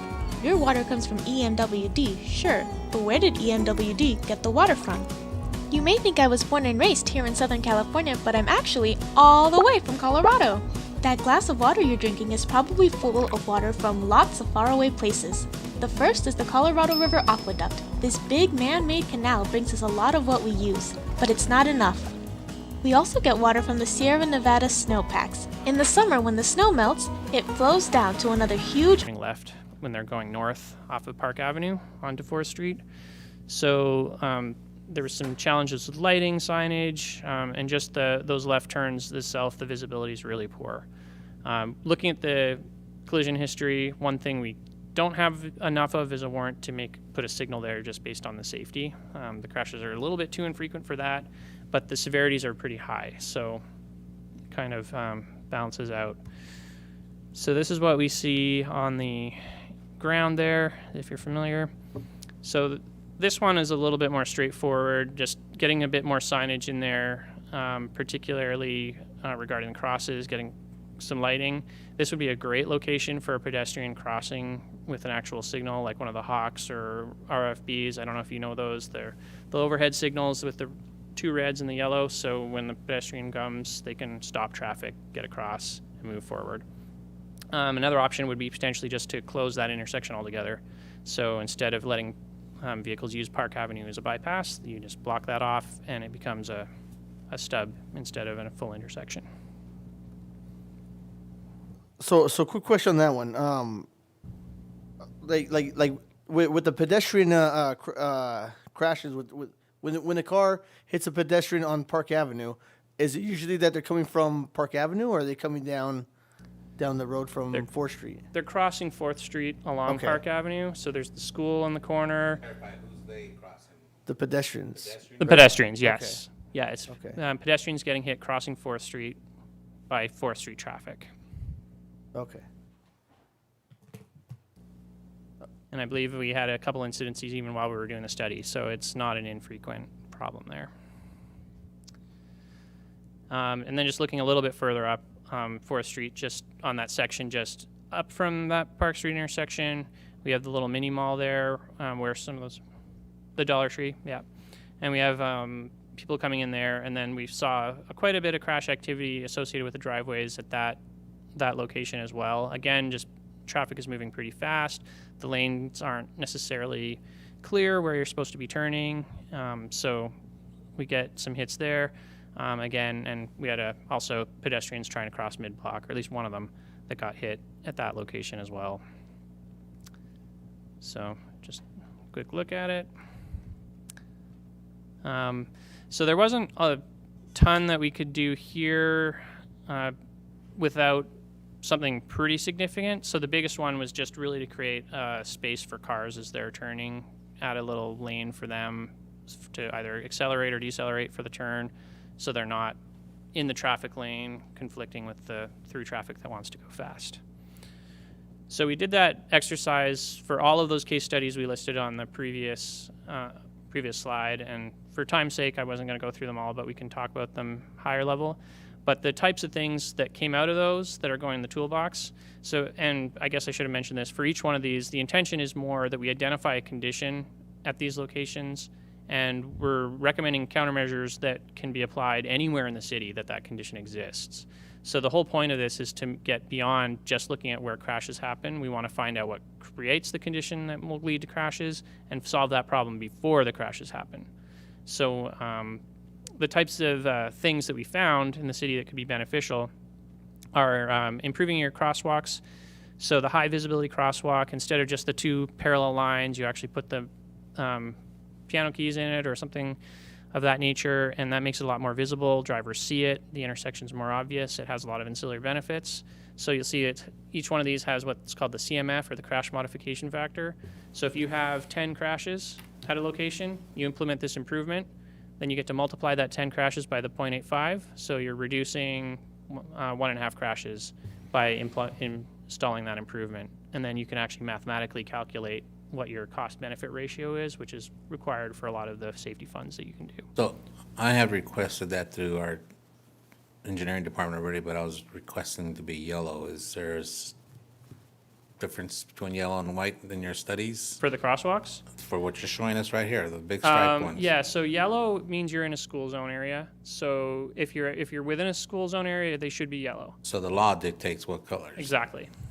Yeah, I like the yellow, and that's where I see a lot of them. Well, not here, it's our neighboring cities, and it just stands out more, so I was just wondering if that could be used anywhere, but you answered my question. Thank you. Absolutely, yeah. So then we have that leading pedestrian oval I was describing, so the pedestrians get their walk signal before the vehicles get their green. Bike lanes, just installing those, and then in cases where you have high bike traffic, even including that green paint on the bike lane is really good, especially where you have those right turn vehicles going over it. It helps really highlight where that lane is. The retroreflective backplates, so that's that yellow stripping around the signal head. That increases visibility. Adding some more lighting on some of the darker segments. The signal improvements, which is a little bit more general, but that's things like that dilemma zone I was talking about. Speed feedback signage, you have a few of those in the city now, but those can actually be really helpful, especially if you make them mobile, so they're not always in the same place. So if you move them around so people don't get too used to them, they can actually have a pretty good effect. And then I don't need to walk through this whole long list with you. You've seen that there, but we have a pretty substantial list of different things that came through our case studies and through the systemic interventions. So there's a good number of items here, and it keeps going. The objective with all of these things is to reduce conflicts between vehicles, pedestrians, bicycles, and just minimize the opportunities for people to have error. So we have to acknowledge that drivers make mistakes, but those mistakes, we don't want them to be fatal. We want them to be able to recover from that.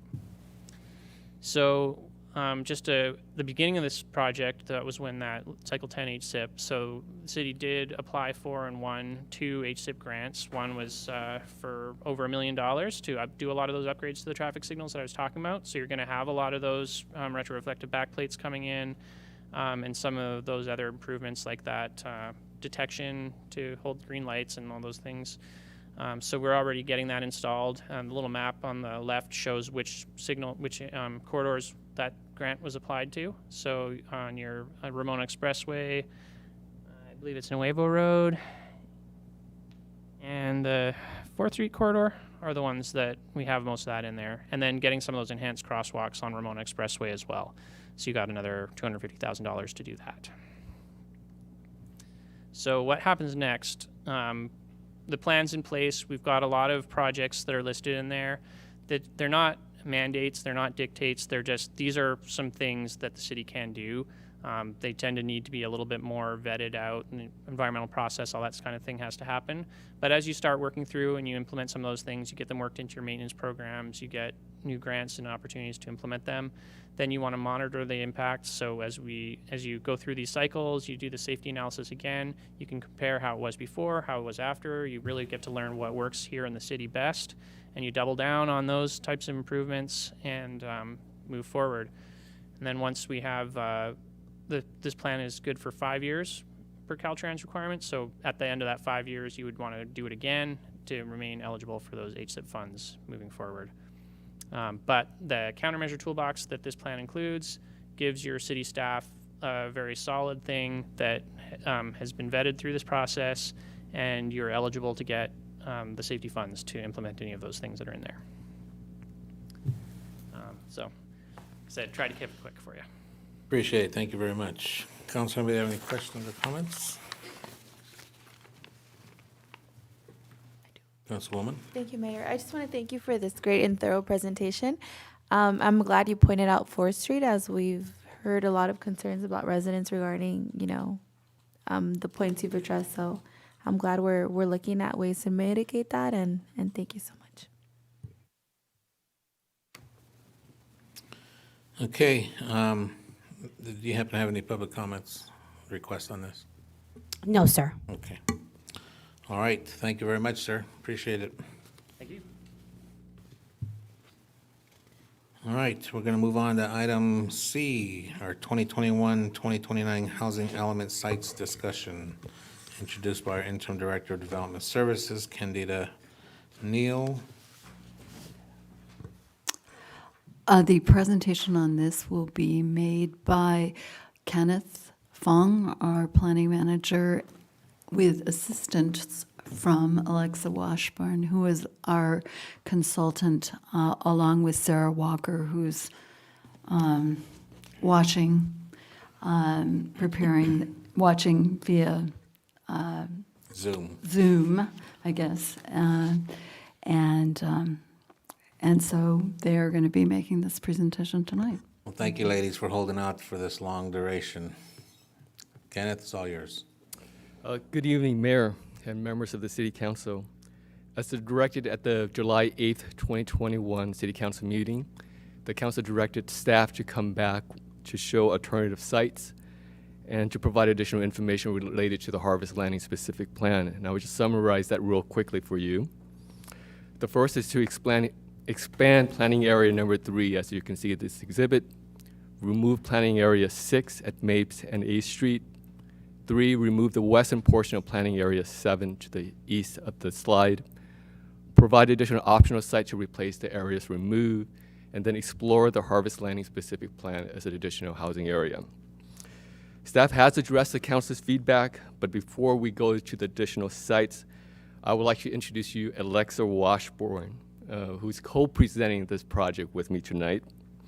She will give you some technical background regarding the housing element. She does bring a wealth of knowledge regarding the housing element, as she has assisted the city with the last 2 housing cycles. With that information, I will turn this over to Alexa, and we'll kind of go back and forth a little bit.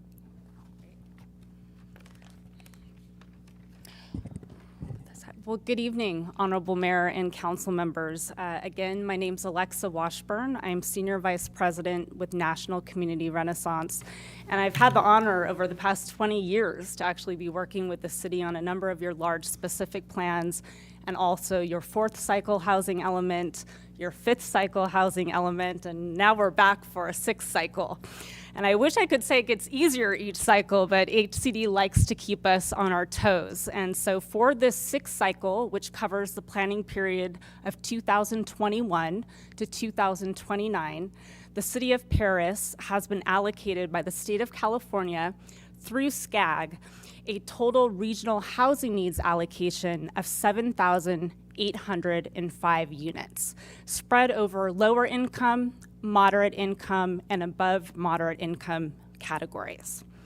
So we've used a series of strategies and a multi-prong approach to meet your regional housing needs allocation, or RHNA.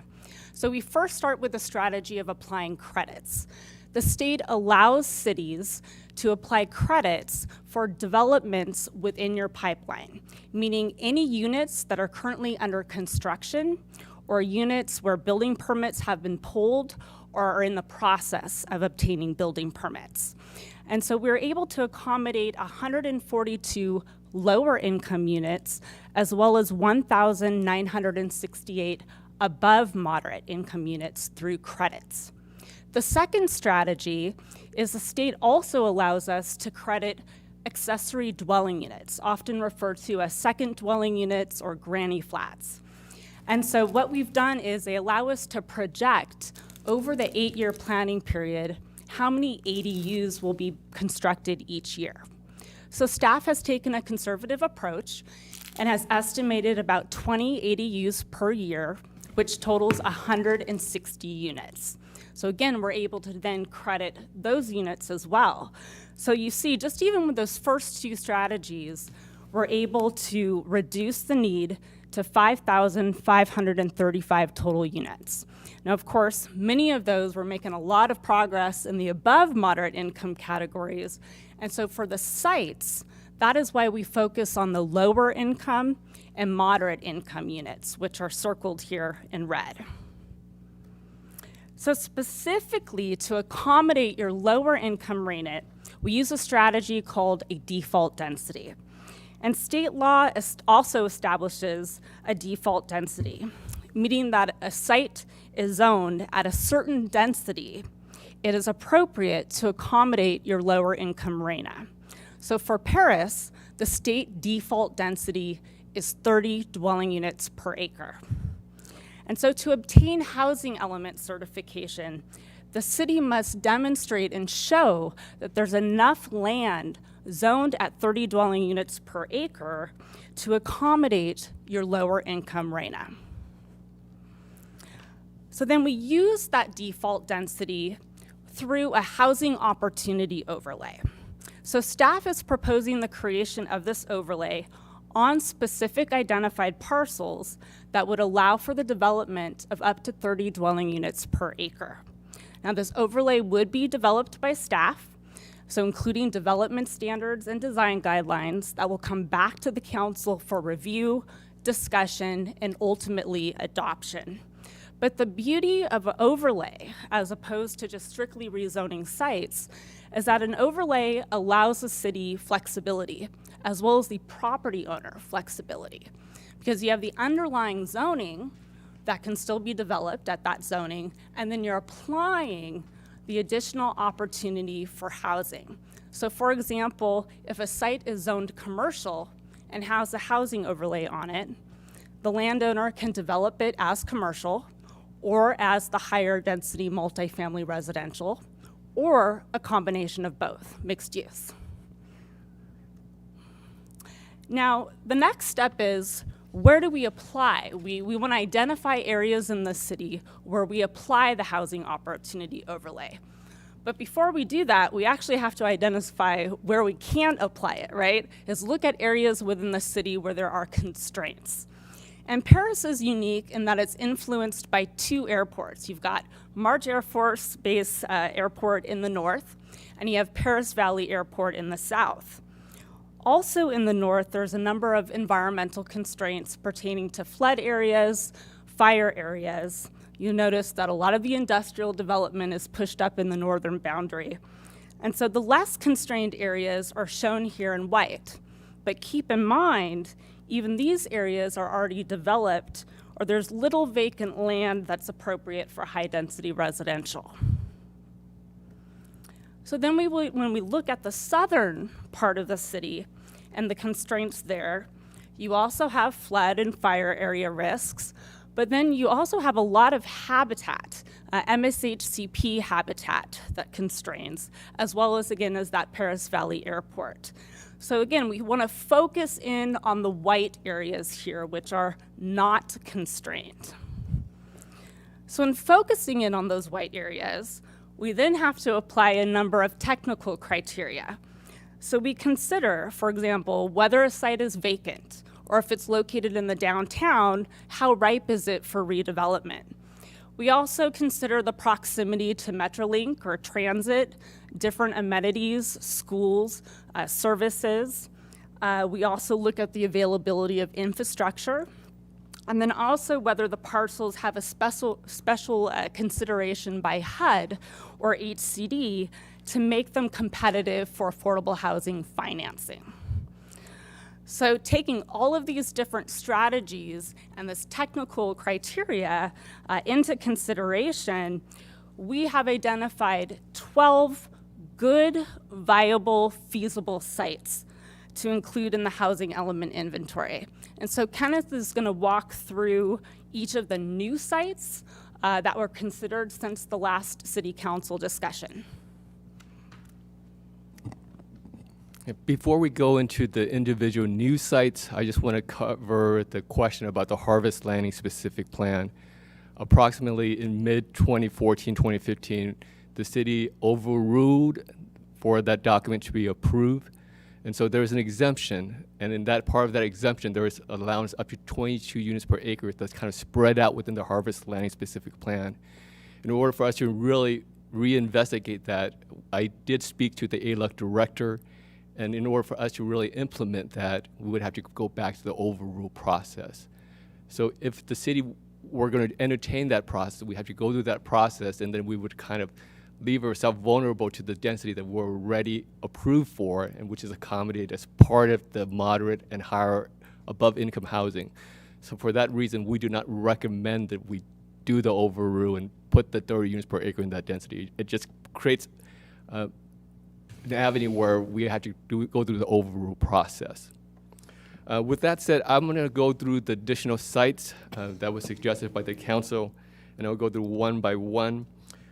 As we go through these individual new sites, we're going to identify the acreage, the underlying zoning, and just some of the criteria that Alexa mentioned that meets the RHNA housing element or XCD requirements. So the first site is the area that the council directed us to look to expand further. In this particular area, it's near amenities, it's close to bus transit, and it's next to an elementary school, and it has provided the next transition between commercial and increasing the density. And this just follows good planning principle. Typically, you want higher density closer to amenities or next to your school. And this is 19.2 acres. The second site is Area 6, which was previously had 2 sites as part of the Harvest Landing specific plan. We removed the area along Marietta Road, which was recommended by the council because the sewer station. We just shifted back exclusively just along the commercial area adjacent to the Paris Crossing Shopping Center, which is what was recommended by the council. And this follows the general planning principle that you put high density or higher potential for higher density closer to existing commercial, and you're near the MetroLink. An additional area that we identified was just south of Ethonac Road along the east side of Barrett Avenue. This is adjacent to the drainage channel and SEE easement before you encounter the city of Menifee to the west and to the south of this SEE easement. Again, this is an additional area that's close to commercial, close to the MetroLink station. It's about 31 acres. It's commercial. It creates an opportunity for mixed use. The next site is Area 8. Again, this is part of the Mott Town Center. This is 15 acres of commercial land that's currently vacant. The Mott representatives have met with the city before and have entertained the idea of putting mixed use or residential in this area, so we identify a portion of the Mott site as part of the residential use. Another area we identified is we call Area 9. This is on the east side of A Street, just north of San Jacinto Avenue. Again, this area is currently zoned R6000, but it's close to the military school. It's adjacent to a church. It's just north of the downtown suburban zone, which allows duplexes and triplexes. If someone wishes to develop those type of uses, we think that there's a good transition. Plus, it's near our downtown, which provides MetroLink transit. Area 10 is on the east side of Redlands, just south of 4th Street. It's currently zoned commercial. It's an undeveloped property. It's next to the downtown Urban Village. Urban Village, in theory, allows up to 30 dwelling units per acre, so this would be a nice transition between those two zoning densities. In addition, this is close to our bus transit, close to our shopping, close to the freeway, which is just typically generally good principle for higher density development. In regards to the next site is Area 11, which is south of Center Avenue. This is it's commonly known as the Paris Venue Shopping Center. We're designating a portion of that. There's some plans in the future to develop commercial here. This would create an opportunity to have higher density next to a commercial shopping center. And it's nearby amenities. There's, this Bob Long Park. There's an assistant program at the northeast corner of Redlands and San Jacinto Avenue. And with that, I will go back to Alexa, and she'll summarize how we're getting to these numbers. So to recap, to accommodate the city's remaining regional housing needs allocation, staff has identified 12 good viable sites that can more than accommodate the city's RHNA. In fact, you see here in this chart that we have a little bit of a surplus, and that's actually critical, a good thing as we head up to HCD, because HCD often scrutinizes sites and can be critical, and so we want to allow ourselves a little bit of buffer there, and also to ensure that over the 8-year planning period, that adequate sites are available. So in terms of next steps, tonight, we are asking the council for your blessing, support, approval of these sites. We will then wrap up the draft housing element and post it, distribute it for public review. And then in September, we will submit the draft housing element to the state HCD for their initial 60-day compliance review. At the end of those 60 days, we hope to have our pre-certification letter in hand, where we will come back to a series of adoption hearings. So Planning Commission would be estimated in November, and we would be back before you, the City Council, in December. And then, after the City Council adopts it, we send it back up to state HCD for final certification. So this schedule allows us to get this housing element adopted by the end of the year, stay within the grace period of the state's timeline, and not fall subject to any penalties. So this is our next steps. With that, Yeah, with that said, we would recommend the council approve the site inventory that's presented tonight, and so that staff can finalize the housing element and submit it to XCD. There is a little bit of an additional grace period until mid-February, but ideally we would like to be able to get direction tonight and we can proceed. Thank you both for a great presentation and good selections there. Council, anybody have any questions or comments? Yes, I do have a question. With the ADUs, I saw that they were divided in by low income and moderate. How are ADUs divided that way? good question. We actually utilized a methodology that was established by the Southern California Association of Governments that allows us to allocate those ADUs across each of the income categories. So we followed the methodology established by SCAG. Okay, so if I build an ADU in my house, is it low income or is it moderate income, or how, I'm wondering how that works. What we get to count it towards the city's RENA. Okay. Yeah. Okay. But for clarification, it's not low income. It's now RENA doesn't mean low income only. We have to accommodate all ranges of that would probably qualify for above or medium or moderate above income. So we have to allow for all varieties of housing opportunities. Correct. Yeah, but specifically with the ADUs, like if it's built in a low income area, then it's a low income house. No, I mean, is it counted for low income? Yeah, no, it can count again for a variety. For instance, if you're building an accessory dwelling unit and your mother or father chooses to move in there, and they're not paying rent, that could qualify for lower income, right? Okay. Or if you decide to build it and rent it out, as Clara said, above moderate, then it would count. And so that's why we're covering really the all income categories with those ADUs. Okay, thank you. Mm-hmm. Anybody else? Yes, I just have a brief question. For the new area proposed, Area 9, what is the current zoning for that area? It's currently zoned R6000. Okay, and potential 170 units? That is correct. Okay. Just because this is an area we were just discussing earlier in today's council meeting, and some of the concerns brought up were, traffic congestion. So that's something that, even though it's potentially an opportunity, it's something that I feel we should consider. If I may, Councilwoman Nava, one of the things, as it was pointed out in the presentation, this is an overlay zone. So the entitlements for the tract map or the subdivision would still have to come back to the city council for final approval. It doesn't mean they are automatically entitled to build 30 units per acre, but they are allowed to.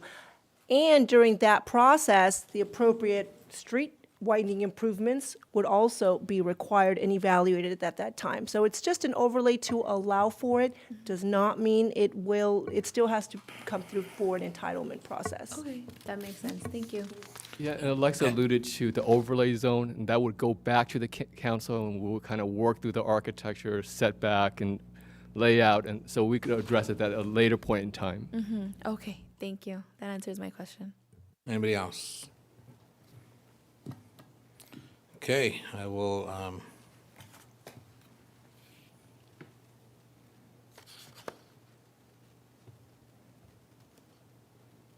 We're on B or C? I lost track now. We're on C. Did we have any requests to speak on this item? No, sir. Very good. All right, so we're not required to do any action on this one, according to my notes. Or are we? I think just a consensus for Mr. Fung, I think is all that's required tonight.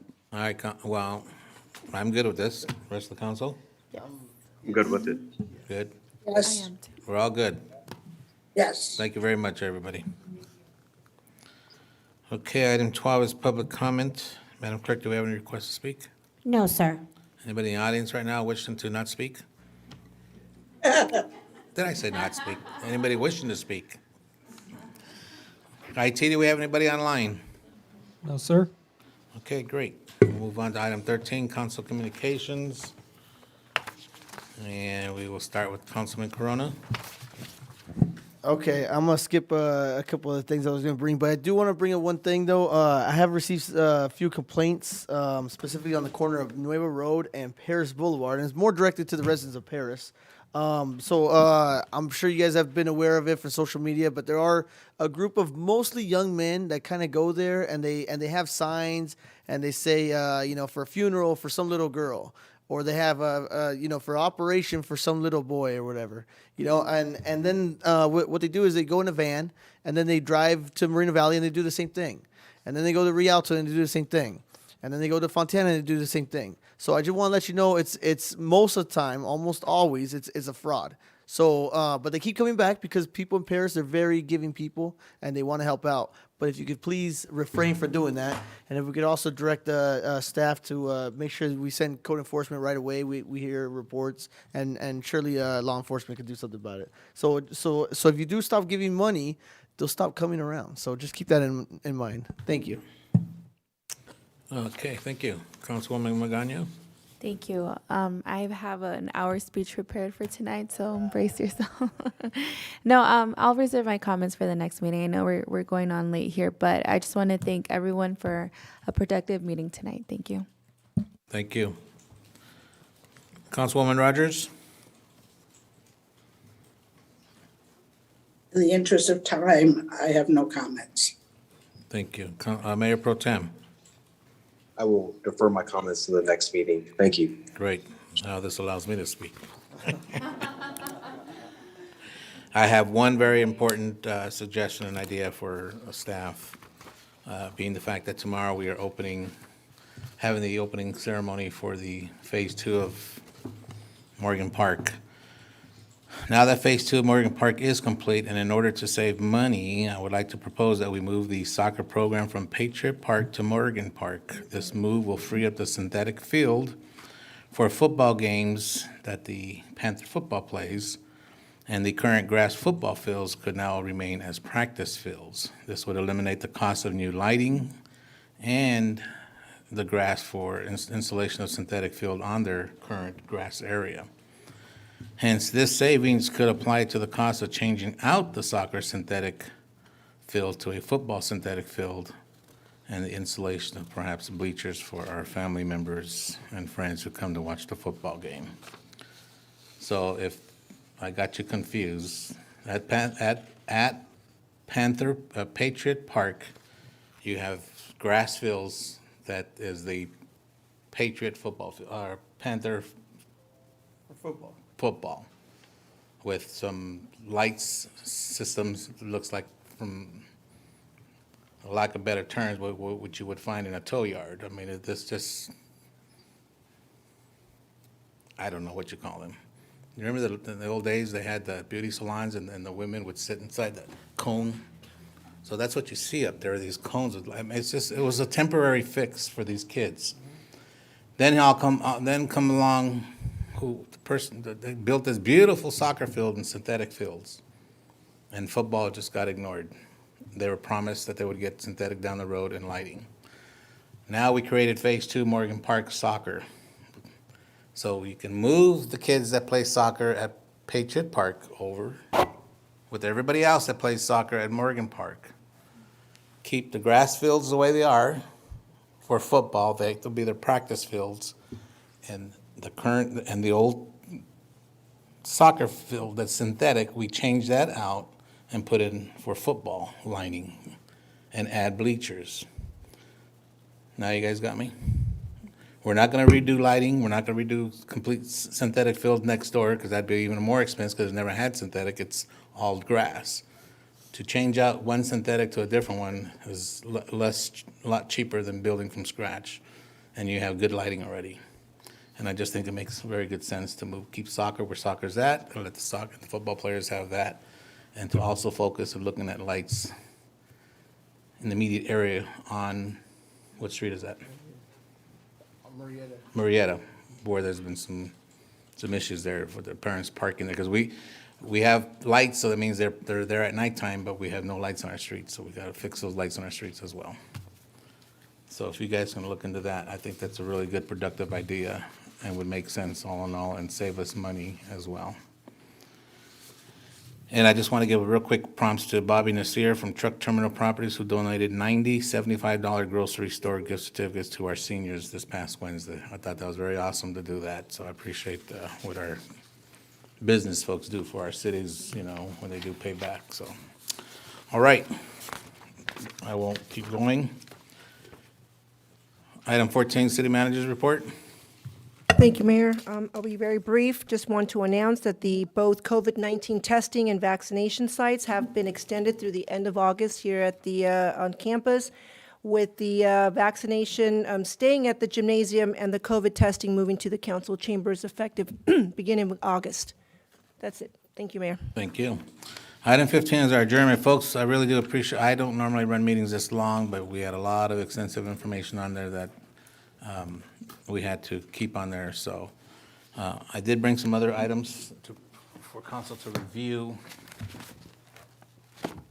Okay, not now. It's been tough, and you know what? Every once in a while, we got to pull one of these long ones, so I appreciate everybody for sticking it out. I do want to close on a serious note in honor of Albert Guzman, a dear friend of our city. He was a retired U.S. Marine veteran. I thank him for his service, and I send my regrets to his family, and we will be closing in honor of Mr. Albert Guzman. Thank you, everybody, and good night, and thank you for sticking around. And please be safe. Continue to keep on testing and get vaccinated as well.